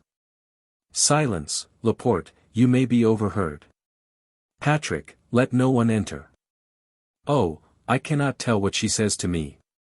My God, I am dying. And the Duke swooned. Meanwhile, Lord de Winter, the deputies, the leaders of the expedition, the officers of Buckingham's household, had all made their way into the chamber. Cries of despair resounded on all sides. The news, which filled the palace with tears and groans, soon became known, and spread itself throughout the city. The report of a cannon announced that something new and unexpected had taken place. Lord de Winter tore his hair. Too late by a minute, cried he, too late by a minute. Oh, my God, my God! What a misfortune! He had been informed at 7 o'clock in the morning that a rope ladder floated from one of the windows of the castle. He had hastened to Milady's chamber, had found it empty, the window open, and the bars filed, had remembered the verbal caution D'Artagnan had transmitted to him by his messenger, had trembled for the Duke, and running to the stable without taking time to have a horse saddled, had jumped upon the first he found, had galloped off like the wind, had alighted below in the courtyard, had ascended the stairs precipitately, and on the top step, as we have said, had encountered Felton. The Duke, however, was not dead. He recovered a little, reopened his eyes, and hope revived in all hearts. "Gentlemen," said he, "leave me alone with Patrick and Laporte." "Ah, is that you, De Winter? You sent me a strange madman this morning. See the state in which he has put me." "Oh, my lord," cried the Baron, "I shall never console myself." "And you would be quite wrong, my dear De Winter," said Buckingham, holding out his hand to him. "I do not know the man who deserves being regretted during the whole life of another man, but leave us, I pray you." The Baron went out sobbing. There only remained in the closet of the wounded Duke Laporte and Patrick. A physician was sought for, but none was yet found. "You will live, my lord, you will live," repeated the faithful servant of Anne of Austria, on his knees before the Duke's sofa. "What has she written to me?" said Buckingham, feebly, streaming with blood, and suppressing his agony to speak of her he loved. "What has she written to me? Read me her letter." "Oh, my lord," said Laporte. "Obey, Laporte, do you not see I have no time to lose?" Laporte broke the seal, and placed the paper before the eyes of the Duke, but Buckingham in vain tried to make out the writing. "Read," said he, "read. I cannot see." "Read, then. For soon, perhaps, I shall not hear, and I shall die without knowing what she has written to me." Laporte made no further objection, and read. "My lord, by that which, since I have known you, have suffered by you and for you, I conjure you, if you have any care for my repose, to countermand those great armaments which you are preparing against France, to put an end to a war of which it is publicly said religion is the ostensible cause, and of which, it is generally whispered, your love for me is the concealed cause. This war may not only bring great catastrophes upon England and France, but misfortune upon you, my lord, for which I should never console myself. Be careful of your life, which is menaced, and which will be dear to me from the moment I am not obliged to see an enemy in you. Your affectionate Anne." Buckingham collected all his remaining strength to listen to the reading of the letter, then, when it was ended, as if he had met with a bitter disappointment, he asked, "Have you nothing else to say to me by the living voice, Laporte?" "The Queen charged me to tell you to watch over yourself, for she had advice that your assassination would be attempted." "And is that all? Is that all?" replied Buckingham, impatiently. "She likewise charged me to tell you that she still loved you." "Ah," said Buckingham, "God be praised. My death, then, will not be to her as the death of a stranger." Laporte burst into tears. "Patrick," said the Duke, "bring me the casket in which the diamond studs were kept." Patrick brought the object desired, which Laporte recognized as having belonged to the Queen. Now the sent bag of white satin, on which her cipher is embroidered in pearls. Patrick again obeyed. "Here, Laporte," said Buckingham, "these are the only tokens I ever received from her, this silver casket and these 2 letters. You will restore them to her Majesty, and as a last memorial," he looked round for some valuable object, "you will add." He still sought, but his eyes, darkened by death, encountered only the knife which had fallen from the hand of Felton, still smoking with the blood spread over its blade. "And you will add to them this knife," said the Duke, pressing the hand of Laporte. He had just strength enough to place the scent bag at the bottom of the silver casket, and to let the knife fall into it, making a sign to Laporte that he was no longer able to speak. Then, in a last convulsion, which this time he had not the power to combat, he slipped from the sofa to the floor. Patrick uttered a loud cry. Buckingham tried to smile a last time, but death checked his thought, which remained engraved on his brow like a last kiss of love. At this moment the Duke's surgeon arrived, quite terrified. He was already on board the Admiral's ship, where they had been obliged to seek him. He approached the Duke, took his hand, held it for an instant in his own, and letting it fall, "All is useless," said he is dead." "Dead, dead," cried Patrick. At this cry all the crowd re-entered the apartment, and throughout the palace and town there was nothing but consternation and tumult. As soon as Lord de Winter saw Buckingham was dead, he ran to Felton, whom the soldiers still guarded on the terrace of the palace. "Wretch," said he to the young man, who since the death of Buckingham had regained that coolness and self-possession which never after abandoned him, "wretch! What have you done?" "I have avenged myself," said he. "Avenged yourself," said the Baron. "Rather say that you have served as an instrument to that accursed woman, but I swear to you that this crime shall be her last." "I don't know what you mean," replied Felton, quietly, "and I am ignorant of whom you are speaking, my lord.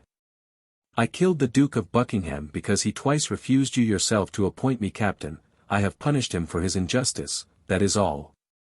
De Winter, stupefied, looked on while the soldiers bound Felton, and could not tell what to think of such insensibility. One thing alone, however, threw a shade over the pallid brow of Felton. At every noise he heard, the simple Puritan fancied he recognized the step and voice of Milady coming to throw herself into his arms, to accuse herself, and die with him. All at once he started. His eyes became fixed upon a point of the sea, commanded by the terrace where he was. With the eagle glance of a sailor he had recognized there, where another would have seen only a gull hovering over the waves, the sail of a sloop which was directed toward the coast of France. He grew deadly pale, placed his hand upon his heart, which was breaking, and at once perceived all the treachery. "One last favor, my lord," said he to the Baron. "What?" asked his lordship. "What o'clock is it?" The Baron drew out his watch. "It wants 10 minutes to 9, said he. Milady had hastened her departure by an hour and a half. As soon as she heard the cannon which announced the fatal event, she had ordered the anchor to be weighed. The vessel was making way under a blue sky, at great distance from the coast.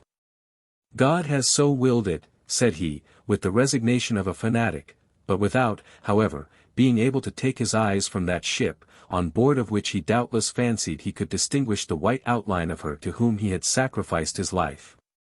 De Winter followed his look, observed his feelings, and guessed all.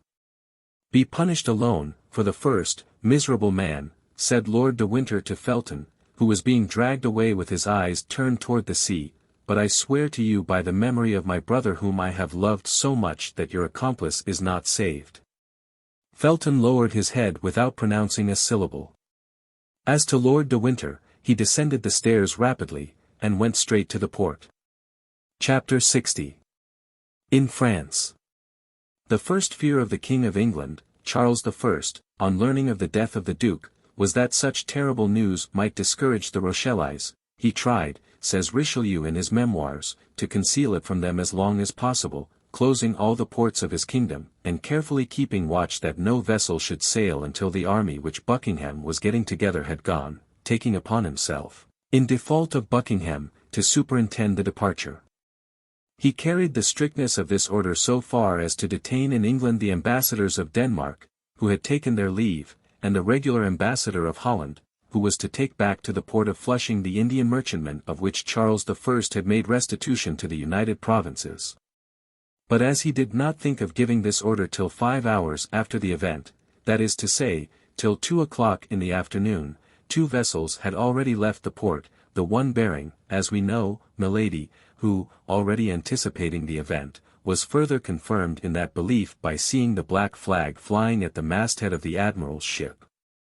As to the second vessel, we will tell hereafter whom it carried, and how it set sail. During this time nothing new occurred in the camp at La Rochelle, only the king, who was bored, as always, but perhaps a little more so in camp than elsewhere, resolved to go incognito and spend the festival of St. Louis at Saint-Germain, and asked the cardinal to order him an escort of only 20 musketeers. The cardinal, who sometimes became weary of the king, granted this leave of absence with great pleasure to his royal lieutenant, who promised to return about the 15th of September. M. de Treville, being informed of this by his eminence, packed his portmanteau, and as without knowing the cause he knew the great desire and even imperative need which his friends had of returning to Paris, it goes without saying that he fixed upon them to form part of the escort. The four young men heard the news a quarter of an hour after M. de Treville, for they were the first to whom he communicated it. It was then that D'Artagnan appreciated the favor the cardinal had conferred upon him in making him at last enter the Musketeers, for without that circumstance he would have been forced to remain in the camp while his companions left it. It goes without saying that this impatience to return toward Paris had for a cause the danger which Madame Bonacieux would run of meeting at the convent of Bethune with Milady, her mortal enemy. Aramis therefore had written immediately to Marie Michon, the seamstress at Tours who had such fine acquaintances, to obtain from the Queen authority for Madame Bonacieux to leave the convent, and to retire either into Lorraine or Belgium. They had not long to wait for an answer. 8 or 10 days afterward Aramis received the following letter. My dear cousin, here is the authorization from my sister to withdraw our little servant from the convent of Bethune, the air of which you think is bad for her. My sister sends you this authorization with great pleasure, for she is very partial to the little girl, to whom she intends to be more serviceable hereafter. I salute you. Marie Michon. To this letter was added an order, conceived in these terms. At the Louvre, August 10, 1628. The superior of the convent of Bethune will place in the hands of the person who shall present this note to her the novice who entered the convent upon my recommendation and under my patronage. N.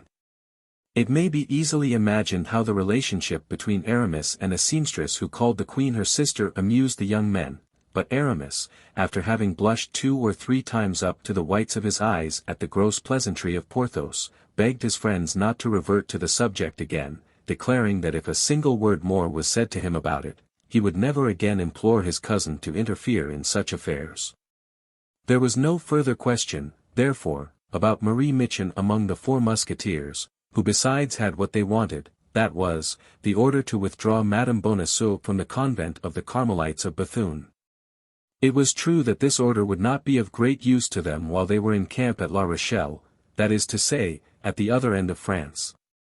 Therefore D'Artagnan was going to ask leave of absence of M. de Treville, confiding to him candidly the importance of his departure, when the news was transmitted to him as well as to his 3 friends that the king was about to set out for Paris with an escort of 20 musketeers, and that they formed part of the escort. Their joy was great. The lackeys were sent on before with the baggage, and they set out on the morning of the 16th. The cardinal accompanied his majesty from Surgères to Mazas, and there the king and his minister took leave of each other with great demonstrations of friendship. The king, however, who sought distraction, while travelling as fast as possible, for he was anxious to be in Paris by the 23rd, stopped from time to time to fly the magpie, a pastime for which the taste had been formerly inspired in him by de Luynes, and for which he had always preserved a great predilection. Out of the 20 musketeers 16, when this took place, rejoiced greatly at this relaxation, but the other 4 cursed it heartily. D'Artagnan, in particular, had a perpetual buzzing in his ears, which Porthos explained thus: a very great lady has told me that this means that somebody is talking of you somewhere. At length the escort passed through Paris on the 23rd, in the night. The king thanked M. de Treville, and permitted him to distribute furloughs for 4 days, on condition that the favored parties should not appear in any public place, under penalty of the Bastille. The first 4 furloughs granted, as may be imagined, were to our 4 friends. Still further, Athos obtained of M. de Treville 6 days instead of 4, and introduced into these 6 days 2 more nights, for they set out on the 24th at 5 o'clock in the evening, and as a further kindness M. de Treville postdated the leave to the morning of the 25th. Good Lord, said D'Artagnan, who, as we have often said, never stumbled at anything. It appears to me that we are making a great trouble of a very simple thing. In 2 days, and by using up 2 or 3 horses, that's nothing, I have plenty of money, I am at Bethune. I present my letter from the Queen to the Superior, and I bring back the dear treasure I go to seek, not into Lorraine, not into Belgium, but to Paris, where she will be much better concealed, particularly while the cardinal is at La Rochelle. Well, once returned from the country, half by the protection of her cousin, half through what we have personally done for her, we shall obtain from the Queen what we desire. Remain, then, where you are, and do not exhaust yourselves with useless fatigue. Myself and Planchet are all that such a simple expedition requires. To this Athos replied quietly, we also have money left, for I have not yet drunk all my share of the diamond, and Porthos and Aramis have not eaten all theirs. We can therefore use up 4 horses as well as 1. But consider, D'Artagnan, added he, in a tone so solemn that it made the young man shudder, consider that Bethune is a city where the cardinal has given rendezvous to a woman who, wherever she goes, brings misery with her. If you had only to deal with 4 men, D'Artagnan would allow you to go alone. You have to do with that woman. We 4 will go, and I hope to God that with our 4 lackeys we may be in sufficient number. You terrify me, Athos, cried D'Artagnan. My God! What do you fear? Everything, replied Athos. D'Artagnan examined the countenances of his companions, which, like that of Athos, wore an impression of deep anxiety, and they continued their route as fast as their horses could carry them, but without adding another word. On the evening of the 25th, as they were entering Arras, and as D'Artagnan was dismounting at the inn of the Golden Harrow to drink a glass of wine, a horseman came out of the post-yard, where he had just had a relay, started off at a gallop, and with a fresh horse took the road to Paris. At the moment he passed through the gateway into the street, the wind blew open the cloak in which he was wrapped, although it was in the month of August, and lifted his hat, which the traveller seized with his hand the moment it had left his head, pulling it eagerly over his eyes. D'Artagnan, who had his eyes fixed upon this man, became very pale, and let his glass fall. What is the matter, monsieur? Said Planchet. Oh, come, gentlemen, my master is ill. The 3 friends hastened toward D'Artagnan, who, instead of being ill, ran toward his horse. They stopped him at the door. Well, where the devil are you going now? Cried Athos. It is he, cried D'Artagnan, pale with anger, and with the sweat on his brow, it is he. Let me overtake him. He. What he? Asked Athos. He, that man. What man? That cursed man, my evil genius, whom I have always met with when threatened by some misfortune, he who accompanied that horrible woman when I met her for the first time, he whom I was seeking when I offended our Athos, he whom I saw on the very morning Madame Bonacieux was abducted. I have seen him, that is he. I recognized him when the wind blew upon his cloak. The devil, said Athos, musingly. To saddle, gentlemen. To saddle. Let us pursue him, and we shall overtake him. My dear friend, said Aramis, remember that he goes in an opposite direction from that in which we are going, that he has a fresh horse, and ours are fatigued, so that we shall disable our own horses without even a chance of overtaking him. Let the man go, D'Artagnan, let us save the woman. Monsieur, monsieur, cried a hostler, running out and looking after the stranger, monsieur, here is a paper which dropped out of your hat. Monsieur, Friend, said D'Artagnan, a half-pistole for that paper.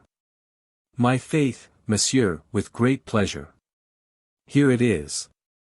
The hostler, enchanted with the good day's work he had done, returned to the yard. D'Artagnan unfolded the paper. Well, eagerly demanded all his 3 friends. Nothing but 1 word, said D'Artagnan. Yes, said Aramis, but that 1 word is the name of some town or village. Armentières, read Porthos, Armentières. I don't know such a place. And that name of a town or village is written in her hand, cried Athos. Come on, said D'Artagnan, let us keep that paper carefully, perhaps I have not thrown away my half-pistole. To horse, my friends, to horse. And the 4 friends flew at a gallop along the road to Bethune. Chapter 61. The Carmelite Convent at Bethune. Great criminals bear about them a kind of predestination which makes them surmount all obstacles, which makes them escape all dangers, up to the moment which a wearied Providence has marked as the rock of their impious fortunes. It was thus with Milady. She escaped the cruisers of both nations, and arrived at Boulogne without accident. When landing at Portsmouth, Milady was an Englishwoman whom the persecutions of the French drove from La Rochelle. When landing at Boulogne, after a 2 days' passage, she passed for a Frenchwoman whom the English persecuted at Portsmouth out of their hatred for France. Milady had, likewise, the best of passports, her beauty, her noble appearance, and the liberality with which she distributed her pistoles. Freed from the usual formalities by the affable smile and gallant manners of an old governor of the port, who kissed her hand, she only remained long enough at Boulogne to put into the post a letter, conceived in the following terms. To His Eminence Monseigneur the Cardinal Richelieu. In his camp before La Rochelle. Monseigneur, let your Eminence be reassured. His Grace the Duke of Buckingham will not set out for France. Milady de Boulogne. Evening of the 25th. P.S. According to the desire of your Eminence, I report to the convent of the Carmelites at Bethune, where I will await your orders. Accordingly, that same evening Milady commenced her journey. Night overtook her, she stopped, and slept at an inn. At 5 o'clock the next morning she again proceeded, and in 3 hours after entered Bethune. She inquired for the convent of the Carmelites, and went thither immediately. The superior met her. Milady showed her the cardinal's order. The abbess assigned her a chamber, and had breakfast served. All the past was effaced from the eyes of this woman, and her looks, fixed on the future, beheld nothing but the high fortunes reserved for her by the cardinal, whom she had so successfully served without his name being in any way mixed up with the sanguinary affair. The ever-new passions which consumed her gave to her life the appearance of those clouds which float in the heavens, reflecting sometimes azure, sometimes fire, sometimes the opaque blackness of the tempest, and which leave no traces upon the earth behind them but devastation and death. After breakfast, the abbess came to pay her a visit. There is very little amusement in the cloister, and the good superior was eager to make the acquaintance of her new boarder. Milady wished to please the abbess. This was a very easy matter for a woman so really superior as she was. She tried to be agreeable, and she was charming, winning the good superior by her varied conversation and by the graces of her whole personality. The abbess, who was the daughter of a noble house, took particular delight in stories of the court, which so seldom travel to the extremities of the kingdom, and which, above all, have so much difficulty in penetrating the walls of convents, at whose threshold the noise of the world dies away. Milady, on the contrary, was quite conversant with all aristocratic intrigues, amid which she had constantly lived for 5 or 6 years.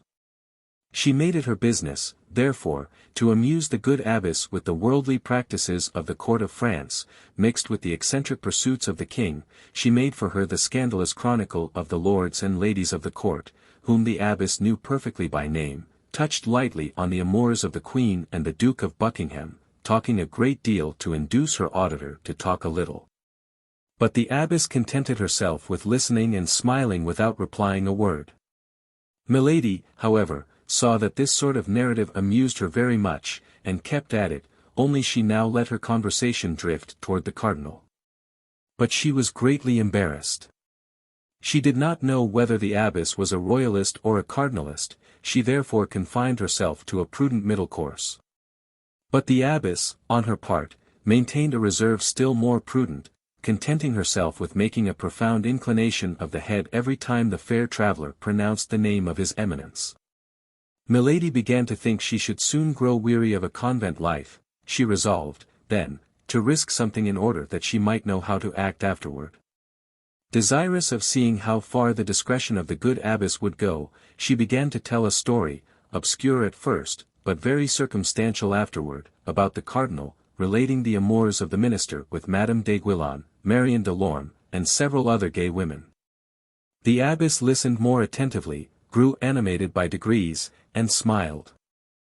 Good, thought Milady, she takes a pleasure in my conversation. If she is a cardinalist, she has no fanaticism, at least. She then went on to describe the persecutions exercised by the cardinal upon his enemies. The abbess only crossed herself, without approving or disapproving. This confirmed Milady in her opinion that the abbess was rather royalist than cardinalist. Milady therefore continued, coloring her narrations more and more. I am very ignorant of these matters, said the abbess, at length, but however distant from the court we may be, however remote from the interests of the world we may be placed, we have very sad examples of what you have related. And one of our boarders has suffered much from the vengeance and persecution of the cardinal. One of your boarders, said Milady, oh, my God! Poor woman! I pity her, then. And you have reason, for she is much to be pitied. Imprisonment, menaces, ill-treatment, she has suffered everything. But after all, resumed the abbess, Monsieur Cardinal has perhaps plausible motives for acting thus, and though she has the look of an angel, we must not always judge people by the appearance. Good! Said Milady to herself, who knows? I am about, perhaps, to discover something here, I am in the vein. She tried to give her countenance an appearance of perfect candor. Alas, said Milady, I know it is so. It is said that we must not trust to the face, but in what, then, shall we place confidence, if not in the most beautiful work of the Lord? As for me, I shall be deceived all my life perhaps, but I shall always have faith in a person whose countenance inspires me with sympathy. You would, then, be tempted to believe, said the abbess, that this young person is innocent? The cardinal pursues not only crimes, said she, there are certain virtues which he pursues more severely than certain offences.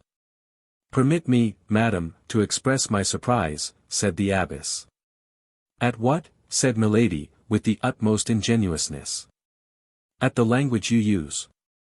What do you find so astonishing in that language? Said Milady, smiling. You are the friend of the cardinal, for he sends you hither, and yet I speak ill of him, replied Milady, finishing the thought of the superior. At least you don't speak well of him.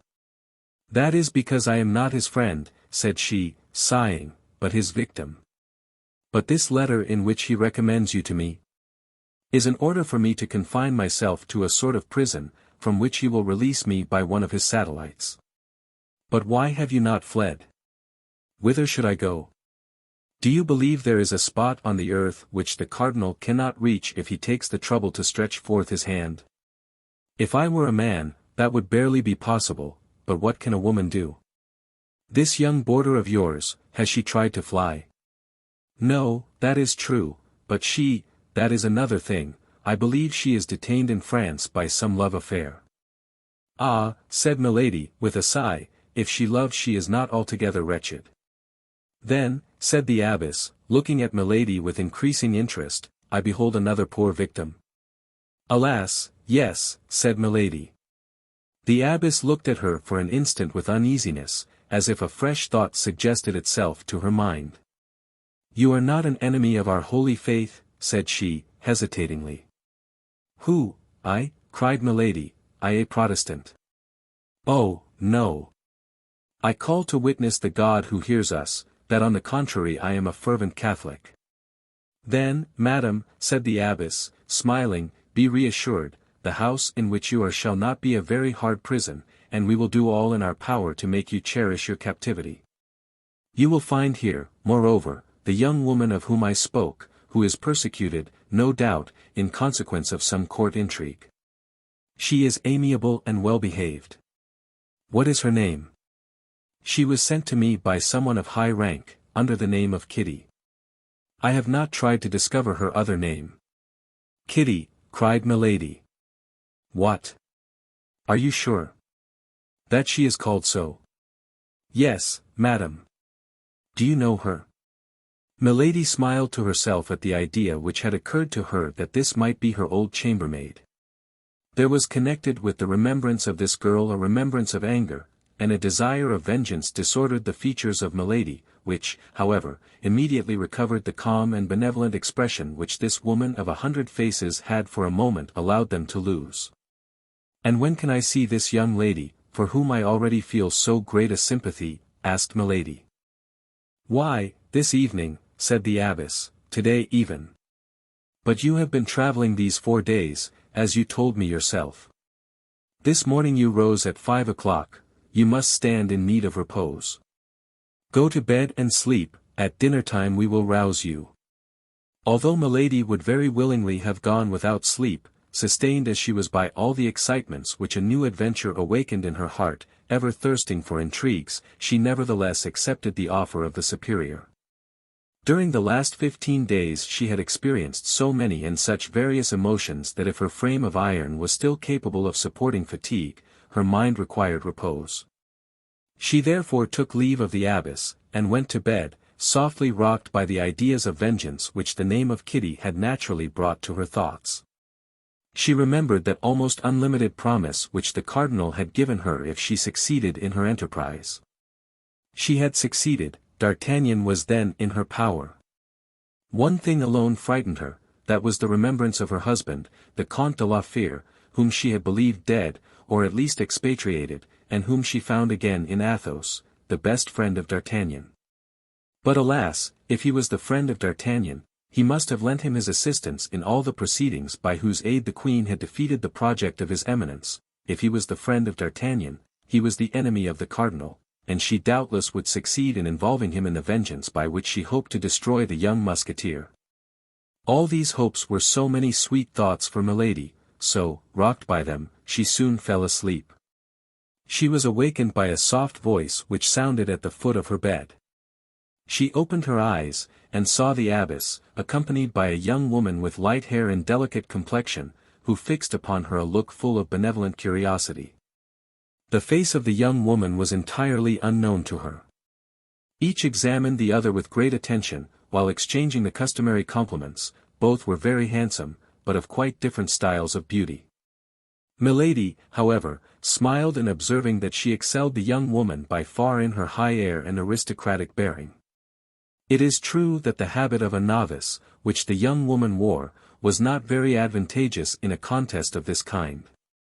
The abbess introduced them to each other. When this formality was ended, as her duties called her to chapel, she left the two young women alone. The novice, seeing Milady in bed, was about to follow the example of the superior, but Milady stopped her. "How, madam," said she, "I have scarcely seen you, and you already wish to deprive me of your company, upon which I had counted a little, I must confess, for the time I have to pass here." "No, madam," replied the novice, "only I thought I had chosen my time ill. You were asleep, you are fatigued." "Well," said Milady, "what can those who sleep wish for? A happy awakening. This awakening you have given me, allow me, then, to enjoy it at my ease," and taking her hand, she drew her toward the armchair by the bedside. The novice sat down. "How unfortunate I am," said she, "I have been here 6 months without the shadow of recreation. You arrive, and your presence was likely to afford me delightful company, yet I expect, in all probability, to quit the convent at any moment." "How, you are going soon?" asked Milady. "At least I hope so," said the novice, with an expression of joy which she made no effort to disguise. "I think I learned you had suffered persecutions from the cardinal," continued Milady. "That would have been another motive for sympathy between us. What I have heard, then, from our good mother is true, you have likewise been a victim of that wicked priest." "Hush," said Milady, "let us not, even here, speak thus of him. All my misfortunes arise from my having said nearly what you have said before a woman whom I thought my friend, and who betrayed me. Are you also the victim of a treachery?" "No," said the novice, "but of my devotion, of a devotion to a woman I loved, for whom I would have laid down my life, for whom I would give it still." "And who has abandoned you, is that it?" "I have been sufficiently unjust to believe so, but during the last 2 or 3 days I have obtained proof to the contrary, for which I thank God, for it would have cost me very dear to think she had forgotten me." "But you, madam, you appear to be free," continued the novice, "and if you were inclined to fly it only rests with yourself to do so. Whither would you have me go, without friends, without money, in a part of France with which I am unacquainted, and where I have never been before?" "Oh," cried the novice, "as to friends, you would have them wherever you want, you appear so good and are so beautiful." "That does not prevent," replied Milady, softening her smile so as to give it an angelic expression, "my being alone or being persecuted." "Hear me," said the novice, "we must trust in heaven. There always comes a moment when the good you have done pleads your cause before God, and see, perhaps it is a happiness for you, humble and powerless as I am, that you have met with me, for if I leave this place, well, I have powerful friends, who, after having exerted themselves on my account, may also exert themselves for you. Oh, when I said I was alone, said Milady, hoping to make the novice talk by talking of herself, it is not for want of friends in high places, but these friends themselves tremble before the cardinal. The queen herself does not dare to oppose the terrible minister. I have proof that her majesty, notwithstanding her excellent heart, has more than once been obliged to abandon to the anger of his eminence persons who had served her. Trust me, madam, the queen may appear to have abandoned those persons, but we must not put faith in appearances. The more they are persecuted, the more she thinks of them, and often, when they least expect it, they have proof of a kind remembrance. Alas, said Milady, I believe so, the queen is so good. Oh, you know her, then, that lovely and noble queen, that you speak of her thus, cried the novice, with enthusiasm. That is to say, replied Milady, driven into her entrenchment, that I have not the honor of knowing her personally, but I know a great number of her most intimate friends. I am acquainted with M. de Putange, I met M. de Jart in England, I know M. de Treville. Monsieur de Treville, exclaimed the novice, do you know M. de Treville? Yes, perfectly well, intimately even. The captain of the king's Musketeers. The captain of the king's Musketeers. Why, then, only see, cried the novice, we shall soon be well acquainted, almost friends. If you know M. de Treville, you must have visited him. Often, said Milady, who, having entered this track, and perceiving that falsehood succeeded, was determined to follow it to the end. With him, then, you must have seen some of his musketeers. All those he is in the habit of receiving, replied Milady, for whom this conversation began to have a real interest. Name a few of those whom you know, and you will see if they are my friends. Well, said Milady, embarrassed, I know M. de Louvigny, M. de Courtevran, M. de Ferrissac. The novice let her speak, then seeing that she paused, she said, don't you know a gentleman named Athos? Milady became as pale as the sheets in which she was lying, and mistress as she was of herself, could not help uttering a cry, seizing the hand of the novice, and devouring her with looks. What is the matter? Good God, asked the poor woman, have I said anything that has wounded you? No, but the name struck me, because I also have known that gentleman, and it appeared strange to me to meet with a person who appears to know him well. Oh, yes, very well, not only him, but some of his friends, Porthos and Aramis. Indeed. You know them likewise? I know them, cried Milady, who began to feel a chill penetrate her heart. Well, if you know them, you know that they are good and free companions. Why do you not apply to them, if you stand in need of help? That is to say, stammered Milady, I am not really very intimate with any of them. I know them from having heard one of their friends, D'Artagnan, say a great deal about them. You know D'Artagnan, cried the novice, in her turn seizing the hands of Milady and devouring her with her eyes. Then remarking the strange expression of Milady's countenance, she said, pardon me, madam, you know him by what title? Why, replied Milady, embarrassed, why, by the title of friend. You deceive me, madam, said the novice, you have been his mistress. It is you who have been his mistress, madam, cried Milady, in her turn. I, said the novice. Yes, you. I know you now. You are Madame Bonacieux. The young woman drew back, filled with surprise and terror. Oh, do not deny it. Answer, continued Milady. Well, yes, madam, said the novice, are we rivals?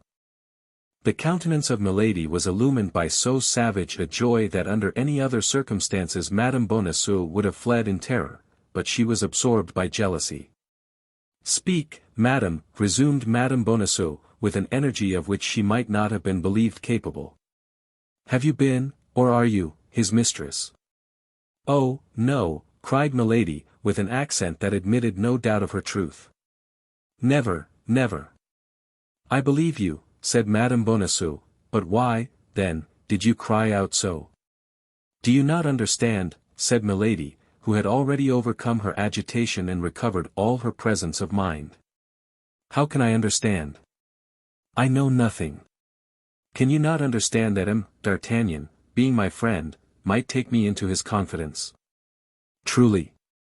Do you not perceive that I know all, your abduction from the little house at Saint-Germain, his despair, that of his friends, and their useless inquiries up to this moment? How could I help being astonished when, without having the least expectation of such a thing, I meet you face to face, you, of whom we have so often spoken together, you whom he loves with all his soul, you whom he had taught me to love before I had seen you?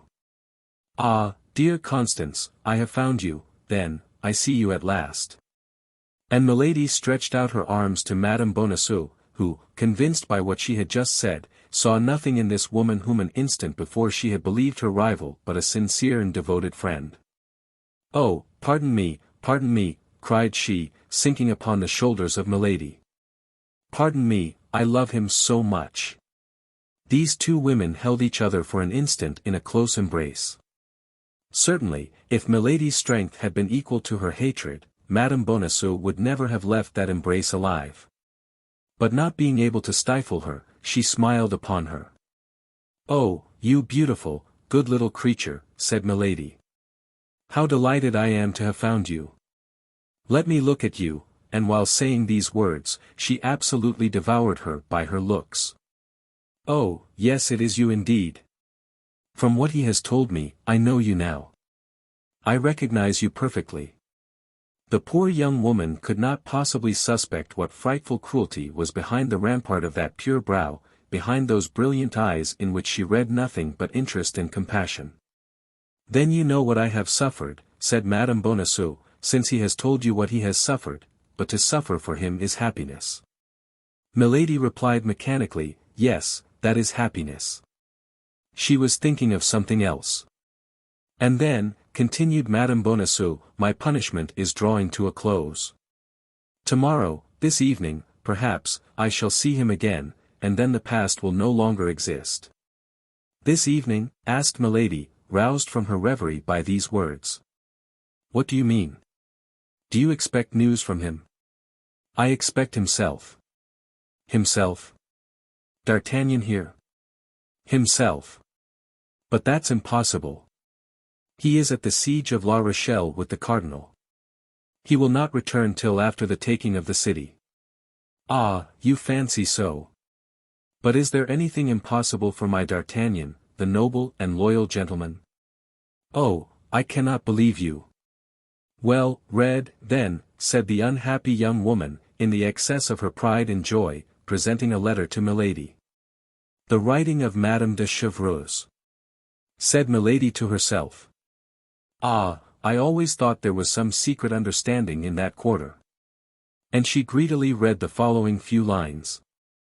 My dear child, hold yourself ready. Our friend will see you soon, and he will only see you to release you from that imprisonment in which your safety required you should be concealed. Prepare, then, for your departure, and never despair of us. Our charming Gascon has just proved himself as brave and faithful as ever. Tell him that certain parties are grateful for the warning he has given. Yes, yes, said Milady, the letter is precise. Do you know what that warning was? No, I only suspect he has warned the Queen against some fresh machinations of the cardinal. Yes, that's it, no doubt, said Milady, returning the letter to Madame Bonacieux, and letting her head sink pensively upon her bosom. At that moment they heard the gallop of a horse. Oh, cried Madame Bonacieux, darting to the window, can it be he? Milady remained still in bed, petrified by surprise. So many unexpected things happened to her all at once that for the first time she was at a loss. He, murmured she, can it be he? And she remained in bed with her eyes fixed. Alas, no, said Madame Bonacieux, it is a man I don't know, although he seems to be coming here. Yes, he checks his pace, he stops at the gate, he rings. Milady sprang out of bed. You are sure it is not he, said she. Yes, very sure. Perhaps you did not see well. Oh, if I were to see the plume of his hat, the end of his cloak, I should know him. Milady was dressing herself all the time. Yes, he has entered. It is for you or me. My God, how agitated you seem. Yes, I admit it. I have not your confidence, I fear the cardinal. Hush, said Madame Bonacieux, somebody is coming. Immediately the door opened, and the superior entered. Did you come from Boulogne? Demanded she of Milady. Yes, replied she, trying to recover her self-possession. Who wants me? A man who will not tell his name, but who comes from the cardinal. And who wishes to speak with me? Who wishes to speak to a lady recently come from Boulogne. Then let him come in, if you please. Oh, my God, cried Madame Bonacieux. Can it be bad news? I fear it. I will leave you with this stranger, but as soon as he is gone, if you will permit me, I will return. Permit you? I beseech you. The superior and Madame Bonacieux retired. Milady remained alone, with her eyes fixed upon the door.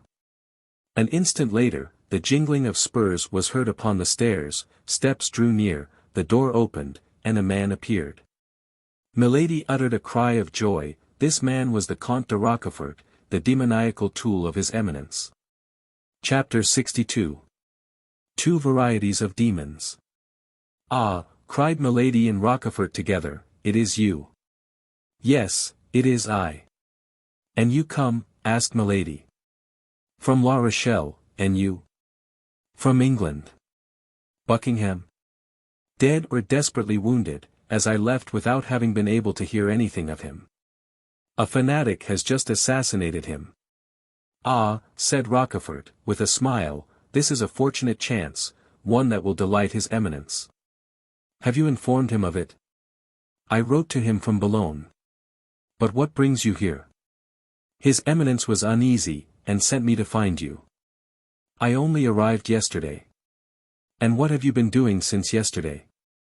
I have not lost my time. Oh, I don't doubt that. Do you know whom I have encountered here? No. Guess. How can I? That young woman whom the Queen took out of prison. The mistress of that fellow D'Artagnan? Yes, Madame Bonacieux, with whose retreat the cardinal was unacquainted. Well, said Rochefort, here is a chance which may pair off with the other. Monsieur Cardinal is indeed a privileged man. Imagine my astonishment, continued Milady, when I found myself face to face with this woman. Does she know you? No. Then she looks upon you as a stranger? Milady smiled. I am her best friend. Upon my honor, said Rochefort, it takes you, my dear Countess, to perform such miracles. And it is well I can, Chevalier, said Milady, for do you know what is going on here? No. They will come for her tomorrow or the day after, with an order from the Queen. Indeed. And who? D'Artagnan and his friends. Indeed, they will go so far that we shall be obliged to send them to the Bastille. Why is it not done already? What would you? The cardinal has a weakness for these men which I cannot comprehend. Indeed. Yes. Well, then, tell him this, Rochefort. Tell him that our conversation at the inn of the Red Dovecot was overheard by these four men. Tell him that after his departure one of them came up to me and took from me by violence the safe-conduct which he had given me. Tell him they warned Lord de Winter of my journey to England, that this time they nearly foiled my mission as they foiled the affair of the studs.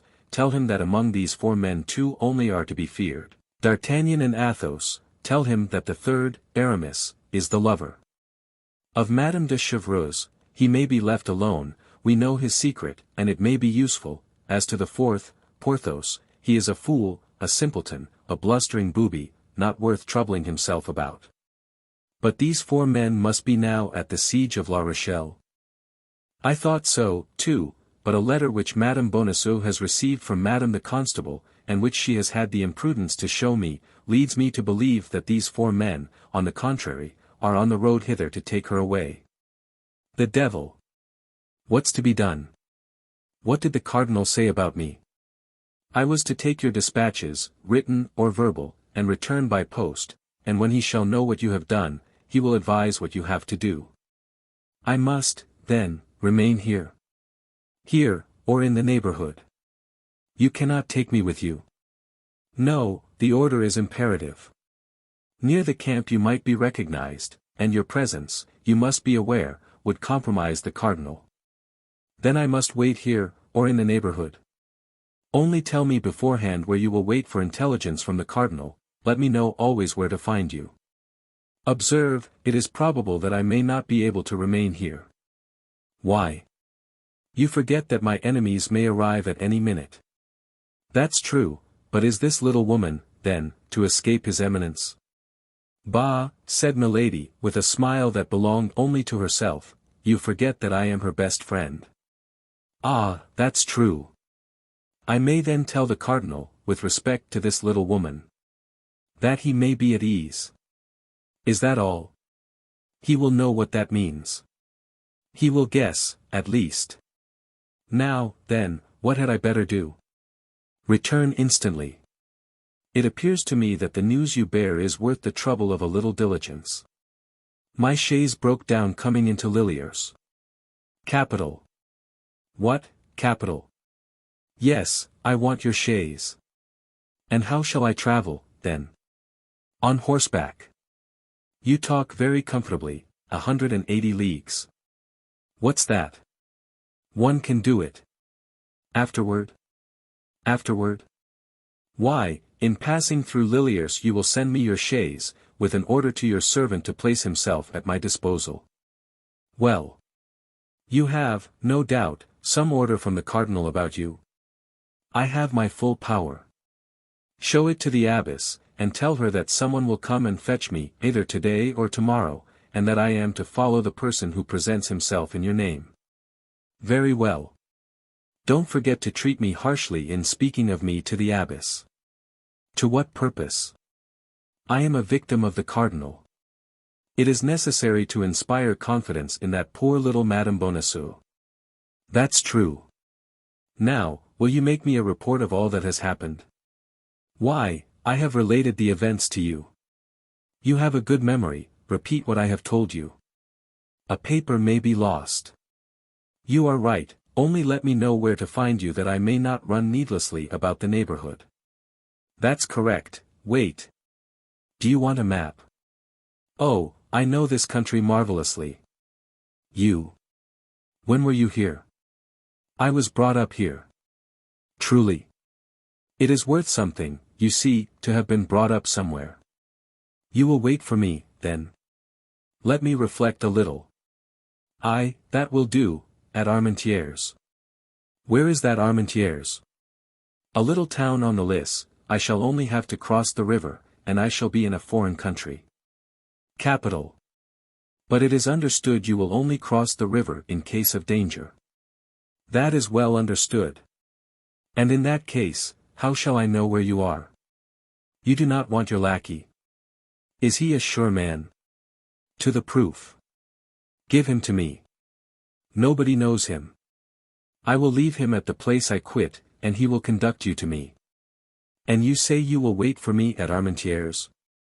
At Armentières. Write that name on a bit of paper, lest I should forget it. There is nothing compromising in the name of a town. Is it not so? Who knows?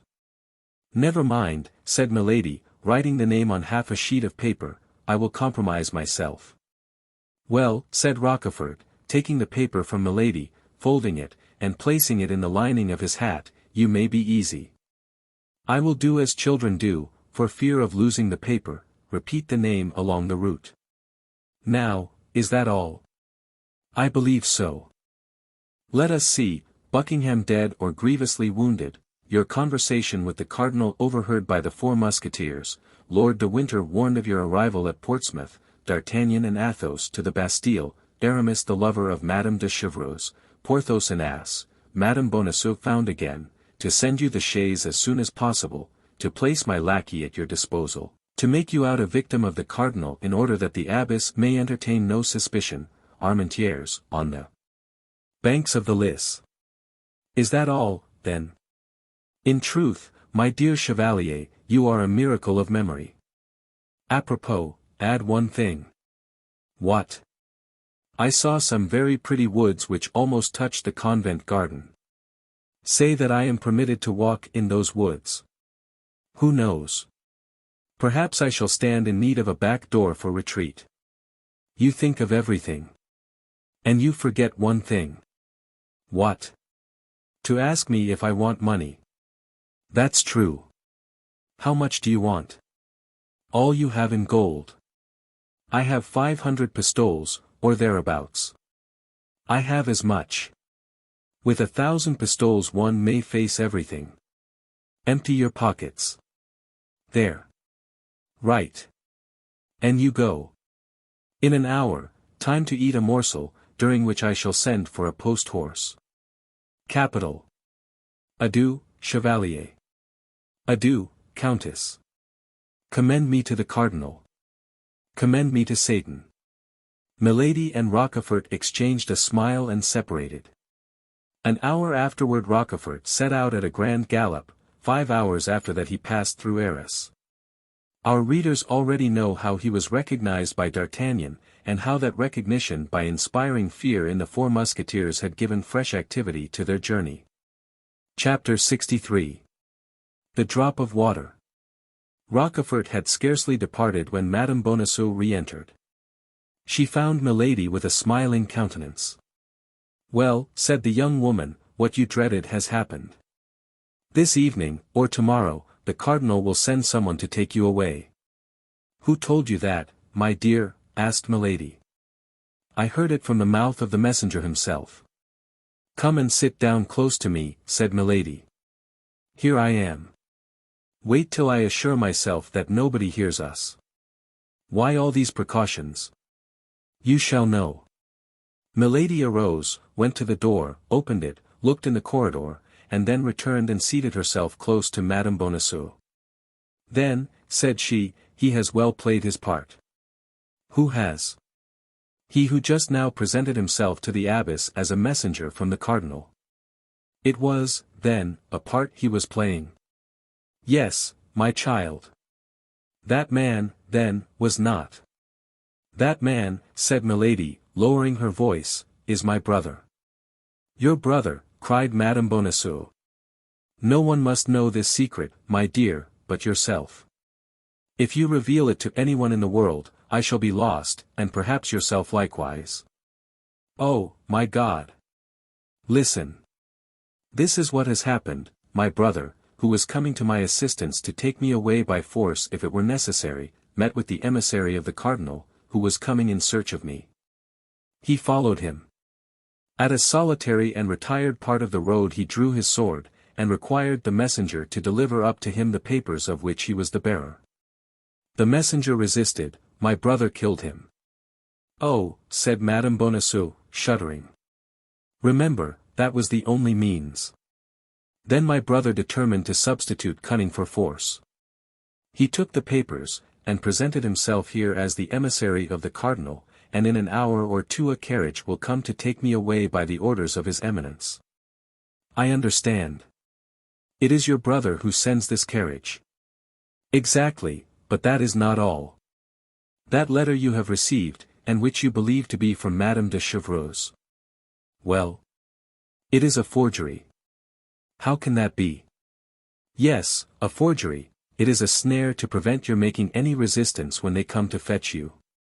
But it is D'Artagnan that will come. Do not deceive yourself. D'Artagnan and his friends are detained at the siege of La Rochelle." "How do you know that?" "My brother met some emissaries of the Cardinal in the uniform of Musketeers. You would have been summoned to the gate, you would have believed yourself about to meet friends, you would have been abducted, and conducted back to Paris." "Oh, my God! My senses fail me amid such a chaos of iniquities. I feel, if this continues," said Madame Bonacieux, raising her hands to her forehead, "I shall go mad." "Stop." "What?" "I hear a horse's steps, it is my brother setting off again. I should like to offer him a last salute." "Come." Milady opened the window, and made a sign to Madame Bonacieux to join her. The young woman complied. Rochefort passed at a gallop. "Adieu, brother," cried Milady. The chevalier raised his head, saw the two young women, and without stopping, waved his hand in a friendly way to Milady. "The good George," said she, closing the window with an expression of countenance full of affection and melancholy. And she resumed her seat, as if plunged in reflections entirely personal. "Dear lady," said Madame Bonacieux, "pardon me for interrupting you, but what do you advise me to do?" "Good heaven! You have more experience than I have. Speak, I will listen." "In the first place," said Milady, "it is possible I may be deceived, and that D'Artagnan and his friends may really come to your assistance." "Oh, that would be too much," cried Madame Bonacieux, "so much happiness is not in store for me." "Then you comprehend it would be only a question of time, a sort of race, which should arrive first. If your friends are the more speedy, you are to be saved; if the satellites of the cardinal, you are lost." "Oh, yes, yes, lost beyond redemption." "What, then, to do?" "What to do? There would be a very simple means, very natural." "Tell me what." "To wait, concealed in the neighborhood, and assure yourself who are the men who come to ask for you." "But where can I wait?" "Oh, there is no difficulty in that. I shall stop and conceal myself a few leagues hence until my brother can rejoin me." "Well, I take you with me, we conceal ourselves, and wait together." "But I shall not be allowed to go, I am almost a prisoner. As they believe that I go in consequence of an order from the cardinal, no one will believe you anxious to follow me." "Well? Well? The carriage is at the door, you bid me adieu, you mount the step to embrace me a last time, my brother's servant, who comes to fetch me, is told how to proceed, he makes a sign to the postilion, and we set off at a gallop." "But D'Artagnan? D'Artagnan? If he comes? Shall we not know it?" "How?" "Nothing easier. We will send my brother's servant back to Bethune, whom, as I told you, we can trust. He shall assume a disguise, and place himself in front of the convent. If the emissaries of the cardinal arrive, he will take no notice; if it is D'Artagnan and his friends, he will bring them to us." "He knows them, then?" "Doubtless.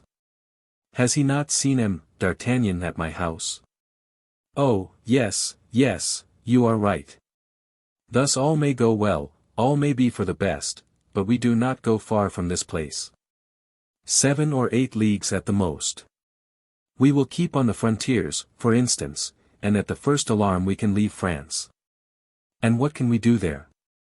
"Wait." "But if they come?" "My brother's carriage will be here first.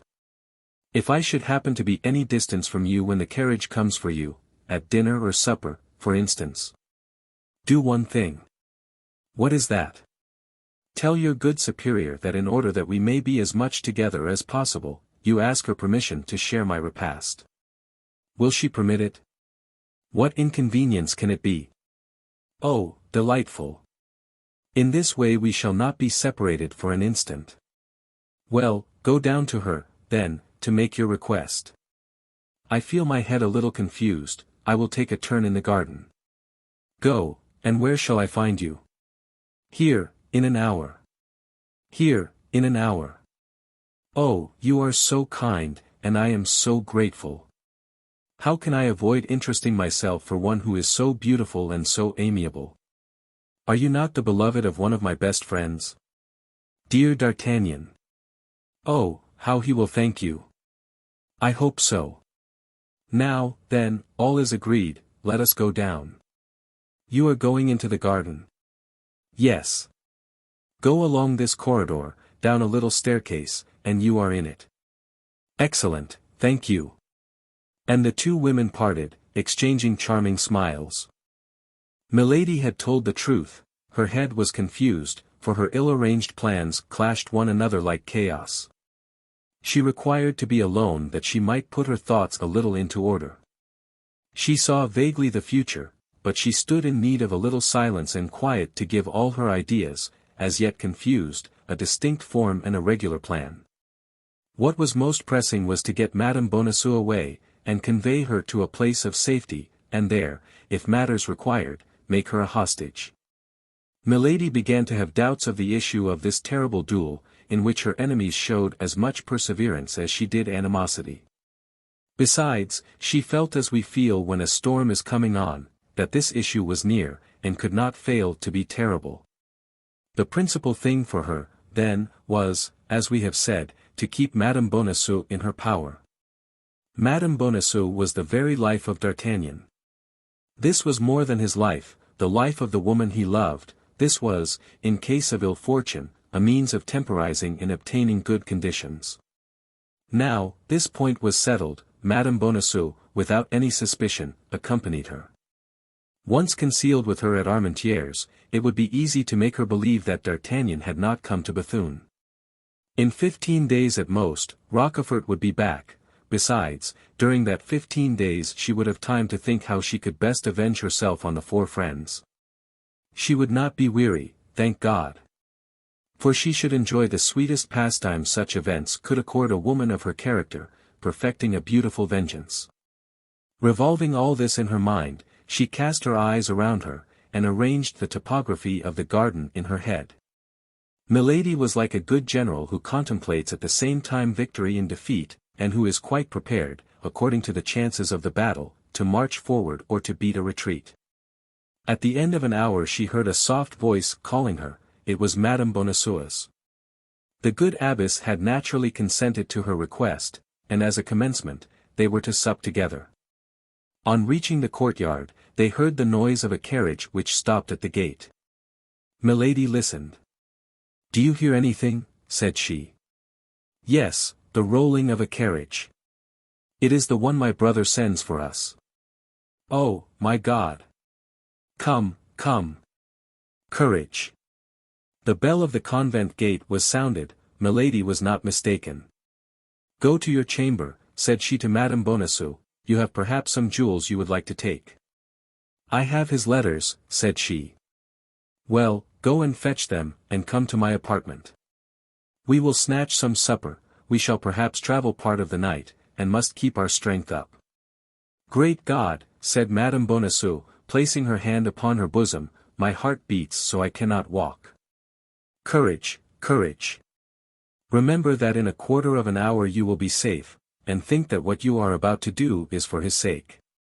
"Yes, yes, everything for him. You have restored my courage by a single word. Go, I will rejoin you." Milady ran up to her apartment quickly. She there found Rochefort's lackey, and gave him his instructions. He was to wait at the gate. If by chance the Musketeers should appear, the carriage was to set off as fast as possible, pass around the convent, and go and wait for Milady at a little village which was situated at the other side of the wood. In this case Milady would cross the garden and gain the village on foot. As we have already said, Milady was admirably acquainted with this part of France. If the Musketeers did not appear, things were to go on as had been agreed. Madame Bonacieux was to get into the carriage as if to bid her adieu, and she was to take away Madame Bonacieux. Madame Bonacieux came in, and to remove all suspicion, if she had any, Milady repeated to the lackey, before her, the latter part of her instructions. Milady asked some questions about the carriage. It was a chaise drawn by 3 horses, driven by a postilion. Rochefort's lackey would precede it, as courier. Milady was wrong in fearing that Madame Bonacieux would have any suspicion. The poor young woman was too pure to suppose that any female could be guilty of such perfidy. Besides, the name of the Comtesse de Winter, which she had heard the abbess pronounce, was wholly unknown to her, and she was even ignorant that a woman had had so great and so fatal a share in the misfortune of her life. "You see," said she, when the lackey had gone out, "everything is ready. The abbess suspects nothing, and believes that I am taken by order of the cardinal. This man goes to give his last orders, take the least thing, drink a finger of wine, and let us be gone." "Yes," said Madame Bonacieux, mechanically, "yes, let us be gone." Milady made her a sign to sit down opposite, poured her a small glass of Spanish wine, and helped her to the wing of a chicken. See, said she, if everything does not second us. Here is night coming on, by daybreak we shall have reached our retreat, and nobody can guess where we are. Come, courage. Take something. Madame Bonacieux ate a few mouthfuls mechanically, and just touched the glass with her lips. Come, come, said Milady, lifting hers to her mouth, do as I do. But at the moment the glass touched her lips, her hand remained suspended, she heard something on the road which sounded like the rattling of a distant gallop. Then it grew nearer, and it seemed to her, almost at the same time, that she heard the neighing of horses. This noise acted upon her joy like the storm which awakens the sleeper in the midst of a happy dream. She grew pale and ran to the window, while Madame Bonacieux, rising all in a tremble, supported herself upon her chair to avoid falling. Nothing was yet to be seen, only they heard the galloping draw nearer. Oh, my God, said Madame Bonacieux, what is that noise? That of either our friends or our enemies, said Milady, with her terrible coolness. Stay where you are, I will tell you. Madame Bonacieux remained standing, mute, motionless, and pale as a statue. The noise became louder, the horses could not be more than 150 paces distant.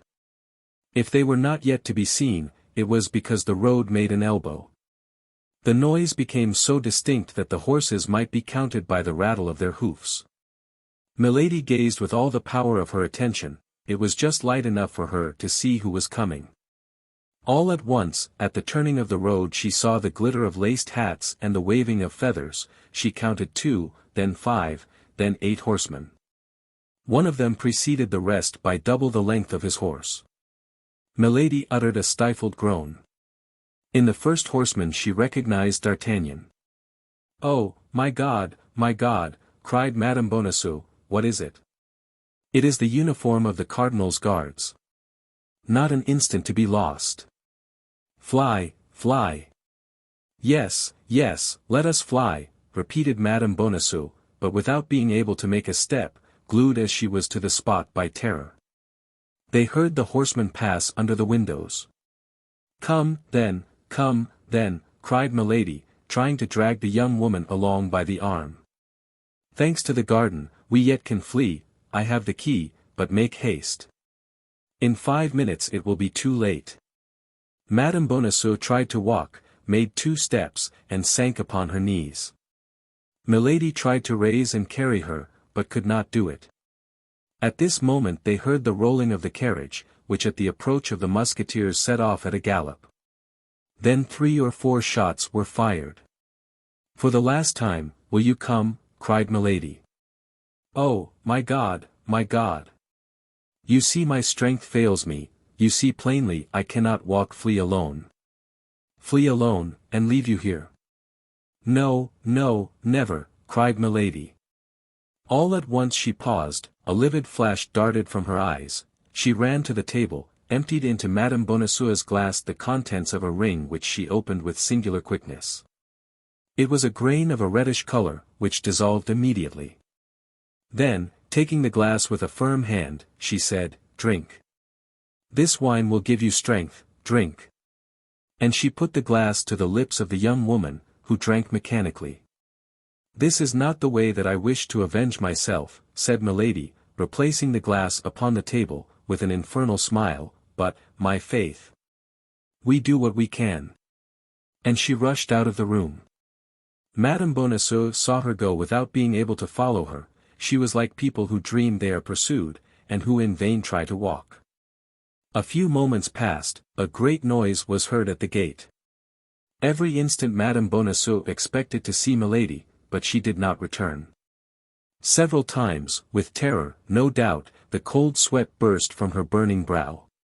At length she heard the grating of the hinges of the opening gates, the noise of boots and spurs resounded on the stairs. There was a great murmur of voices which continued to draw near, amid which she seemed to hear her own name pronounced. All at once she uttered a loud cry of joy, and darted toward the door. She had recognized the voice of D'Artagnan. D'Artagnan! D'Artagnan, cried she, is it you? This way! This way! Constance! Constance, replied the young man, where are you? Where are you? My God! At the same moment the door of the cell yielded to a shock, rather than opened, several men rushed into the chamber. Madame Bonacieux had sunk into an armchair, without the power of moving. D'Artagnan threw down a yet smoking pistol which he held in his hand, and fell on his knees before his mistress. Athos replaced his in his belt. Porthos and Aramis, who held their drawn swords in their hands, returned them to their scabbards. "Oh, D'Artagnan, my beloved D'Artagnan! You have come, then, at last. You have not deceived me. It is indeed the—" "Yes, yes, Constance. Reunited. Oh, it was in vain she told me you would not come. I hoped in silence. I was not willing to fly. Oh, I have done well. How happy I am." At this word she, Athos, who had seated himself quietly, started up. "She? What she?" asked D'Artagnan. "Why, my companion. She who out of friendship for me wished to take me from my persecutors. She who, mistaking you for the cardinal's guards, has just fled away." "Your companion," cried D'Artagnan, becoming more pale than the white veil of his mistress. "Of what companion are you speaking, dear Constance?" "Of her whose carriage was at the gate, of a woman who calls herself your friend, of a woman to whom you have told everything." Her name," cried D'Artagnan. "My God, can you not remember her name?"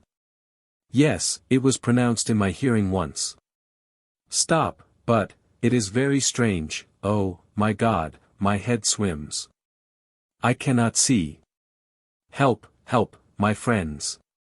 Her hands are icy cold," cried D'Artagnan. "She is ill.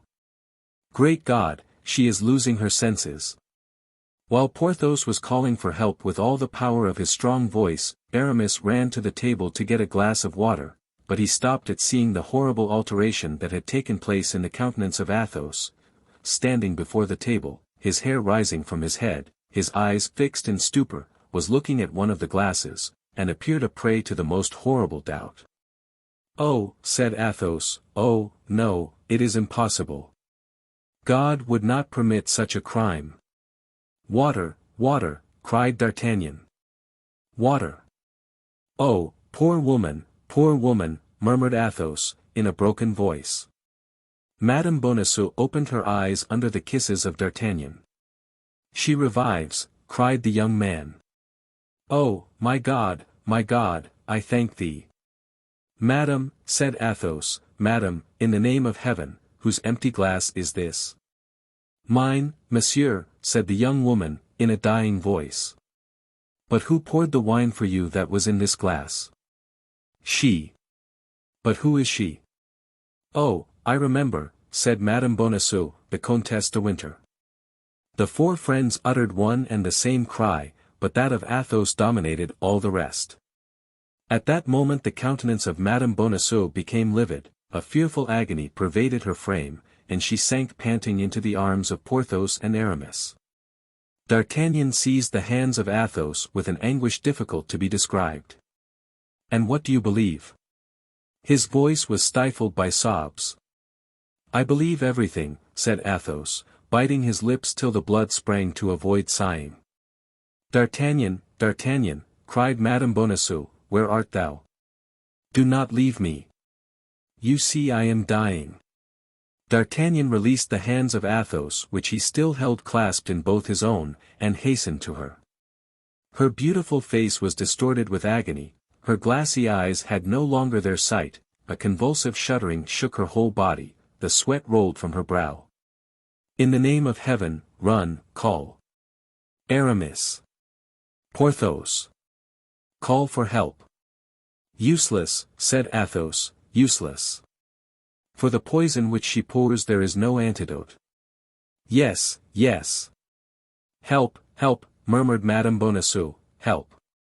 Then, collecting all her strength, she took the head of the young man between her hands, looked at him for an instant as if her whole soul passed into that look, and with a sobbing cry pressed her lips to his. "Constance, Constance," cried D'Artagnan. A sigh escaped from the mouth of Madame Bonacieux, and dwelt for an instant on the lips of D'Artagnan. That sigh was the soul, so chaste and so loving, which reascended to heaven. D'Artagnan pressed nothing but a corpse in his arms. The young man uttered a cry, and fell by the side of his mistress as pale and as icy as herself. Porthos wept, Aramis pointed toward heaven, Athos made the sign of the cross. At that moment a man appeared in the doorway, almost as pale as those in the chamber. He looked around him and saw Madame Bonacieux dead, and D'Artagnan in a swoon. He appeared just at that moment of stupor which follows great catastrophes. "I was not deceived," said he, "here is D'Artagnan, and you are his friends, Athos, Porthos, and Aramis." The persons whose names were thus pronounced looked at the stranger with astonishment. It seemed to all three that they knew him. "Gentlemen," resumed the newcomer, "you are, as I am, in search of a woman who," added he, with a terrible smile, "must have passed this way, for I see a corpse." The three friends remained mute, for although the voice as well as the countenance reminded them of someone they had seen, they could not remember under what circumstances. "Gentlemen," continued the stranger, "since you do not recognize a man who probably owes his life to you twice, I must name myself. I am Lord de Winter, brother-in-law of that woman." The three friends uttered a cry of surprise. Athos rose, and offering him his hand, "Be welcome, my lord," said he, "you are one of us." "I set out 5 hours after her from Portsmouth," said Lord de Winter. "I arrived 3 hours after her at Boulogne. I missed her by 20 minutes at Saint Omer. Finally, at Liliers I lost all trace of her. I was going about at random, inquiring of everybody, when I saw you gallop past. I recognized D'Artagnan. I called to you, but you did not answer me. I wished to follow you, but my horse was too much fatigued to go at the same pace with yours. And yet it appears, in spite of all your diligence, you have arrived too late." "You see," said Athos, pointing to Madame Bonacieux dead, and to D'Artagnan, whom Porthos and Aramis were trying to recall to life. "Are they both dead?" asked Lord de Winter, sternly. "No," replied Athos, "fortunately D'Artagnan has only fainted." "Ah, indeed, so much the better," said Lord de Winter. At that moment D'Artagnan opened his eyes. He tore himself from the arms of Porthos and Aramis, and threw himself like a madman on the corpse of his mistress.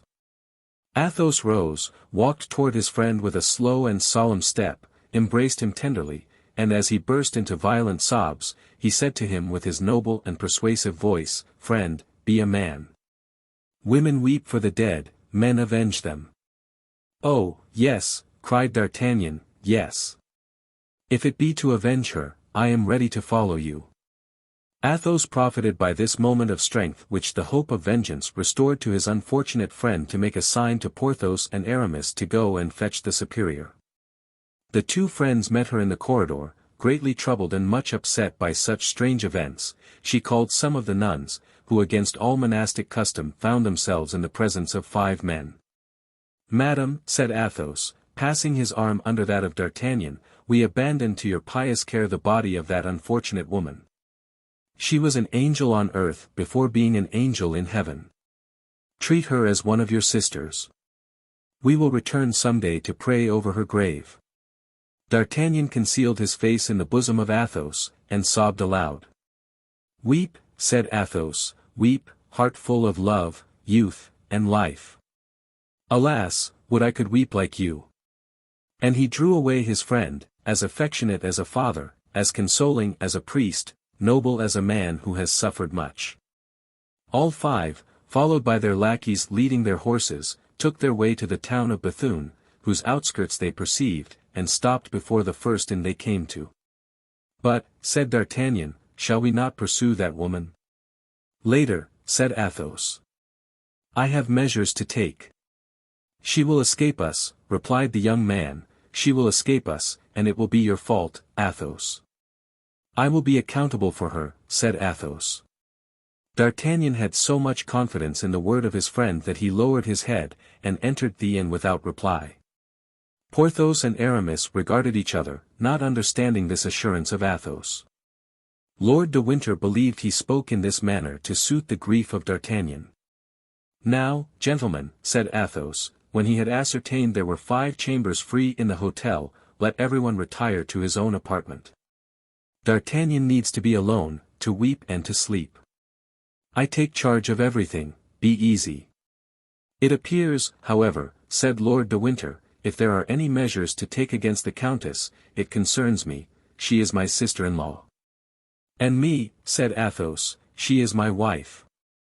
D'Artagnan smiled, for he understood that Athos was sure of his vengeance when he revealed such a secret. Porthos and Aramis looked at each other, and grew pale. Lord de Winter thought Athos was mad. "Now, retire to your chambers," said Athos, "and leave me to act. You must perceive that in my quality of a husband this concerns me. Only, D'Artagnan, if you have not lost it, give me the paper which fell from that man's hat, upon which is written the name of the village of—" "Ah," said D'Artagnan, "I comprehend. That name written in her hand." "You see, then," said Athos, "there is a God in heaven still." Chapter 64. The Man in the Red Cloak. The despair of Athos had given place to a concentrated grief which only rendered more lucid the brilliant mental faculties of that extraordinary man. Possessed by one single thought, that of the promise he had made, and of the responsibility he had taken, he retired last to his chamber, begged the host to procure him a map of the province, bent over it, examined every line traced upon it, perceived that there were 4 different roads from Bethune to Armentières, and summoned the lackeys. Planchet, Grimaud, Bazin, and Mousqueton presented themselves, and received clear, positive, and serious orders from Athos. They must set out the next morning at daybreak, and go to Armentières, each by a different route. Planchet, the most intelligent of the 4, was to follow that by which the carriage had gone upon which the 4 friends had fired, and which was accompanied, as may be remembered, by Rochefort's servant. Athos set the lackeys to work first because, since these men had been in the service of himself and his friends, he had discovered in each of them different and essential qualities. Then, lackeys who ask questions inspire less mistrust than masters, and meet with more sympathy among those to whom they address themselves. Besides, Milady knew the masters, and did not know the lackeys. On the contrary, the lackeys knew Milady perfectly. All 4 were to meet the next day at 11 o'clock. If they had discovered Milady's retreat, 3 were to remain on guard, the 4th was to return to Bethune in order to inform Athos and serve as a guide to the 4 friends. These arrangements made, the lackeys retired. Athos then arose from his chair, girded on his sword, enveloped himself in his cloak, and left the hotel. It was nearly 10 o'clock. At 10 o'clock in the evening, it is well known, the streets in provincial towns are very little frequented. Athos nevertheless was visibly anxious to find someone of whom he could ask a question. At length he met a belated passenger, went up to him, and spoke a few words to him. The man he addressed recoiled with terror, and only answered the few words of the Musketeer by pointing. Athos offered the man half a pistole to accompany him, but the man refused. Athos then plunged into the street the man had indicated with his finger, but arriving at 4 crossroads, he stopped again, visibly embarrassed. Nevertheless, as the crossroads offered him a better chance than any other place of meeting somebody, he stood still. In a few minutes a night watch passed. Athos repeated to him the same question he had asked the first person he met. The night watch evinced the same terror, refused, in his turn, to accompany Athos, and only pointed with his hand to the road he was to take. Athos walked in the direction indicated, and reached the suburb situated at the opposite extremity of the city from that by which he and his friends had entered it. There he again appeared uneasy and embarrassed, and stopped for the 3rd time. Fortunately, a mendicant passed, who, coming up to Athos to ask charity, Athos offered him half a crown to accompany him where he was going. The mendicant hesitated at first, but at the sight of the piece of silver which shone in the darkness he consented, and walked on before Athos. Arrived at the angle of a street, he pointed to a small house, isolated, solitary, and dismal. Athos went toward the house, while the mendicant, who had received his reward, left as fast as his legs could carry him. Athos went round the house before he could distinguish the door, amid the red color in which the house was painted. No light appeared through the chinks of the shutters, no noise gave reason to believe that it was inhabited. It was dark and silent as the tomb. 3 times Athos knocked without receiving an answer. At the third knock, however, steps were heard inside. The door at length was opened, and a man appeared, of high stature, pale complexion, and black hair and beard. Athos and he exchanged some words in a low voice, then the tall man made a sign to the Musketeer that he might come in. Athos immediately profited by the permission, and the door was closed behind him. The man whom Athos had come so far to seek, and whom he had found with so much trouble, introduced him into his laboratory, where he was engaged in fastening together with iron wire the dry bones of a skeleton.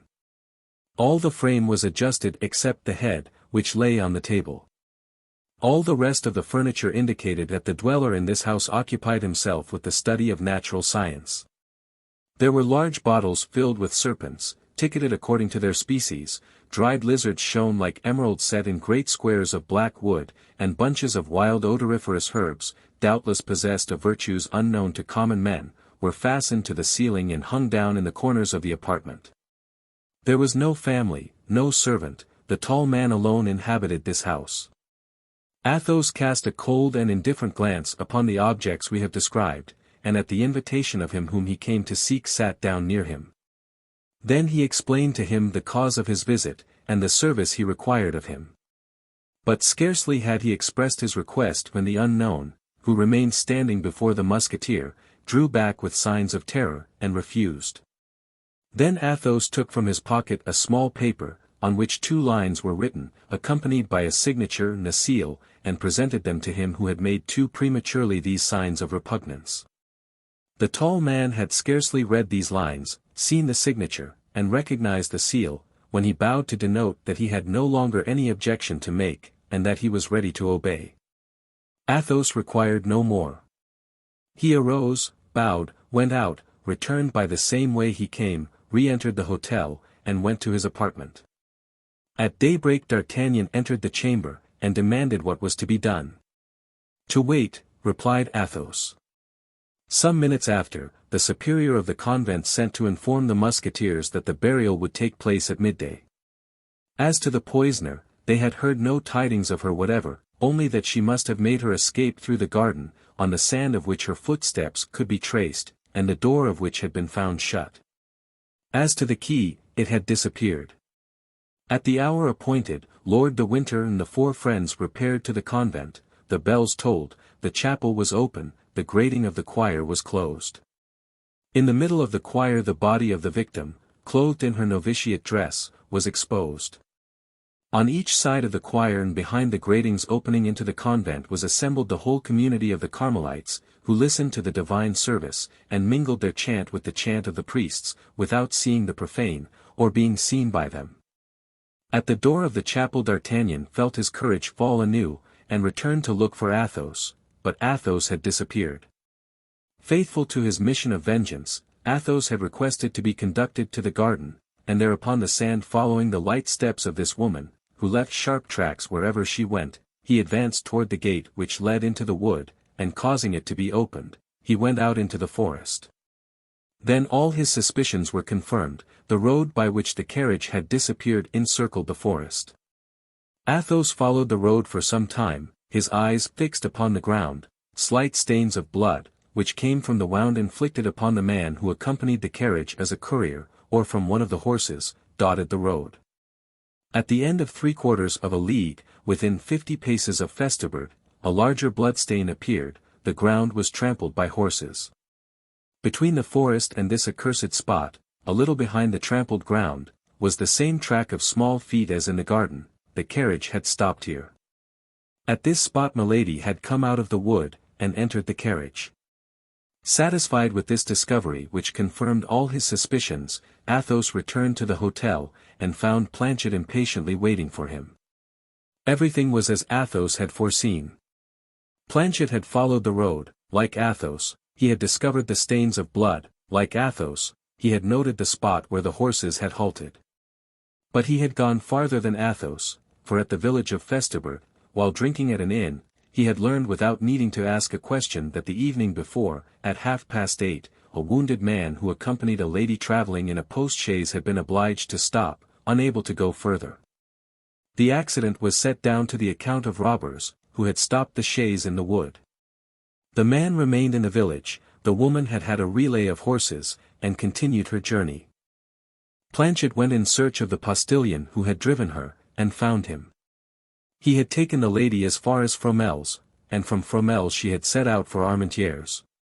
Planchet took the crossroad, and by 7 o'clock in the morning he was at Armentières. There was but one tavern, the Post. Planchet went and presented himself as a lackey out of a place, who was in search of a situation.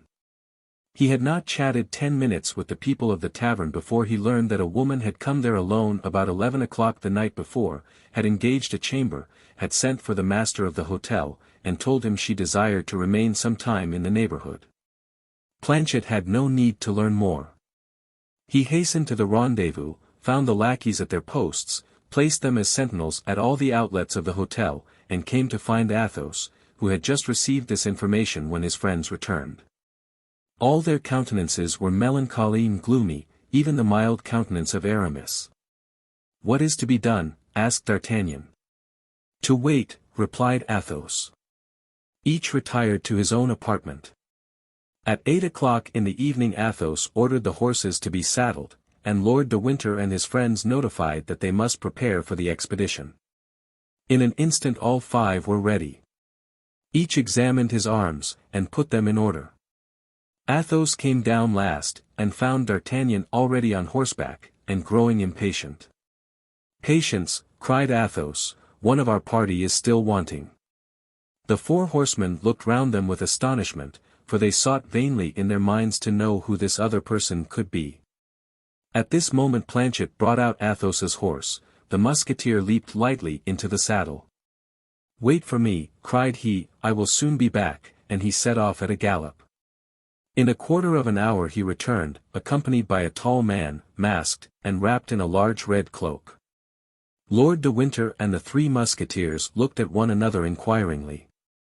Neither could give the others any information, for all were ignorant who this man could be. Nevertheless, they felt convinced that all was as it should be, as it was done by the order of Athos. At 9 o'clock, guided by Planchet, the little cavalcade set out, taking the route the carriage had taken. It was a melancholy sight, that of these 6 men, travelling in silence, each plunged in his own thoughts, sad as despair, gloomy as chastisement.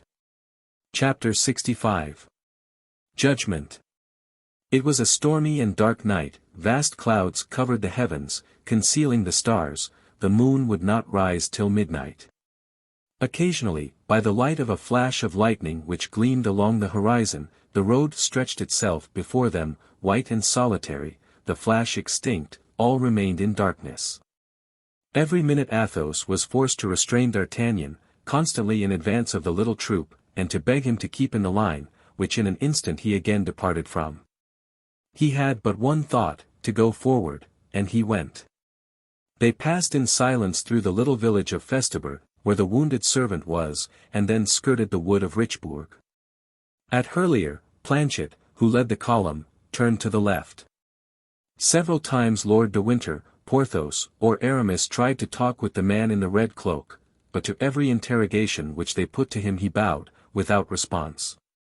The travelers then comprehended that there must be some reason why the unknown preserved such a silence, and ceased to address themselves to him. The storm increased, the flashes succeeded one another more rapidly, the thunder began to growl, and the wind, the precursor of a hurricane, whistled in the plumes and the hair of the horsemen. The cavalcade trotted on more sharply. A little before they came to Fromelles the storm burst. They spread their cloaks. There remained 3 leagues to travel, and they did it amid torrents of rain. D'Artagnan took off his hat, and could not be persuaded to make use of his cloak. He found pleasure in feeling the water trickle over his burning brow and over his body, agitated by feverish shudders. The moment the little troop passed Goskell and were approaching the post, a man sheltered beneath a tree detached himself from the trunk with which he had been confounded in the darkness, and advanced into the middle of the road, putting his finger on his lips. Athos recognized Grimaud. "What's the manner?" cried Athos. "Has she left Armentières?" Grimaud made a sign in the affirmative. D'Artagnan ground his teeth. "Silence, D'Artagnan," said Athos. "I have charged myself with this affair. It is for me, then, to interrogate Grimaud." "Where is she?" asked Athos. Grimaud extended his hands in the direction of the Lys.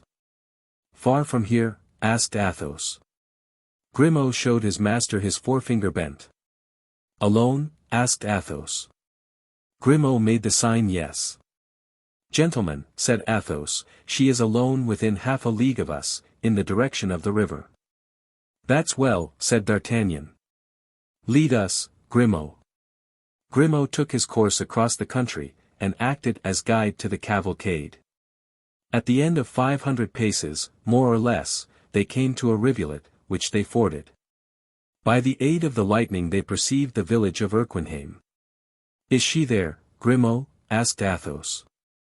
Grimaud shook his head negatively. "Silence, then," cried Athos. And the troop continued their route. Another flash illuminated all around them.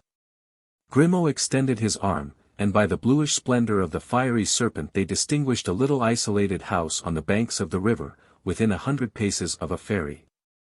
One window was lighted. "Here we are," said Athos.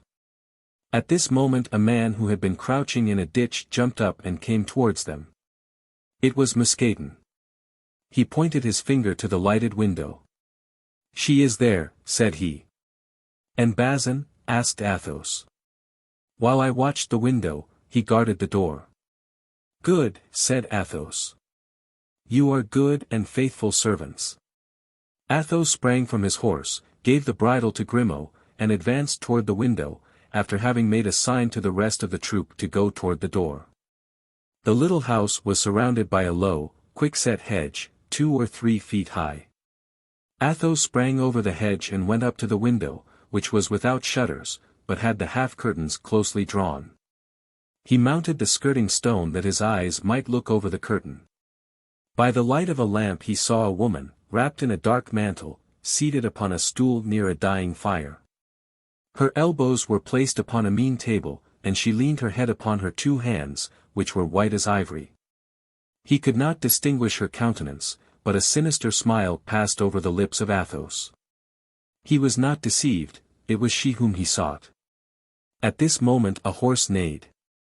Milady raised her head, saw close to the panes the pale face of Athos, and screamed. Athos, perceiving that she knew him, pushed the window with his knee and hand. The window yielded. The squares were broken to shivers, and Athos, like the spectre of vengeance, leaped into the room. Milady rushed to the door and opened it. More pale and menacing than Athos, D'Artagnan stood on the threshold. Milady recoiled, uttering a cry. D'Artagnan, believing she might have means of flight and fearing she should escape, drew a pistol from his belt, but Athos raised his hand. "Put back that weapon, D'Artagnan," said he, "this woman must be tried, not assassinated. Wait an instant, my friend, and you shall be satisfied. Come in, gentlemen." D'Artagnan obeyed, for Athos had the solemn voice and the powerful gesture of a judge sent by the Lord himself. Behind D'Artagnan entered Porthos, Aramis, Lord de Winter, and the man in the red cloak. The 4 lackeys guarded the door and the window. Milady had sunk into a chair, with her hands extended, as if to conjure this terrible apparition. Perceiving her brother-in-law, she uttered a terrible cry. "What do you want?" screamed Milady. "We want," said Athos, "Charlotte Back's son, who first was called Comtesse de la Fere, and afterwards Milady de Winter, Baroness of Sheffield." "That is I." "That is I," murmured Milady, in extreme terror. "What do you want?" "We wish to judge you according to your crime," said Athos. "You shall be free to defend yourself. Justify yourself if you can." D'Artagnan, it is for you to accuse her first. D'Artagnan advanced. Before God and before men, said he, I accuse this woman of having poisoned Constance Bonacieux, who died yesterday evening. He turned towards Porthos and Aramis. We bear witness to this, said the two Musketeers, with one voice. D'Artagnan continued, before God and before men, I accuse this woman of having attempted to poison me, in wine which she sent me from Villeroy, with a forged letter, as if that wine came from my friends. God preserved me, but a man named Brisemont died in my place. We bear witness to this, said Porthos and Aramis, in the same manner as before. Before God and before men, I accuse this woman of having urged me to the murder of the Baron de Wardes, but as no one else can attest the truth of this accusation, I attest it myself. I have done. And D'Artagnan passed to the other side of the room with Porthos and Aramis. Your turn, my lord, said Athos. The Baron came forward. Before God and before men, said he, I accuse this woman of having caused the assassination of the Duke of Buckingham. The Duke of Buckingham assassinated, cried all present, with one voice. Yes, said the Baron, assassinated. On receiving the warning letter you wrote to me, I had this woman arrested, and gave her in charge to a loyal servant. She corrupted this man, she placed the poniard in his hand, she made him kill the Duke. And at this moment, perhaps, Felton is paying with his head for the crime of this fury. A shudder crept through the judges at the revelation of these unknown crimes. That is not all, resumed Lord de Winter. My brother, who made you his heir, died in 3 hours of a strange disorder which left livid traces all over the body. My sister, how did your husband die? Horror, cried Porthos and Aramis. Assassin of Buckingham, assassin of Felton, assassin of my brother, I demand justice upon you, and I swear that if it be not granted to me, I will execute it myself. And Lord de Winter ranged himself by the side of D'Artagnan, leaving the place free for another accuser. Milady let her head sink between her two hands, and tried to recall her ideas, whirling in a mortal vertigo. My turn, said Athos, himself trembling as the lion trembles at the sight of the serpent, my turn. I married that woman when she was a young girl, I married her in opposition to the wishes of all my family, I gave her my wealth, I gave her my name, and one day I discovered that this woman was branded, this woman was marked with a fleur-de-lis on her left shoulder. Oh, said Milady, raising herself, I defy you to find any tribunal which pronounced that infamous sentence against me. I defy you to find him who executed it. Silence, said a hollow voice. It is for me to reply to that. And the man in the red cloak came forward in his turn. What man is that? What man is that? Cried Milady, suffocated by terror, her hair loosening itself, and rising above her livid countenance as if alive. All eyes were turned towards this man, for to all except Athos he was unknown.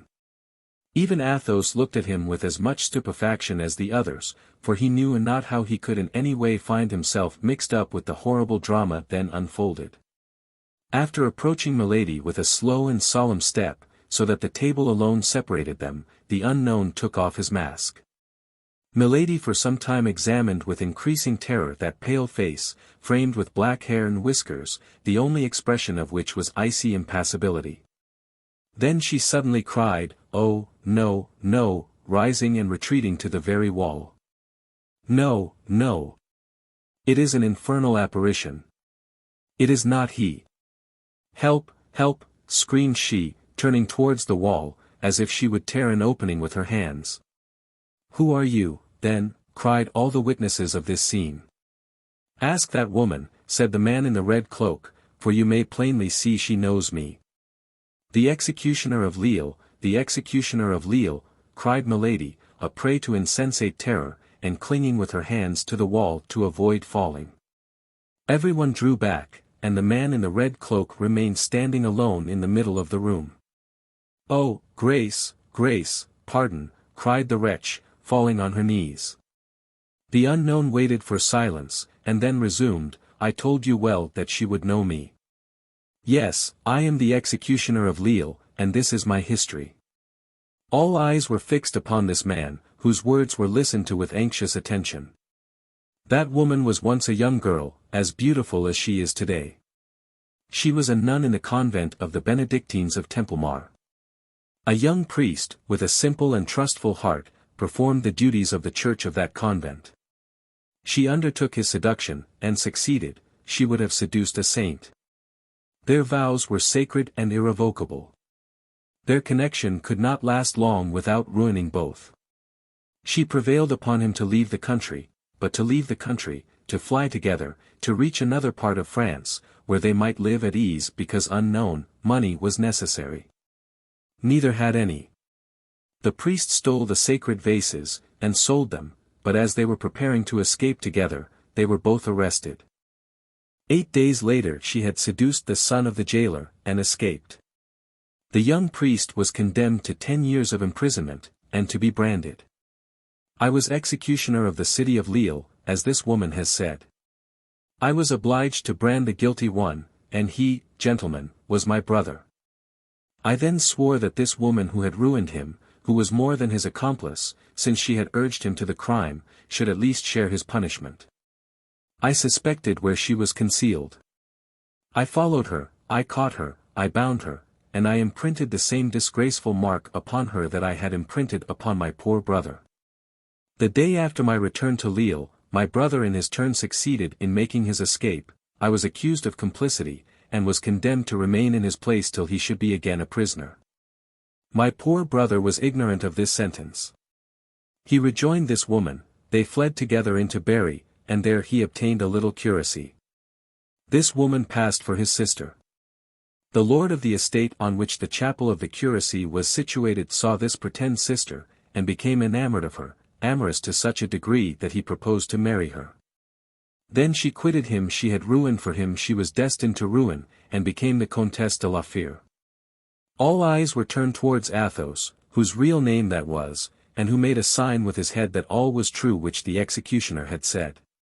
Then, resumed he, mad, desperate, determined to get rid of an existence from which she had stolen everything, honor and happiness, my poor brother returned to Lille, and learning the sentence which had condemned me in his place, surrendered himself, and hanged himself that same night from the iron bar of the loophole of his prison.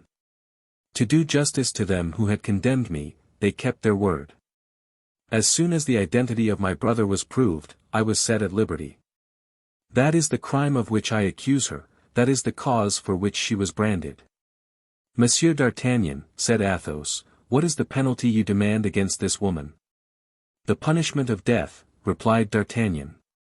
My Lord de Winter, continued Athos, what is the penalty you demand against this woman? The punishment of death, replied Lord de Winter.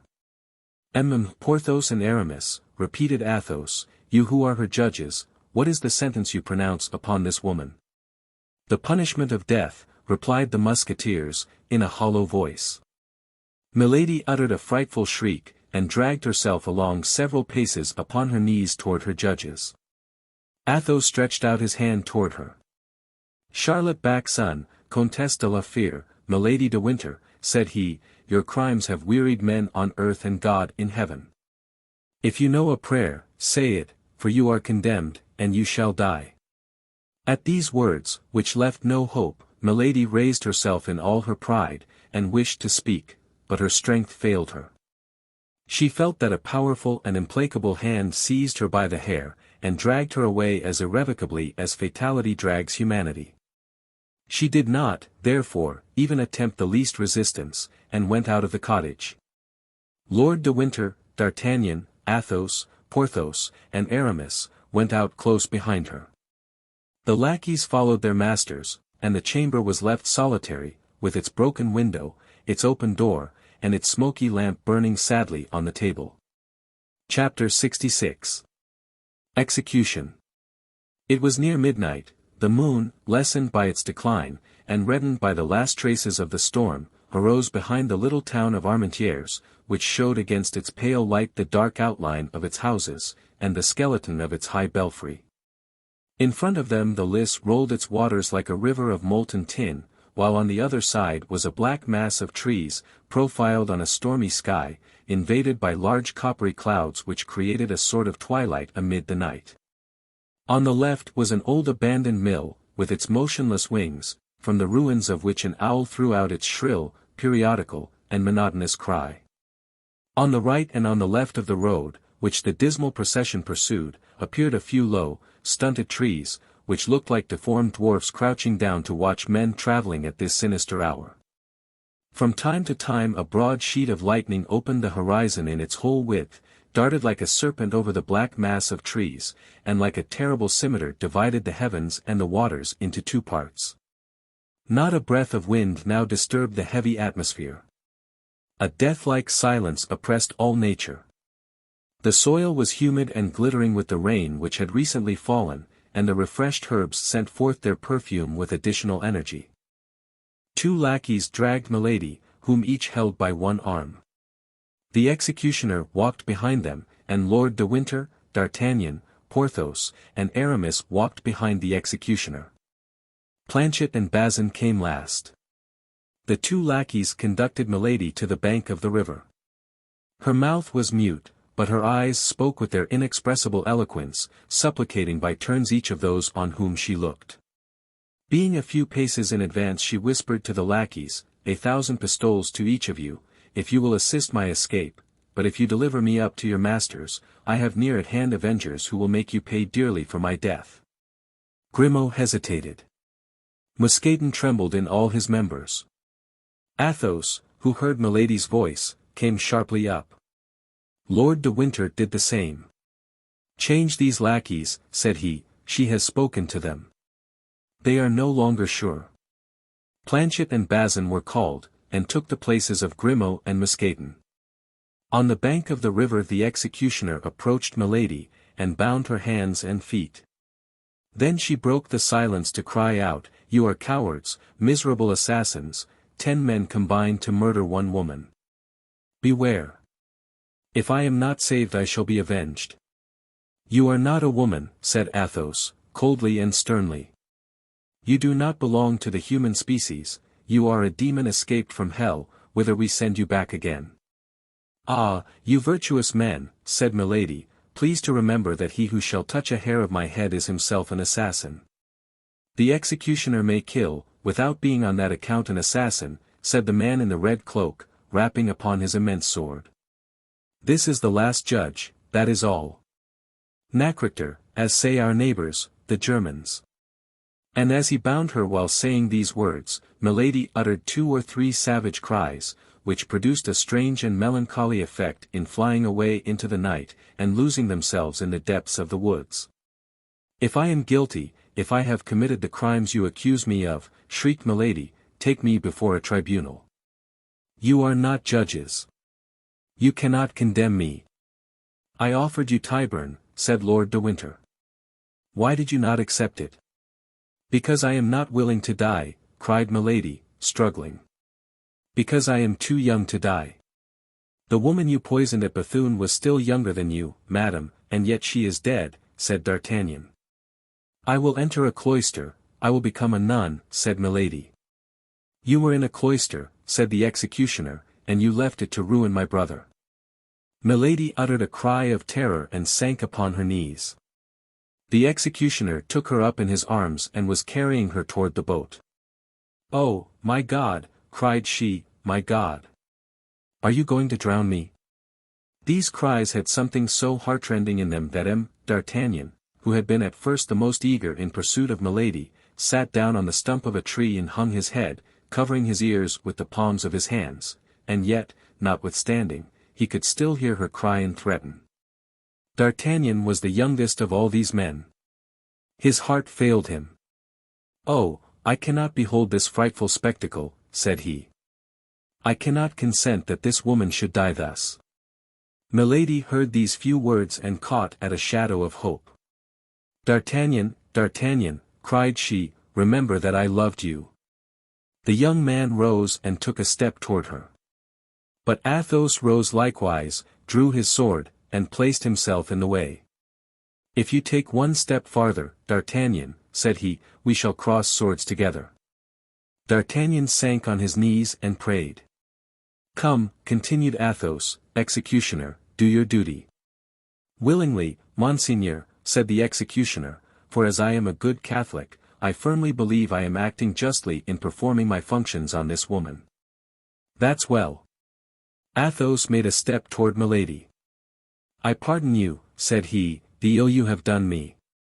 I pardon you for my blasted future, my lost honor, my defiled love, and my salvation forever compromised by the despair into which you have cast me. Die in peace. Lord de Winter advanced in his turn. I pardon you, said he, for the poisoning of my brother, and the assassination of his Grace, Lord Buckingham. I pardon you for the death of poor Felton, I pardon you for the attempts upon my own person. Die in peace. And I, said D'Artagnan. Pardon me, madam, for having by a trick unworthy of a gentleman provoked your anger, and I, in exchange, pardon you the murder of my poor love and your cruel vengeance against me. I pardon you, and I weep for you. Die in peace. I am lost, murmured Milady in English. I must die. Then she arose of herself, and cast around her one of those piercing looks which seemed to dart from an eye of flame. She saw nothing, she listened, and she heard nothing. Where am I to die? Said she. On the other bank, replied the executioner. Then he placed her in the boat, and as he was going to set foot in it himself, Athos handed him a sum of silver. Here, said he, is the price of the execution, that it may be plain we act as judges. That is correct, said the executioner, and now in her turn, let this woman see that I am not fulfilling my trade, but my debt. And he threw the money into the river. The boat moved off toward the left-hand shore of the Lys, bearing the guilty woman and the executioner. All the others remained on the right-hand bank, where they fell on their knees. The boat glided along the ferry rope under the shadow of a pale cloud which hung over the water at that moment. The troop of friends saw it gain the opposite bank, the figures were defined like black shadows on the red-tinted horizon.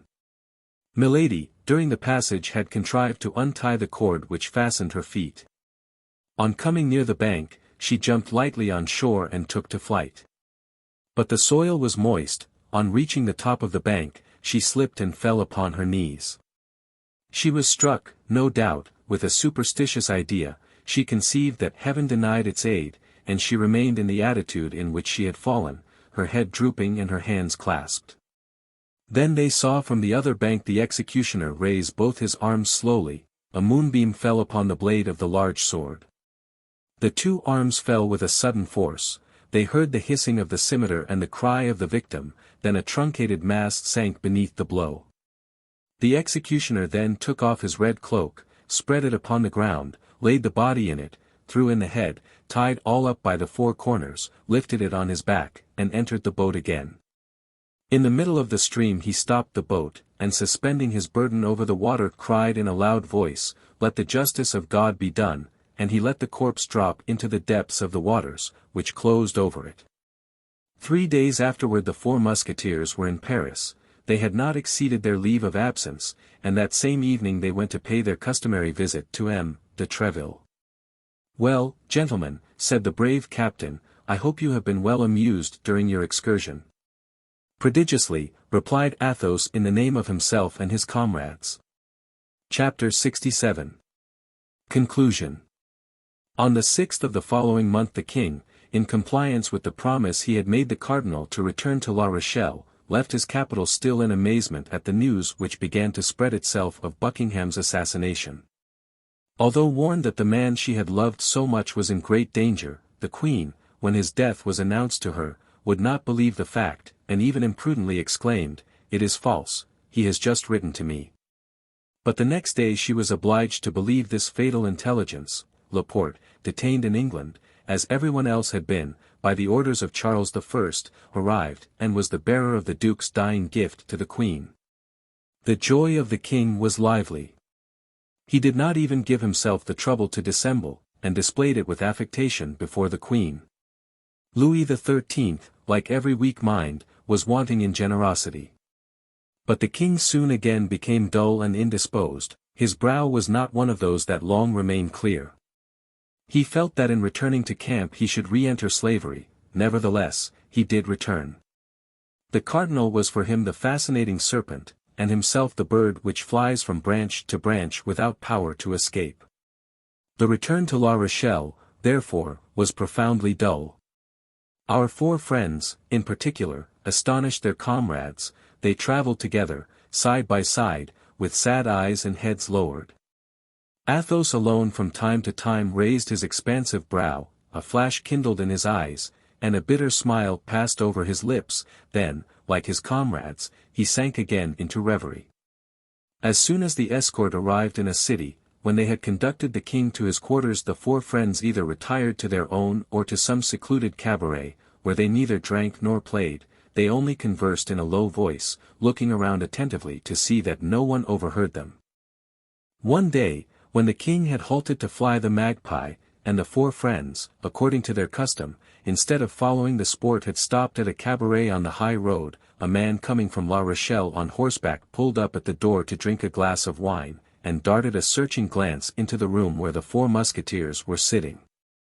"Holloa, D'Artagnan," said he, "is not that you whom I see yonder?" D'Artagnan raised his head and uttered a cry of joy. It was the man he called his phantom, it was his stranger of Meung, of the Rue des Fossoyeurs and of Arras. D'Artagnan drew his sword, and sprang toward the door. But this time, instead of avoiding him, the stranger jumped from his horse, and advanced to meet D'Artagnan. "Ah, monsieur," said the young man, "I meet you, then, at last. This time you shall not escape me. Neither is it my intention, monsieur, for this time I was seeking you. In the name of the king, I arrest you." "How? What do you say?" cried D'Artagnan. "I say that you must surrender your sword to me, monsieur, and that without resistance. This concerns your head, I warn you." "Who are you, then?" demanded D'Artagnan, lowering the point of his sword, but without yet surrendering it. "I am the Chevalier de Rochefort," answered the other, "the equerry of le Cardinal Richelieu, and I have orders to conduct you to his eminence." "We are returning to his eminence, Monsieur the Chevalier," said Athos, advancing, "and you will please to accept the word of D'Artagnan that he will go straight to La Rochelle. I must place him in the hands of guards who will take him into camp." "We will be his guards, monsieur, upon our word as gentlemen, but likewise, upon our word as gentlemen," added Athos, knitting his brow, "Monsieur D'Artagnan shall not leave us." The Chevalier de Rochefort cast a glance backward, and saw that Porthos and Aramis had placed themselves between him and the gate. He understood that he was completely at the mercy of these four men. "Gentlemen," said he, "if D'Artagnan will surrender his sword to me and join his word to yours, I shall be satisfied with your promise to convey D'Artagnan to the quarters of Monseigneur the Cardinal." "You have my word, monsieur, and here is my sword." "This suits me the better," said Rochefort, "as I wish to continue my journey." "If it is for the purpose of rejoining Milady," said Athos, coolly, "it is useless, you will not find her." "What has become of her, then?" asked Rochefort, eagerly. "Return to camp and you shall know." Rochefort remained for a moment in thought, then, as they were only a day's journey from Surgères, whither the cardinal was to come to meet the king, he resolved to follow the advice of Athos and go with them. Besides, this return offered him the advantage of watching his prisoner. They resumed their route. On the morrow, at 3 o'clock in the afternoon, they arrived at Surgères. The cardinal there awaited Louis XIII.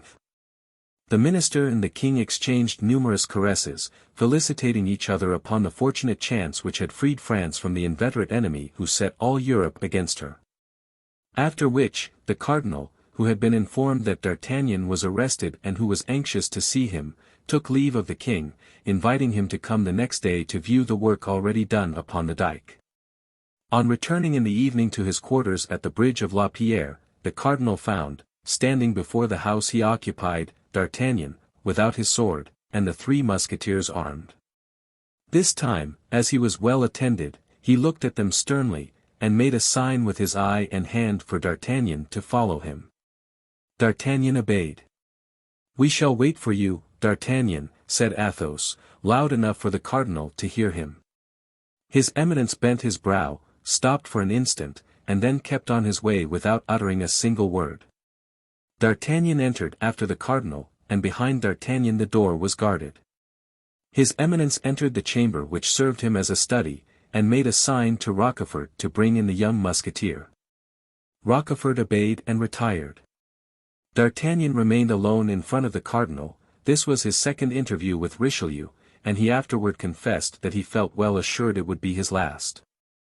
Richelieu remained standing, leaning against the mantelpiece. A table was between him and D'Artagnan. "Monsieur," said the cardinal, "you have been arrested by my orders."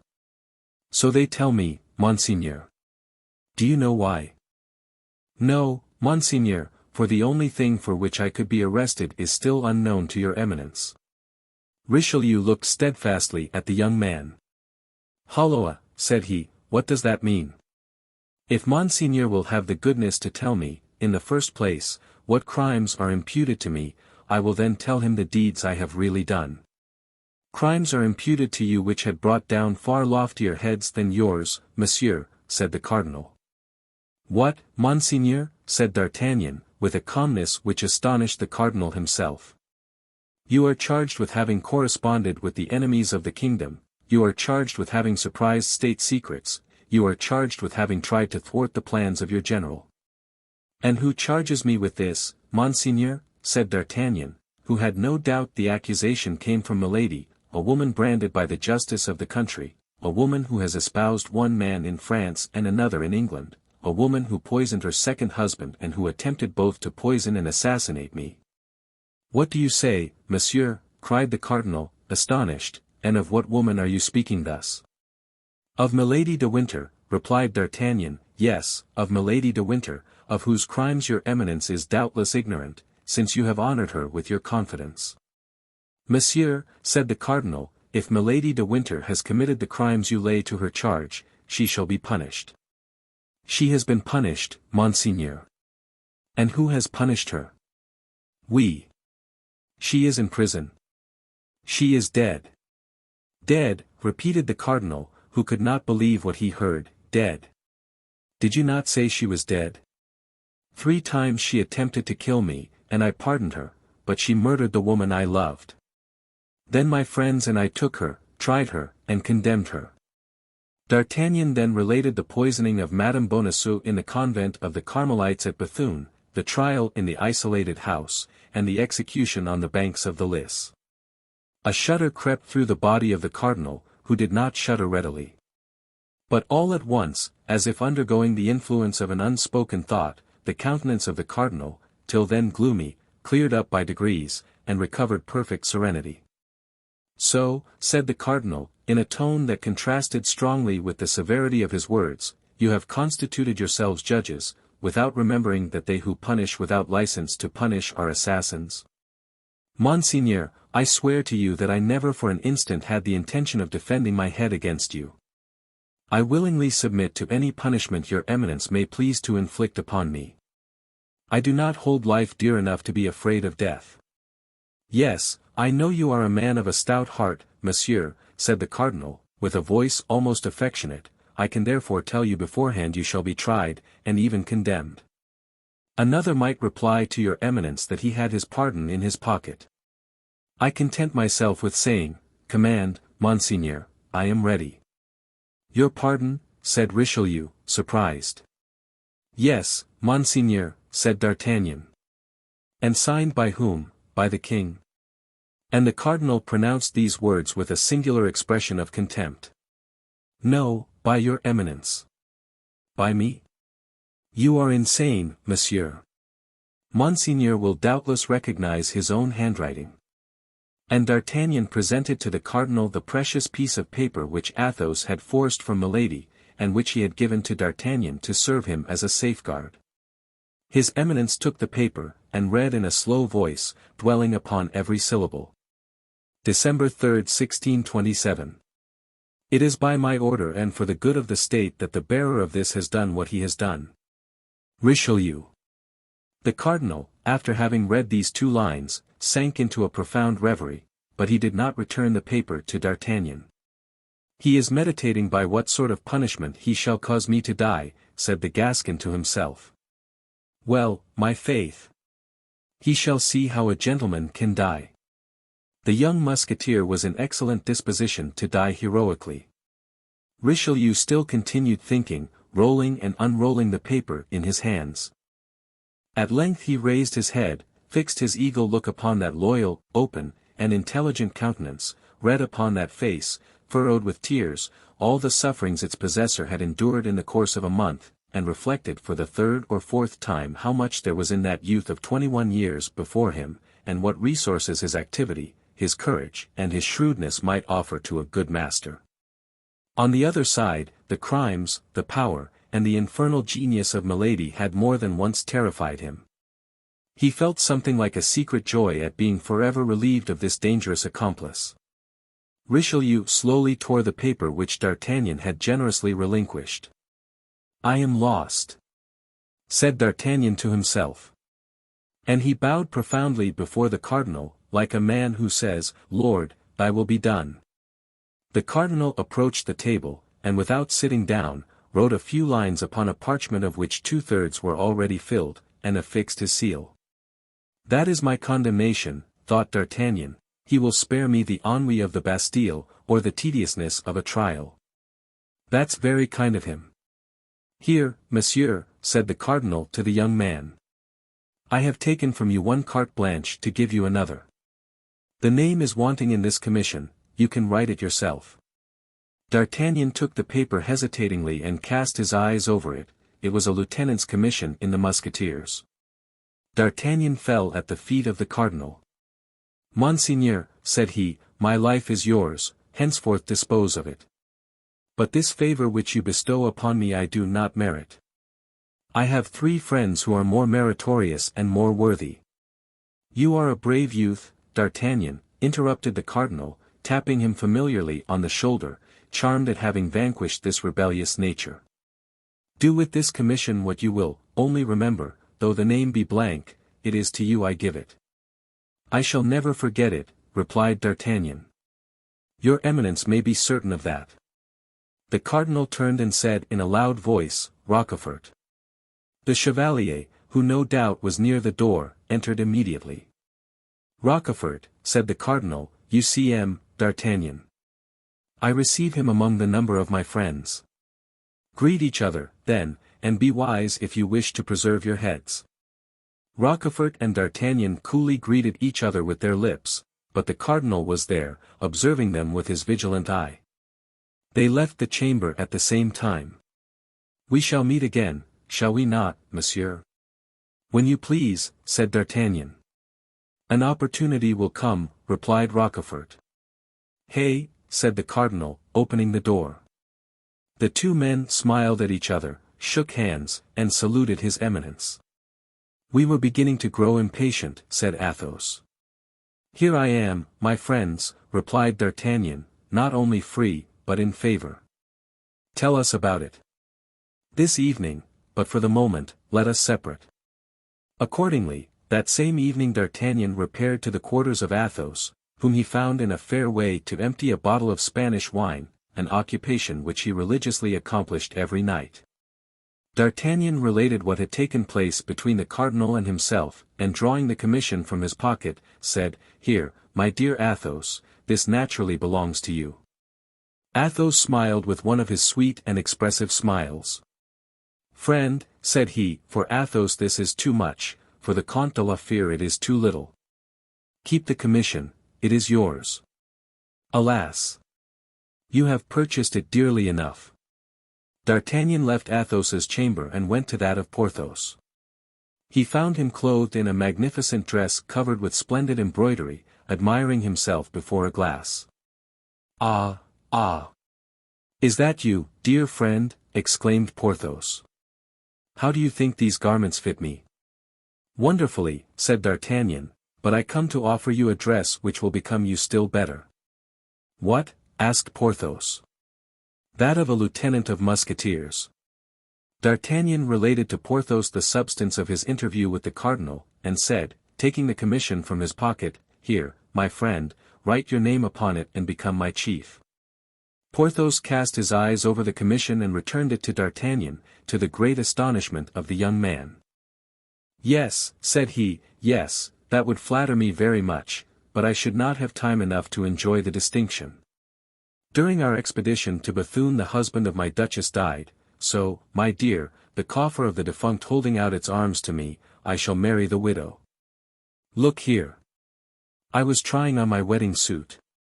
Keep the lieutenancy, my dear, keep it." The young man then entered the apartment of Aramis. He found him kneeling before a prie-dieu with his head leaning on an open prayer book. He described to him his interview with the cardinal, and said, for the third time drawing his commission from his pocket, "You, our friend, our intelligence, our invisible protector, accept this commission. You have merited it more than any of us by your wisdom and your counsels, always followed by such happy results."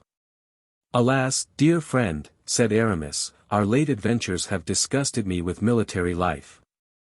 This time my determination is irrevocably taken. After the siege I shall enter the house of the Lazarists. Keep the commission, D'Artagnan, the profession of arms suits you. You will be a brave and adventurous captain." D'Artagnan, his eye moist with gratitude though beaming with joy, went back to Athos, whom he found still at table contemplating the charms of his last glass of Malaga by the light of his lamp. "Well," said he, "they likewise have refused me. That, dear friend, is because nobody is more worthy than yourself." He took a quill, wrote the name of D'Artagnan in the commission, and returned it to him. "I shall then have no more friends," said the young man. "Alas! Nothing but bitter recollections." And he let his head sink upon his hands, while two large tears rolled down his cheeks. "You are young," replied Athos, "and your bitter recollections have time to change themselves into sweet remembrances." Epilogue. La Rochelle, deprived of the assistance of the English fleet and of the diversion promised by Buckingham, surrendered after a siege of a year. On the 28th of October, 1628, the capitulation was signed.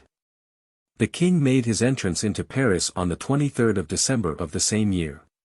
He was received in triumph, as if he came from conquering an enemy and not Frenchmen. He entered by the Faubourg Saint-Jacques, under verdant arches. D'Artagnan took possession of his command. Porthos left the service, and in the course of the following year married Madame Coquenard. The coffer so much coveted contained 800,000 livres.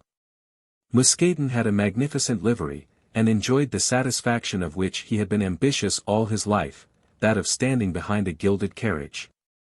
Aramis, after a journey into Lorraine, disappeared all at once, and ceased to write to his friends.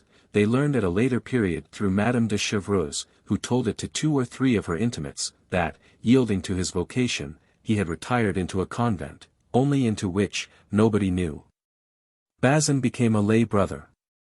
Athos remained a musketeer under the command of D'Artagnan till the year 1633, at which period, after a journey he made to Touraine, he also quit the service, under the pretext of having inherited a small property in Roussillon. Grimaud followed Athos. D'Artagnan fought 3 times with Rochefort, and wounded him 3 times. "I shall probably kill you the 4th, said he to him, holding out his hand to assist him to rise. "It is much better both for you and for me to stop where we are," answered the wounded man. Corbleu. "I am more your friend than you think, for after our very first encounter, I could by saying a word to the cardinal have had your throat cut." They this time embraced heartily, and without retaining any malice. Planchet obtained from Rochefort the rank of sergeant in the Piedmont regiment. M. Bonacieux lived on very quietly, wholly ignorant of what had become of his wife, and caring very little about it. One day he had the imprudence to recall himself to the memory of the cardinal. The cardinal had him informed that he would provide for him so that he should never want for anything in future. In fact, M. Bonacieux, having left his house at 7 o'clock in the evening to go to the Louvre, never appeared again in the Rue des Fossoyeurs. The opinion of those who seemed to be best informed was that he was fed and lodged in some royal castle, at the expense of his generous eminence.